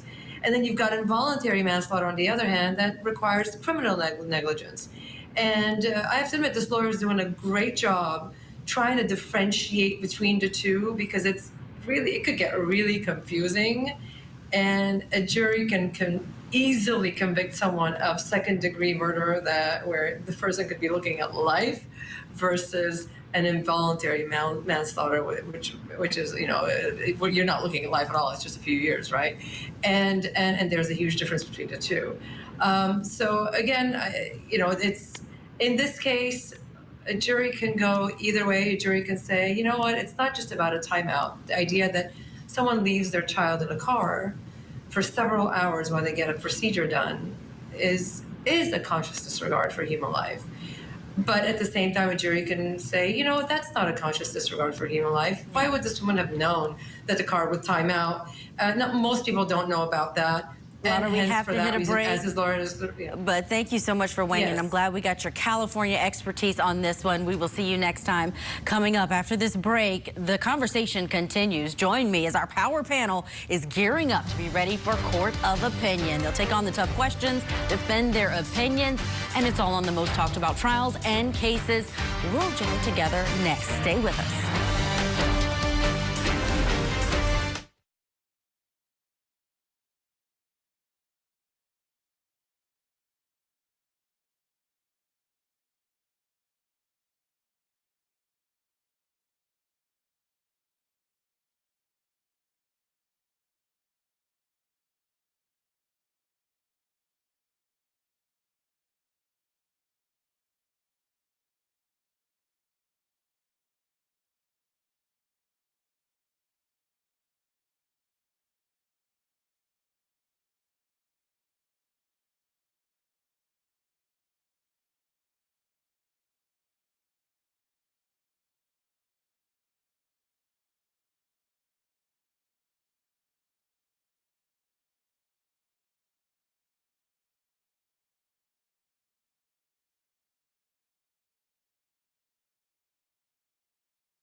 Options start at $9.95 a month, 35 cents a day.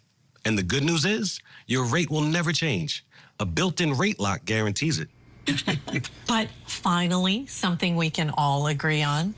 I have to hand it to Colonial Penn. No, it works for all of us. Those with health issues and those who watch their money. Colonial Penn makes getting life insurance easy, even if you have pre-existing conditions or a fixed income. Call for more information and the simple form you need to apply today. There's no obligation, and you'll receive a free beneficiary planner. Record your important information and final wishes in this handy guide. It puts everything your family will need in one place. Call 1-800-622-8558 for your free information and your free beneficiary planner. That's 1-800-622-8558. There's no risk or obligation. That number again is 1-800-622-8558. That's 1-800-622-8558. So call now.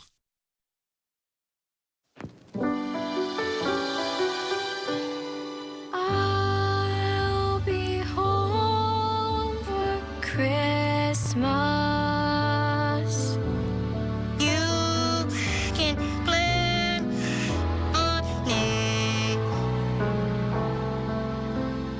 Please have snow and mistletoe And presents on the tree. Right now, all over the country, kids at Shriners Hospitals for Children are able to go home and be with their families for the holidays. And that's only possible because of the monthly donations from people like you.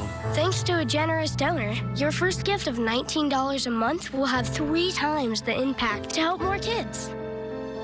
With your gift of just $19 a month, only 63 cents a day, we'll send you this adorable Love to the Rescue blanket as a thank you, and a reminder of the care you'll be providing so kids can be with their families. Christmas Eve will find me where the love light gleams. It only takes a moment to call the number on your screen, or you can visit loveshriners.org. Your first gift of $19 a month will have 3 times the impact in the lives of kids like me. Because every child just wants to be home for the holidays, and your gift makes that possible. Your call is the best gift of all. Your gift will be my favorite Christmas present this year. Please call the number on your screen or go to loveshriners.org to give whatever you can. And when you become a monthly donor, your first gift will have 3 times the impact to help more kids. Thank you for giving.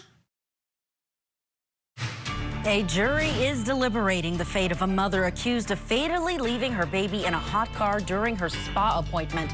Plus, a trial date is set in the case of a Georgia teen charged with killing her parents. But we're learning there are social media posts the defense wants to keep out first. And celebrity attorney Alan Jackson now representing the son accused in the death of actor-director Rob Reiner. The court of law has wrapped up for the day in those cases. Now it's time for Court of Opinion.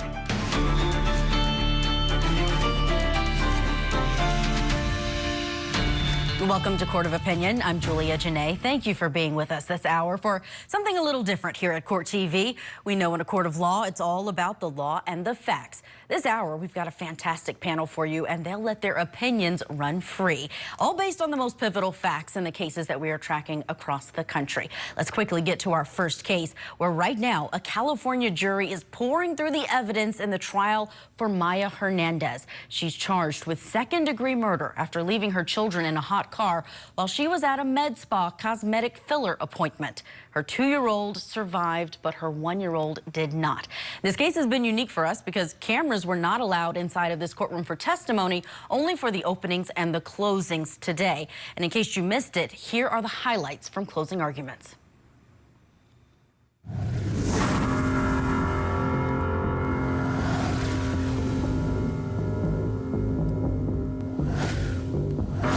We are here because on June 29th, 2025, the defendant, the biological mother of Emilio and Mateo, chose herself.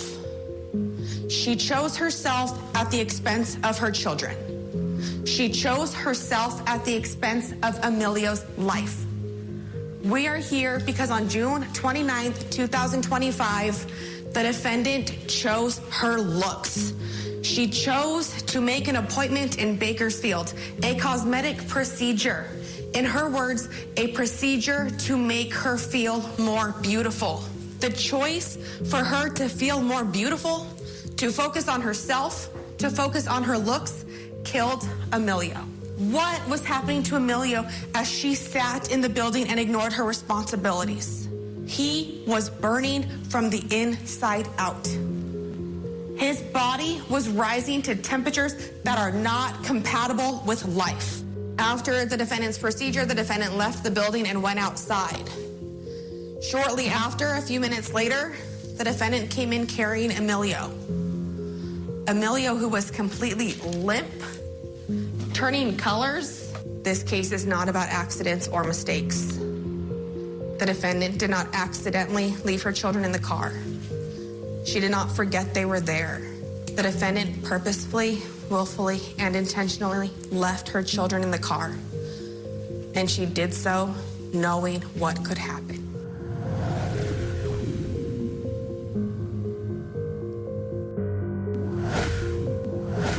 Maya was criminally negligent. That much is clear. Her behavior was absolutely more than ordinary carelessness, inattention, or mistaken judgment. She was reckless in a way that created a high risk of death or GBI, and a reasonable person would have known that acting in that way would create such a risk. That's why this is involuntary manslaughter and child endangerment. Conscious disregard is missing because Maya thought the air conditioner would stay on. Maya left the AC on and the fob under the seat. She was conscious of the heat and did the opposite of disregarding. That's why Maya left the AC on in the first place. I'm asking you to find Maya Hernandez not guilty of count 1. Her conduct was clearly criminally negligent. But there is no implied malice in this case, and this is definitely not second-degree murder.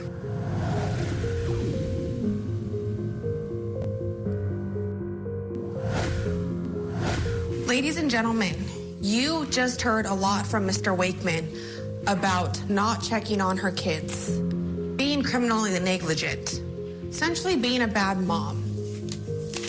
You heard that she thought the air conditioner would stay on. She thought it would stay on, therefore she's not guilty of murder.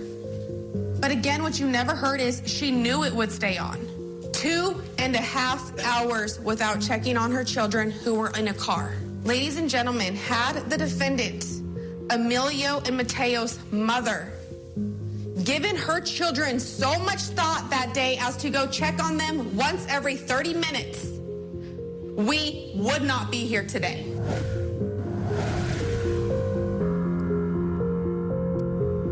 A lot of passion there from the attorneys giving those closings. And again, this jury has had the case for 1 hour and 32 minutes out there in California. Let's bring in our power panel. We have in studio with us tonight criminal defense and civil attorney and former judge Jesse Lahl is with us. We also have criminal defense attorney and law professor at Emory University and former federal defender Molly Palmer.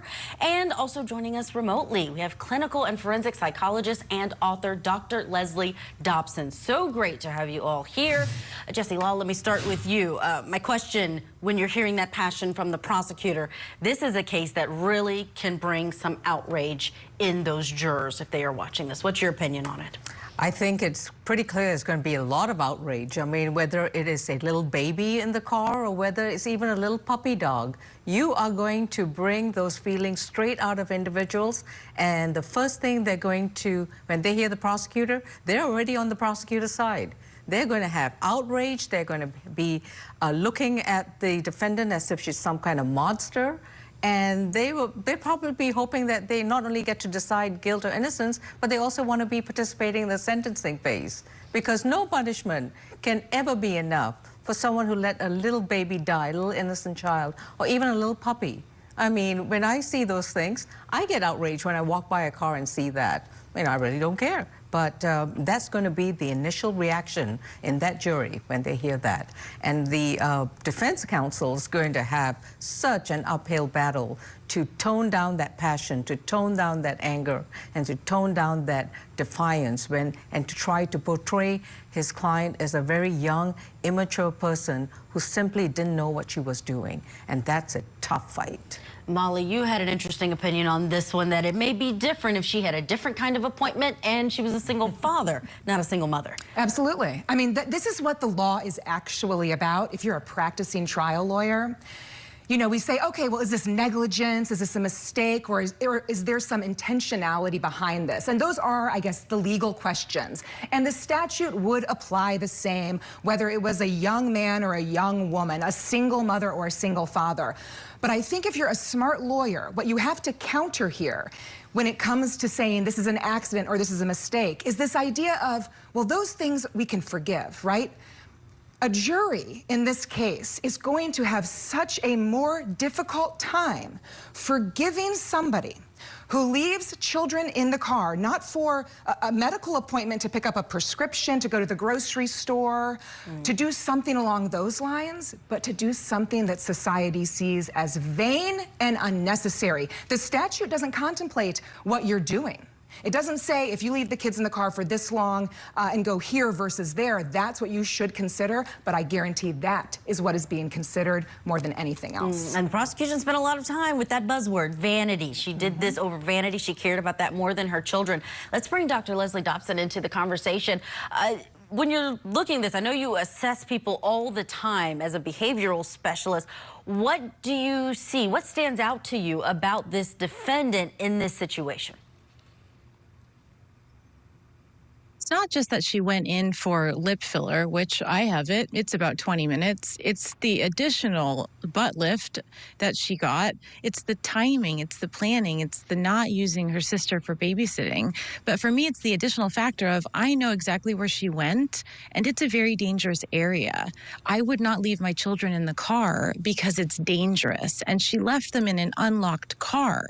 There are so many elements of carelessness to the safety of those children, not just the temperature and not just her vanity.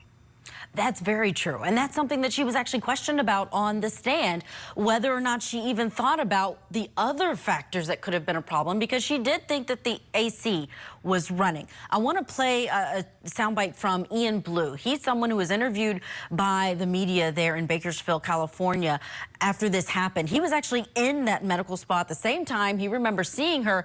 Here's what he said about this incident. Maya was like, oh, I have 2 kids. But she never mentioned that she had him on the car. She never, ever she was never like, hey, let me go get my kids, you know, or something. Like, she had the chance. I heard that she was saying that her car was on and the air was on and that the windows were open. That's a lie, because I was there, that I know the windows were closed for sure, and I know the car was off for sure. Judge Law, is it any different than someone who may have simply forgot? I mean, that does happen. We see parents on trial who say they were distracted by video games, or they went to work and didn't realize they didn't drop off their child at daycare. Is this very different? This is very different because this was a woman who purposely parked in that location for an appointment. She didn't have an appointment to go to a grocery store. She didn't have an appointment to go to a daycare. She didn't have an appointment to go to a job. This was a scheduled visit. And I believe that she was in the waiting room for a significant period of time. 2.5 hours. Before her procedure. Time that she could have spent instead by just simply leaving her cell phone number with the receptionist, saying, I'm going to sit out with my kids. And then, you know, she had a spectrum of choices. And this is a situation where the fact pattern is just going to work so harshly against the defendant. The fact pattern doesn't help her in either way. This is a selfish, vain reason. She is doing it simply because she's trying to beautify herself. She isn't running into a pharmacist to get medication for the kids or for herself, or standing in line to get food stamps, or, you know, doing work in order to get money so she could feed her kids. This is something that's very vain, very, very horrible. You know? These jurors, they are weighing that right now. Molly, one of the things that they're not weighing, potentially, I mean, unless they ignore everything they heard in closing arguments, they're not weighing not guilty, because the defense says, yes, we want you to hold her accountable, but that this is not second-degree murder. This is involuntary manslaughter. What's your opinion on their approach? Because that's sometimes a risk. Oh, absolutely. But, it gave me insight into probably what happened leading up to this trial as it relates to plea negotiations. And as a criminal defense lawyer, a former public defender, there are situations where there's no plea. You try and negotiate, there's nothing you can do, and you have to take it to trial because, first of all, that's the client's choice. And I imagine this is a situation where there is no offer on the table, and that's why during the course of the trial and in argument, you hear the defense conceding. You think, why are you going to trial if you're just going to say she's guilty of this? Because there was nothing on the table for them to resolve the case to, and you have to go to trial. And so then you stand up in front of a jury and you try and use that somewhat to your advantage and say, look, we're admitting to what we did, but here's what we didn't do and here's why. And so, what the defense did in putting her on the stand and trying to tell her life story and about how, her ex was in jail for domestic abuse and trying to do all of that, that was the only strategy that they had. But there are reasons that defense lawyers go to trial, not simply to just win, to just get a slam dunk not guilty. It's a far more complex process than I think a lot of people realize. That is interesting insight when it comes to what happens behind closed doors before we get to a trial. Dr. Dobson, I want to get your take on this. I actually want to play something from her public defender who was asked questions before this trial started, and he's talking about what he thinks is a real mitigator in this case. There's a human need to protect children and to care for children, but the fact of the matter is she's still a child herself. She's barely 20. You don't stop becoming a child when you turn 18. Dr. Dobson, what's your opinion on that? The age of this young mother who had 2 kids. She had a toddler who's 2 years old and a 1-year-old. And she said on the stand she had no idea the car would turn off, and she didn't think about any of the other problems that would happen.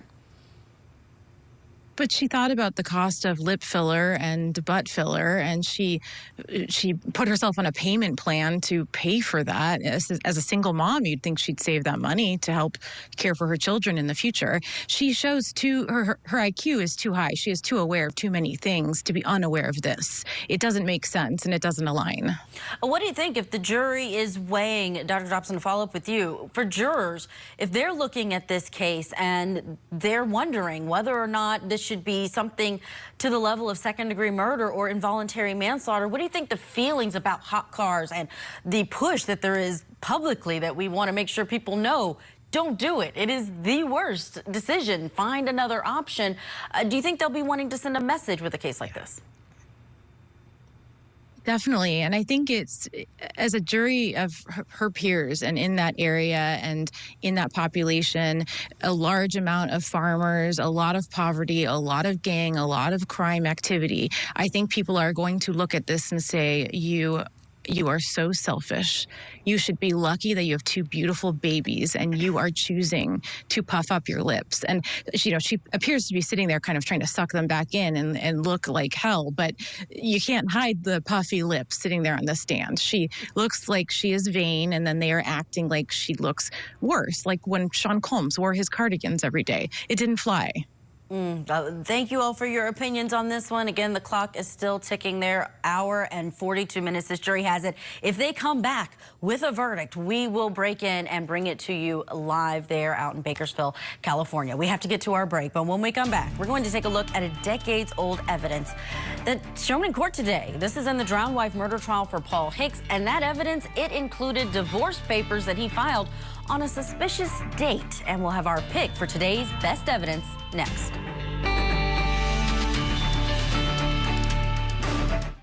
Tonight on Closing Arguments, a deadly shooting at Brown University and a killer at large. Court TV's Matt Johnson is on the ground with the very latest. Closing Arguments with Vinny Politan, tonight at 8/7 Central, only on Court TV. A Microsoft executive gunned down. Now his ex and her new husband are charged with his murder. A social media sensation, now a suspected killer. She wrote a children's book about her husband's death. Now she's accused of killing him.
Welcome back to Court of Opinion. Let's go beyond the gavel. We are following a once cold case in Ohio where a husband was the prime person of interest, but there were no charges in his case until 24 years passed. This is the drowning death of his wife, Regina.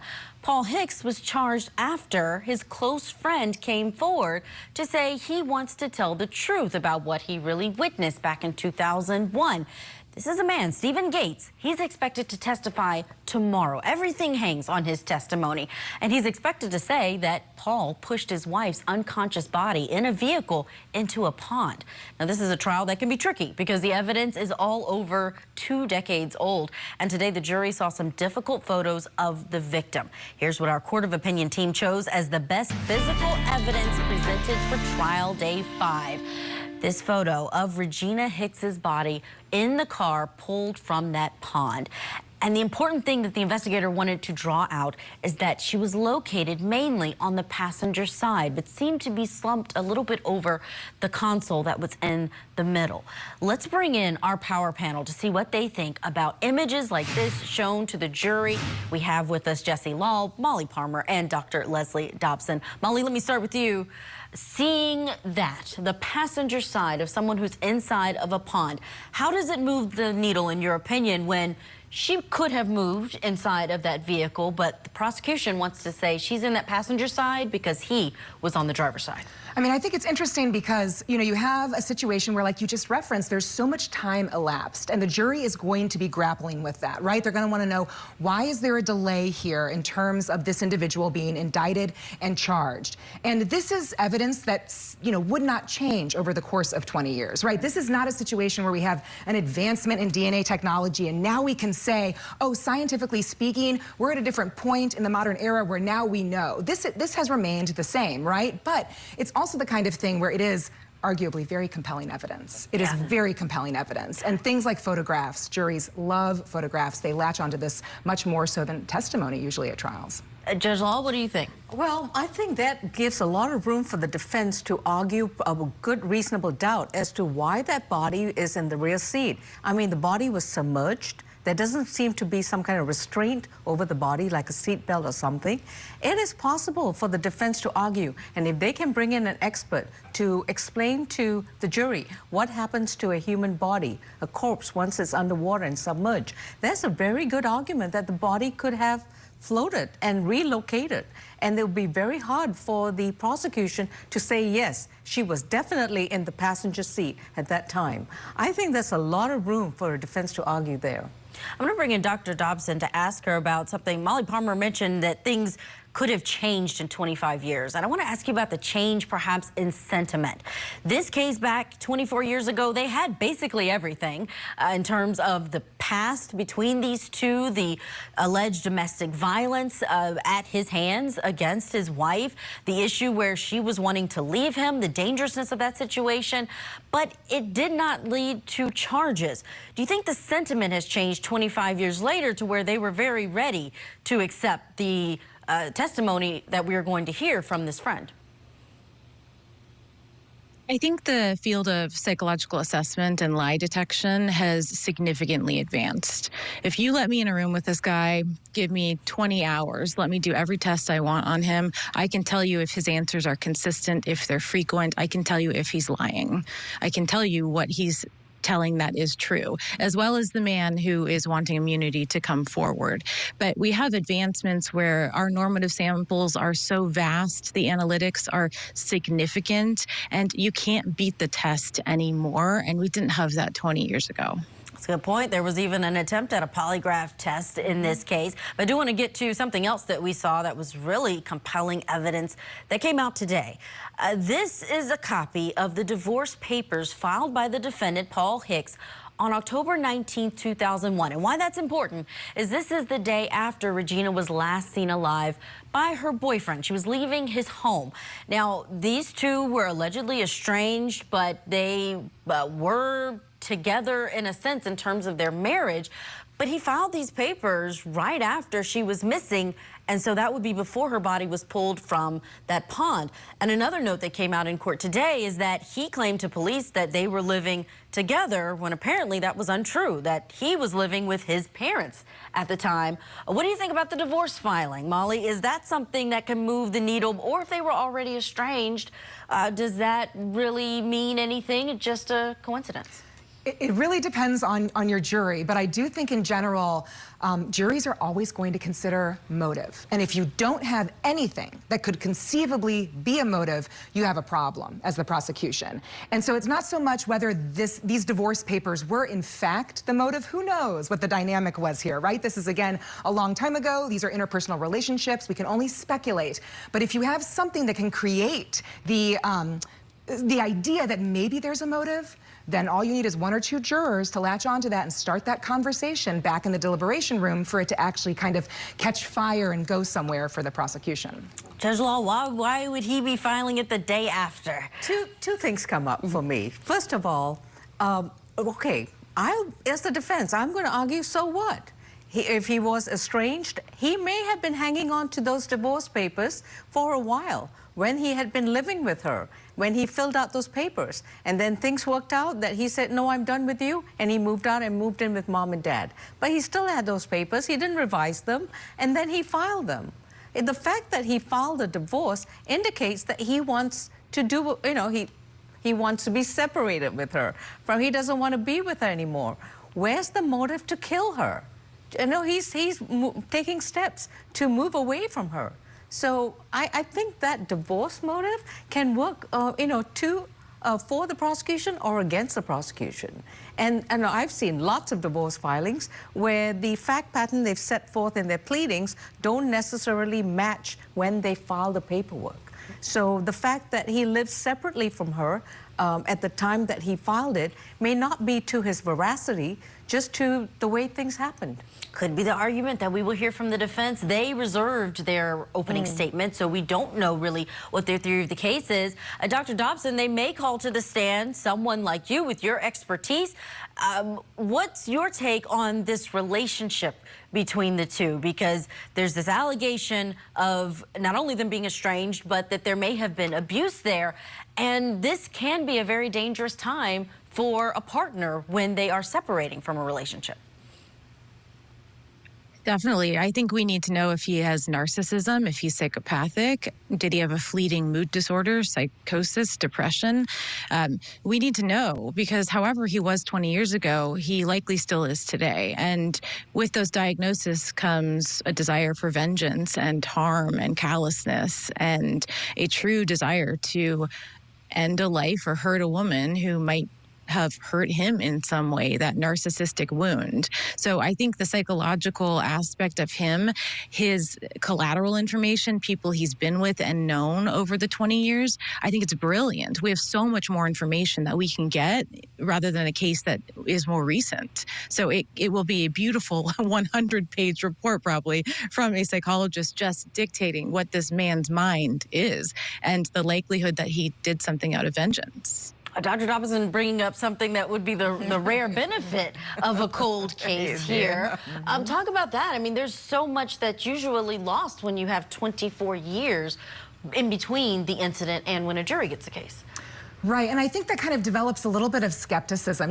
You're dealing with a jury, like we talked about with the first case, the jury kind of is already hearing the facts about a dead child, and it's really hard to pull them over. I think when you start with a cold case, the jury essentially is like, well, how, why did it take so long to get in our hands? Why did it take so long to be here in front of the jury asking us for a verdict? Was there reasons why this shouldn't have been brought? And what were those reasons? And so, a lot of questions are going to be unanswered during the course of this trial, and it's very difficult, I think, for a jury to convict beyond a reasonable doubt if they go back there and start asking those questions as to the temporal remoteness of the investigation and decision-making and everything else that has happened in the course of the quarter century, that this man was just free.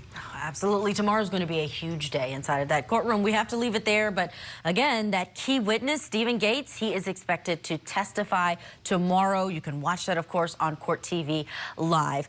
Up next, we're going to go beyond the gavel for a pending case of a teenager accused of shooting her mother and stepfather as they slept. She made an appearance in court today, and we'll discuss what has to happen before her trial starts next month.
Every day here at Court TV, we see the judicial process play out in courtrooms across the country, from jury selection to the presentation of evidence, all the way to the verdict and sentencing.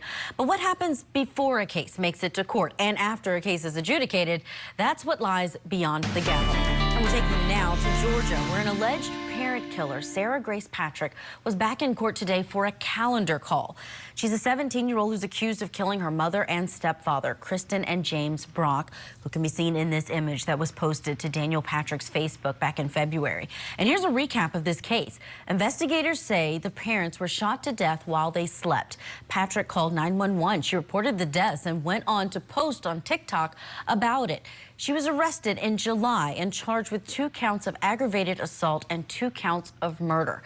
And here's what happened in court today. Both sides say they are ready to go to trial in less than a month. January 5th is the trial date. There's also a pending evaluation report from a defense neuropsychologist that could throw a wrench in things when it comes out. The state says that they have to see it and see if there may be something that will impact the timeline. Let's bring in our power panel. In studio, we have criminal defense attorney Jesse Lal, criminal defense attorney, and former federal defender Molly Palmer with us. And joining us remotely, we have clinical and forensic psychologist and author Dr. Leslie Dobson. Dr. Dobson, let me start with you on this one, because we've got a situation where she's a 17-year-old being tried as an adult for the death of her parents. What's your opinion on cases like this one? This is an interesting case of parricide, and in particular because you bring up social media. There was a lot of social media that was found in this case, and a lot related to substance use and trauma and abuse in the home. And so for me, a case like this shows me that this was a call for help, and no one was helping her, so she took it amongst herself to end their lives. That is what I would assume, and she may have also done it to rescue her 6-year-old child, or her 6-year-old sister, who came upon the bodies before she called 911. Molly Palmer, react to that for me, and also the fact that we're going to trial January 5th. This is only about 6 months since she's been arrested. Right. I mean, sometimes strategically, one side or the other wants to have more of a speedy trial than would be the alternative. But I do think there is more to be seen. My sense is that we are going to see some sort of defense that really highlights whatever trauma or abuse or negligence this teenager was suffering, and kind of spins it in a way that maybe at this point we haven't seen much of, right? We've heard the facts about how she callously took to social media after the killings, and how she put her younger sister in a situation where she came up upon the bodies. I mean, all of these horrible, horrible facts. But I have a sense that this is going to be one of those trials where there are additional horrible facts as to the accused, as to the defendant, that we have no idea the depths of just yet. Well, we're going to talk about some of those, but you mentioned her taking to social media. So I do want to share that, because it did become a huge point of contention, especially early on in this investigation. Now, these were posted to the TikTok page of Sarah Grace Patrick, one that came with the handle sgrace0482. Let's take a look. This happened just after the murders of her parents.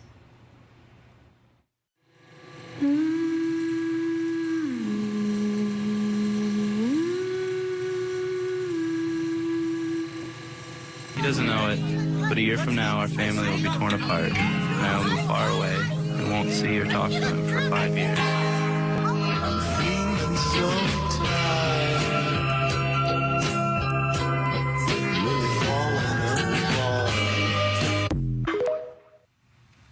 Jesse Lal, I don't know how a jury will react if that comes in as evidence. What's your opinion on it?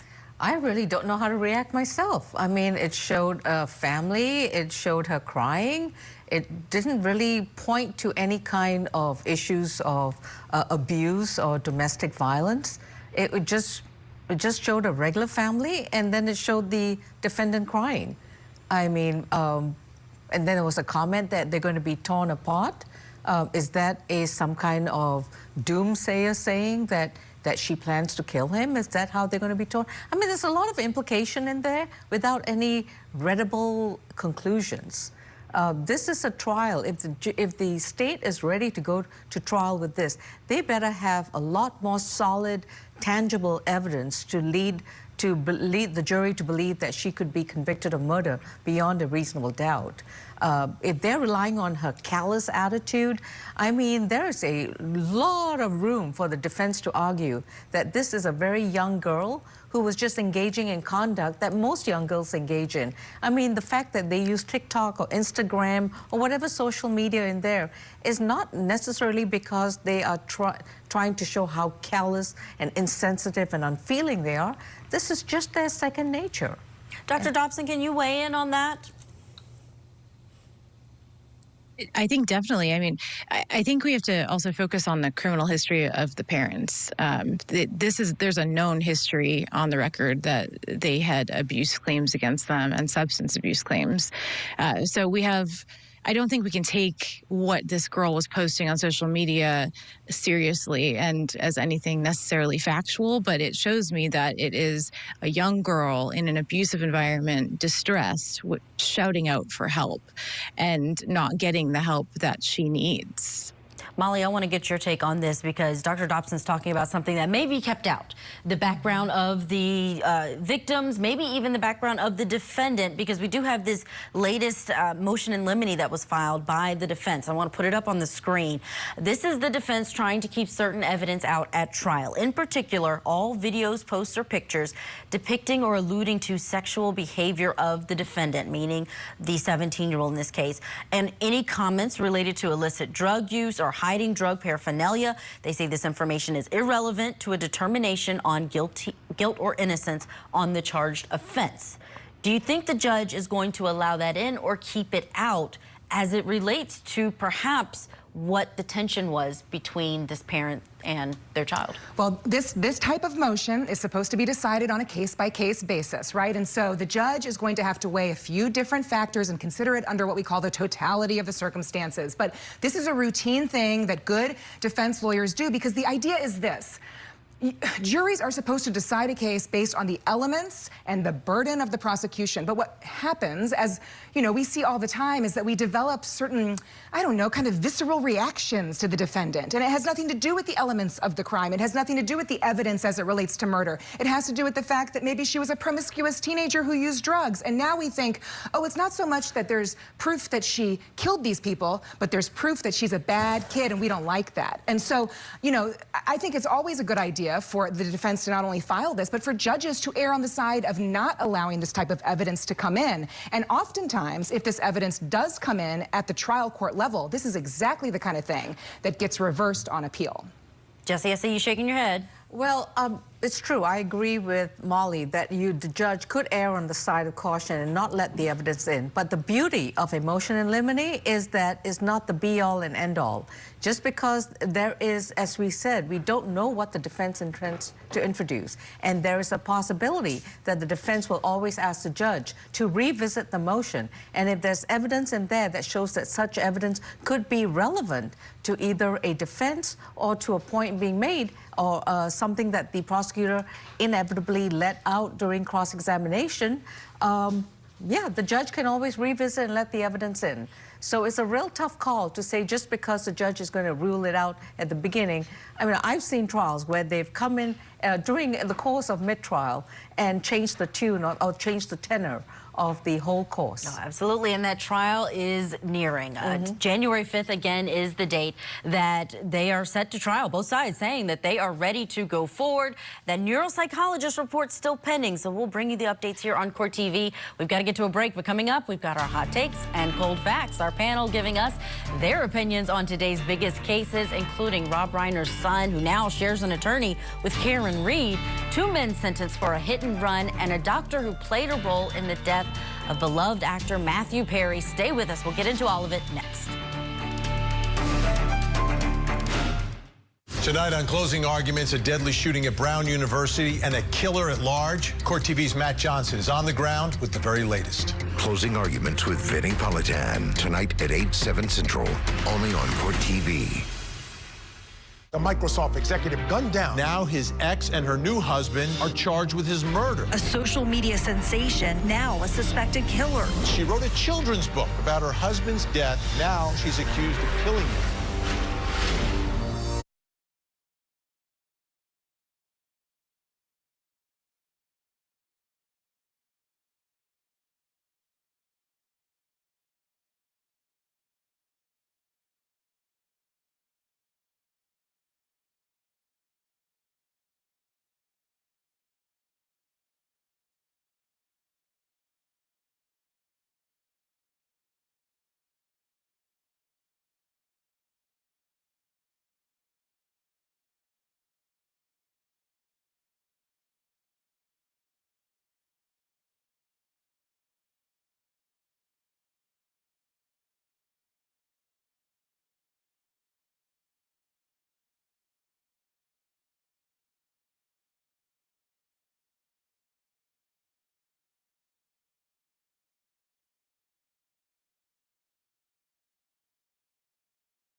Welcome back to Court of Opinion. It's time to get the hot takes on the cold facts, on the big legal headlines we are following here at Court TV. We have our power panel giving their strongest opinions and takes on these cases. And because we want to get to all of them and hear from everyone, we are giving them just 25 seconds to respond and make their arguments.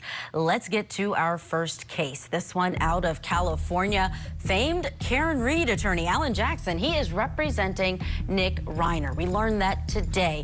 This is after his arrest and the killing of his parents, Rob and Michelle. Now, Nick was supposed to be in court today, but Alan Jackson said he wouldn't be for medical reasons. Prosecutors are charging Rob Reiner's son, Nick, with 2 counts of murder in the killing of his parents. Let's bring back in our panel to get their take on this news. They each have 25 seconds rather, again, on the clock. We have Jesse Lal, Molly Palmer, and Dr. Leslie Dobson. Former Judge Lal, let's start with you. 25 seconds. What's your take on Alan Jackson now taking the reins on this huge case? This is Hollywood celebrity, and what else would you have to represent the son of Rob Reiner? Is also another Hollywood celebrity attorney, and he's made his reputation with representing other celebrity cases. So it is most obvious that he should be out there. He has the power, he has the connections, he has the public persuasion that he should definitely represent him. All right, that's time. Molly Palmer, you have a different take on Alan Jackson being on this case. I do. I am. So on one hand, I think he probably has the client management skills that are going to serve him well representing somebody like Nick Reiner, who I'm just guessing might be a difficult client. But I think if you go in front of a jury and you already have this privileged son of Hollywood who now has this high profile, expensive, famous lawyer, I don't think that's a good look. Think it's not going to bode well with the jury. Let's turn to Dr. Leslie Dobson. Dr. Dobson, we've got a lot of questions that people have about the mental health status of this individual, his addiction in the past. What's your take on this case? Well, I think the lawyer's already doing his job fairly well. I mean, I would imagine the individual is likely detoxing. We're not talking about a medical leave or he doesn't have a cold. There's a reason we don't know if he's competent. There's a reason he didn't show up today. And additionally, I think, this is a very expensive attorney. Who's paying for it? Who is siding with Nick? Who wants to help Nick? And I really would like to know those 2 answers. Oh, that's a really interesting question, especially since we know in the Karen Reed trial, apparently he did not take a fee. Let's move to hot take number 2. 2 men sentenced to prison after pleading guilty to killing a bicyclist in an incident that was caught on camera. They were both teenagers in 2023 when this happened, stole a car, and then intentionally hit the cyclist, who was a law enforcement officer. They captured the whole thing on video, posted it to social media. 20-year-old Jesus Ayala will be serving 20 years to life, and 18-year-old Jasmine Keys is going to be serving 18 years to life in this plea. Jesse Lal, I'm going to start with you. Your take on the outcome in this case. It is going to be a sad and tragic end for these 2 young men. When you have photographic video evidence like this is what juries love, and that was typically will take the jury over the threshold to convict them, and their lives will be pretty much set in prison. Then there will be no childhood, no young boys, no young adulthood. This will be life served in incarceration, and they will come out very brutal. So it sounds like you're saying it's good that they pleaded in this case. Molly Palmer, what's your take on this one? I think this case really highlights something that I struggle with as somebody who did focus on juvenile defense for a while in my career. The idea is that if your brain is still developing, if you're a teenager, you're different. You may be less culpable in certain respects, and we should have leniency. But I struggle because when you have the role of social media with the modern teenager, it changes things, and I think it has created tragic situations like this one. Yeah, them posting to social media did not help in the court of public opinion or in the court of law. Dr. Leslie Dobson, let me get your take on this one. You got a 16-year-old and an 18-year-old at the time, now basically serving up to life. They're going to get out in 20 years? They'll be younger than I am. So I don't think what they're doing, what they could serve is at all what they deserve. I mean, they pointed an officer out who has devoted his career to protecting this community, and they said on social media that they wanted to run over him. They said hit his ass. They deserve more time in prison. They intentionally harmed this man. All right, speaking of amount of time served, let's get to our third story. The doctor who helped sell ketamine to actor Matthew Perry before his overdose death avoids prison time. Dr. Mark Chavez was sentenced to 8 months of home confinement. He is the one who gave the ketamine to Dr. Salvador Plasencia, who was sentenced to 2.5 years in prison earlier this month for selling it to Perry in the months leading up to his death. Now, Chavez's attorney says he accepted responsibility early by cooperating with investigators and voluntarily giving up his medical license ahead of his detention hearing. Dr. Dobson, I'm going to circle back to you and get your take on the outcome in that case with this doctor. So this doctor gave the medicine to another doctor who said, oh, I wonder how much Matthew Perry is going to pay for this. How much can we get out of this guy? They need to be sentenced more. I feel like we're setting a precedent for doctors to be able to take advantage of clients, especially wealthy clients, and give them any medicine that they want because they're going to make a lot of money off it. I don't like how this played out. Jesse Law, your take? Well, you know, the prosecutors have to take what they can get. And if they had a key witness who was cooperating with them and was also culpable in the pattern that led to Matthew Perry's death, I think the sentencing fitted the situation. They got some help from him, but he was also culpable to a degree. And Molly Palmer, final thoughts on this one? Well, you know, this is a federal case, and so it's supposed to be standardized under the United States federal sentencing guidelines, and you do get a measurable benefit when you cooperate. Everyone knows that. The feds are going to immediately find somebody and sit down with them and say, hey, you want to help yourself out? Tell us everything you want, everything you know, implicate someone else. But it always surprises me, despite the purported standardization of these guidelines, that these white-collar offenders seem to have far greater leniency than others. That's our time. Molly Palmer, Jesse Law, and Dr. Leslie Dobson, thank you all for being with us. Coming up, closing arguments with Vinnie Politan, the latest developments in the Brown University shooting.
Order now.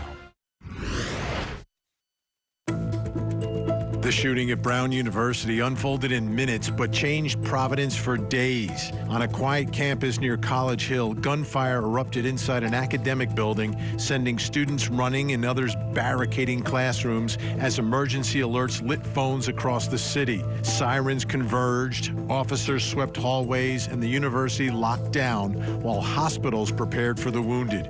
By nightfall, lives had been lost, families were waiting for news, and a shaken community gathered in silence.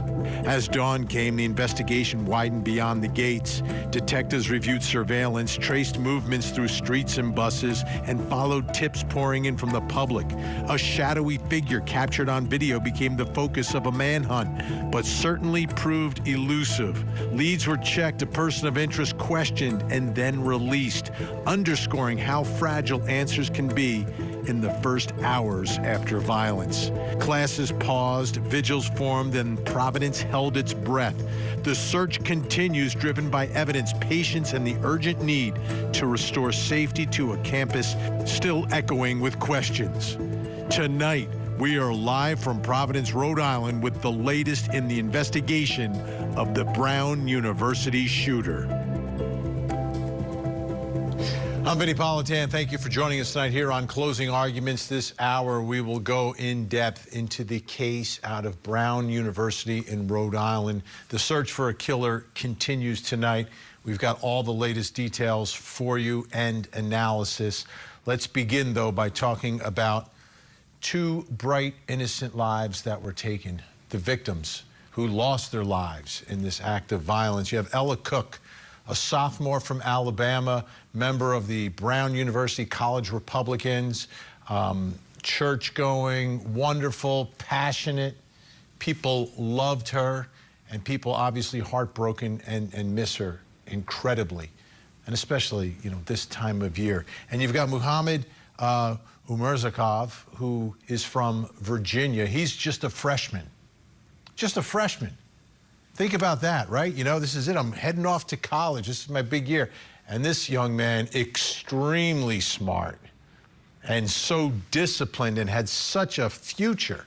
I mean, two bright, innocent young lives taken that would have made a difference in this world. But instead, they were wiped out by evil. That's the only way to describe the killer. Evil. That's the only way you can put like one word on someone who would do what this killer did. This is not self-defense. There's no justification for this. Whatever the motivation was, whatever kind of point the killer was trying to make or thought they were trying to make, whatever's going on in their head, there is no justification. This is cold-blooded, premeditated murder. Period. Full stop. End of story. But the problem is, he hasn't been caught yet, but time is running out here.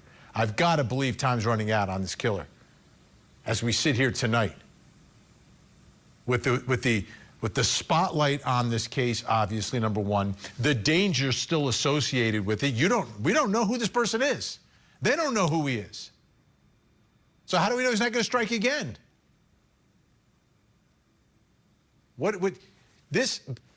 They've got to, and they have been putting the assets towards this now. FBI, obviously, on the case, the office out of Boston, so the locals are getting the help that they need, but like time is running out. This killer has to be caught. There has to be some sense of justice and safety. Let's take a listen to the chief. This is from the Providence Police Department. That's where all this is happening, Providence, Rhode Island. Chief Oscar Perez, tonight giving us the latest. As the mayor stated, we're about to show you a video. If we can have the IT officer play.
Thank you, Joe. So as the mayor stated, if you don't have these videos, please let us know. And the reason we have shown these videos, there's a purpose, right? So as you can see, they're enhanced photos, there's enhanced video footage. And so we're asking the public to ensure that they can see them. They can see here that you want to focus on the body movements, the way the person moved their arms, the body posture, the way they carry their weight. I think those are important movement patterns that may help you identify this individual, which is extremely important. Another thing that we're going to ask the public is if you have any type of camera system, including Teslas, in your property. And this video that you just saw behind me, it all comes from the residential block of Waterman Avenue, Power, Ives, and Hope Street. And it's those residential areas that we're asking the public to look, if you have any camera systems or any Teslas, like I mentioned, that you look at that footage and that you can reach out to us and please provide us anything that you have. And we're asking you to go back at least a week to do that. And the reason for that is because on Saturday night, the date of, we actually learned that this individual was in that neighborhood at around 10:30 in the morning. We also know in this profession that many criminals will case out an area weeks and days prior. And so it's important for us to ensure that we can have you look at that and help us. And the reason for that is because our offices, our agents, are looking at terabytes of data. And we're looking for a moment that is shorter than somebody taking a breath. It's incredible hard work to do that. And so we're asking the public to assist us with that. Fascinating on many different levels, right? Number one, apparently they're not knocking on every door in the neighborhood where they have video of him walking. That's number one. Number two, you look at that video between the jacket that you could see, the way they're walking. Yeah, I understand he's wearing a mask. But if you know that person, I've got to think you'd be able to recognize that person, especially because of the geographic part of it, right? Someone who's in Brown University or goes to Brown University or somehow associated with it or is in that area.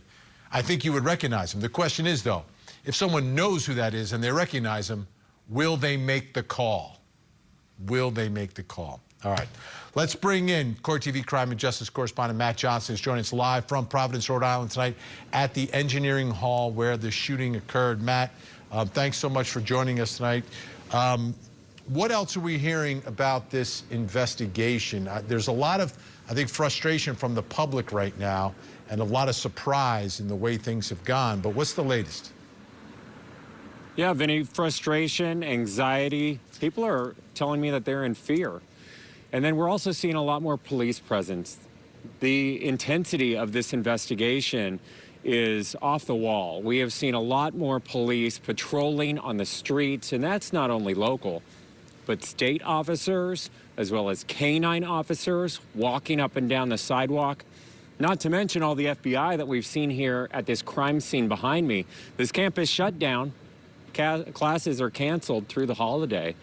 We have seen a lot of FBI agents throughout the day, pulling out a lot of boxes worth of evidence as they're trying to get to the bottom of exactly what happened here on Saturday 4 days ago, and still no arrests in all of this.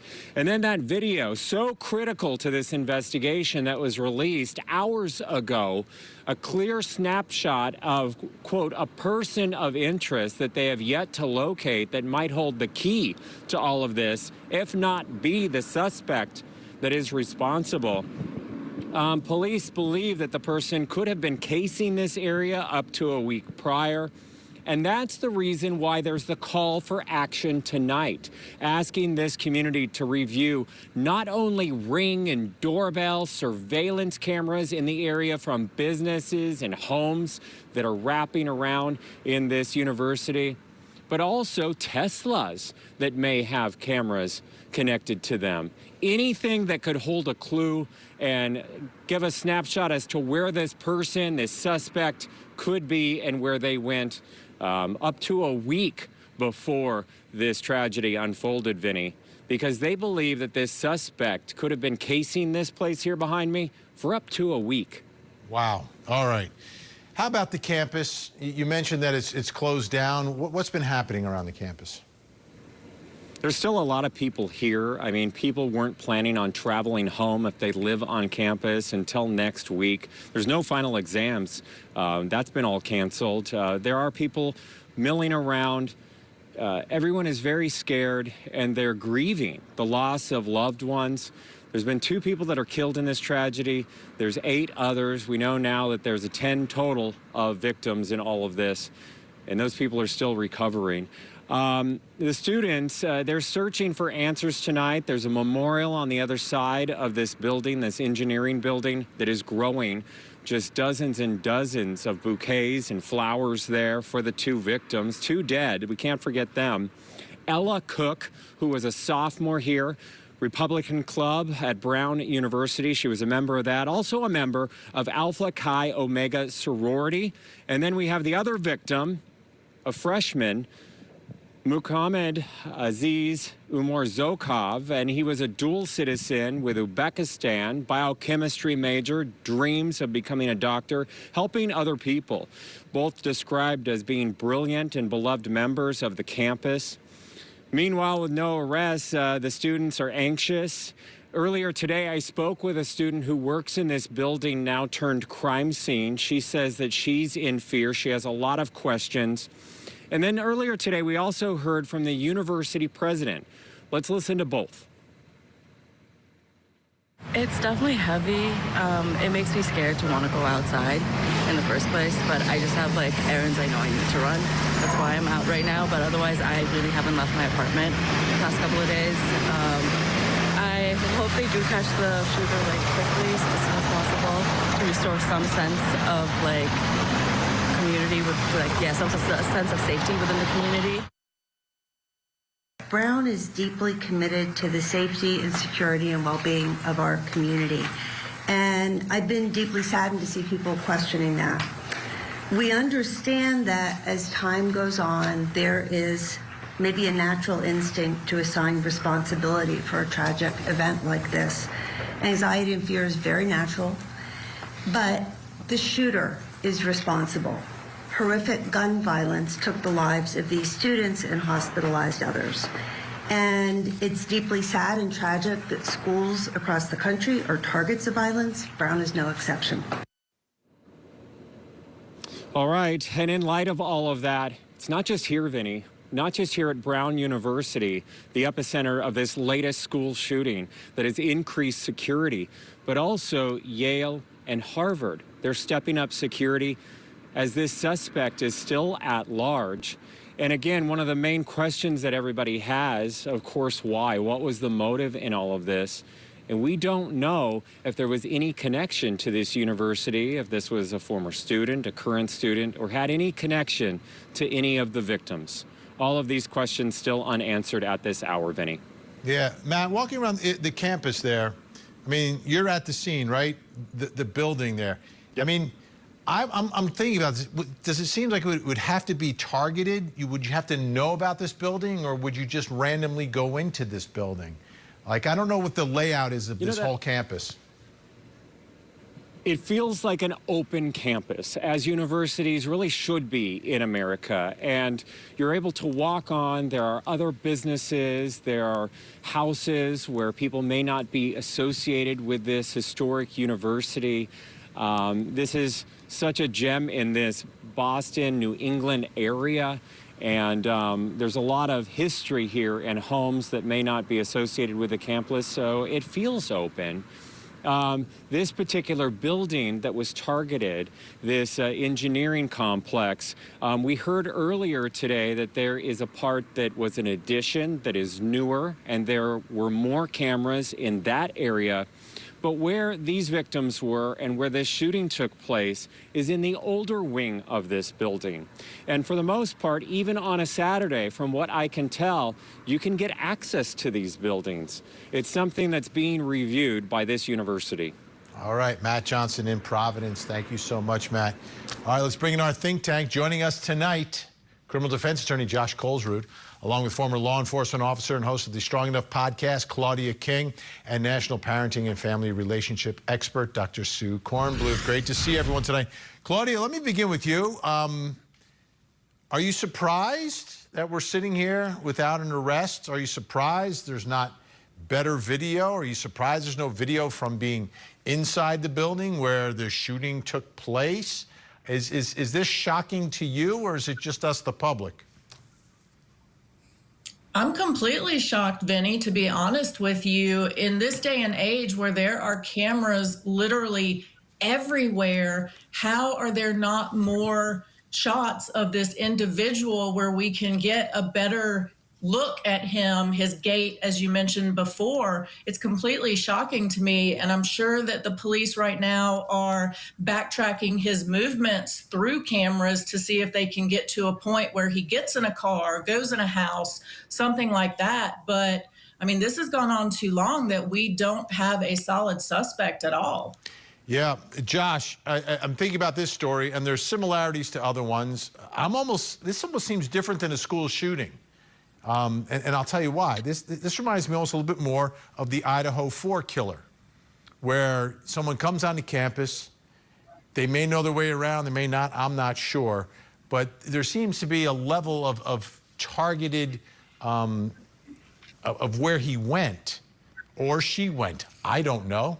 He's wearing a mask. But it just seems like it was more specific rather than random in the way I look at school shootings, but I may be wrong. What are your thoughts? You're looking at it exactly the way that you should. So there's two sides of the coin, right? There is the motive, which is what you're talking about, but you also have to look at the parallels to similar FBI investigations. So what other high-profile FBI investigations can we look at? Well, we have the Charlie Kirk assassination, and there are similarities to this case, not in motive necessarily, but with the investigation itself. So in Charlie Kirk, they did find a weapon that had distinguishing characteristics about it, and supposedly they had the same thing here. Also, in Charlie Kirk, they didn't know who the person was when there was the so-called manhunt, and the FBI really had to be bailed out by the defendants, the suspects' parents in that case. So in this case, the FBI is really hoping for a bailout because that $50,000 reward isn't for somebody who's going to recognize this grainy picture. It's going to be for a family member or a friend who recognizes what this person has done, and they turn them in for the $50,000. So I think we have to look towards the investigations, the similar investigations. Also, look at the January 6th bombing. That's another situation where you had grainy pictures, and they didn't know who it was, and they had to do geofencing to eventually track down the person. So that may be another thing that we're looking at here. Yeah. Dr. Sue, I'm looking at this and saying, $50,000 reward, yeah, that sounds okay. Brown University, $8 billion endowment. Throw a couple $100,000 out there and give someone some incentive to get this person off the streets so your students aren't scared out of their wits. Yeah, I don't understand this at all. I was thinking the same thing when the $50,000 came up. This is an Ivy League school. I'd be giving $500,000 to bring somebody in. I don't understand this. And by the way, the other thing that she said is, they're looking at this to beef up their security. Vinny and everybody else on this panel, I think, will agree that every college needs to beef up their security now, because every single student that's attending a college and a university today, unfortunately, can be a victim of a killer like this. And I'm at my wit's end because, I have a son in college, 20 years old.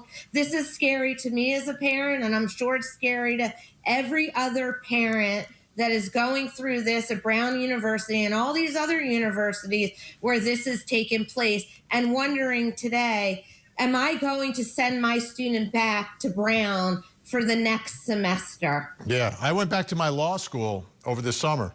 I couldn't get in the front door. Yep. I said, I'm an alumni. No, whatever, we can't do it. Finally, I found a professor that knew me, and they got but it was like a whole thing. And I was like, I'm glad that they're doing it like that. All right, and I'm glad the think tank is with us. They're staying with us this hour as we dive deeper into the story. Coming up next, we're going to take a look at these videos of the suspect and break it down, take a look at the body language. What does it reveal? Plus, coming up next hour. Tonight on Vinny Politan Investigates, Rob Reiner was Hollywood royalty, a filmmaker who brought laughter and heart to millions. But behind closed doors, tensions in his family were rising. How did a heated argument turn into a tragedy that would shock the world? Tonight, we investigate.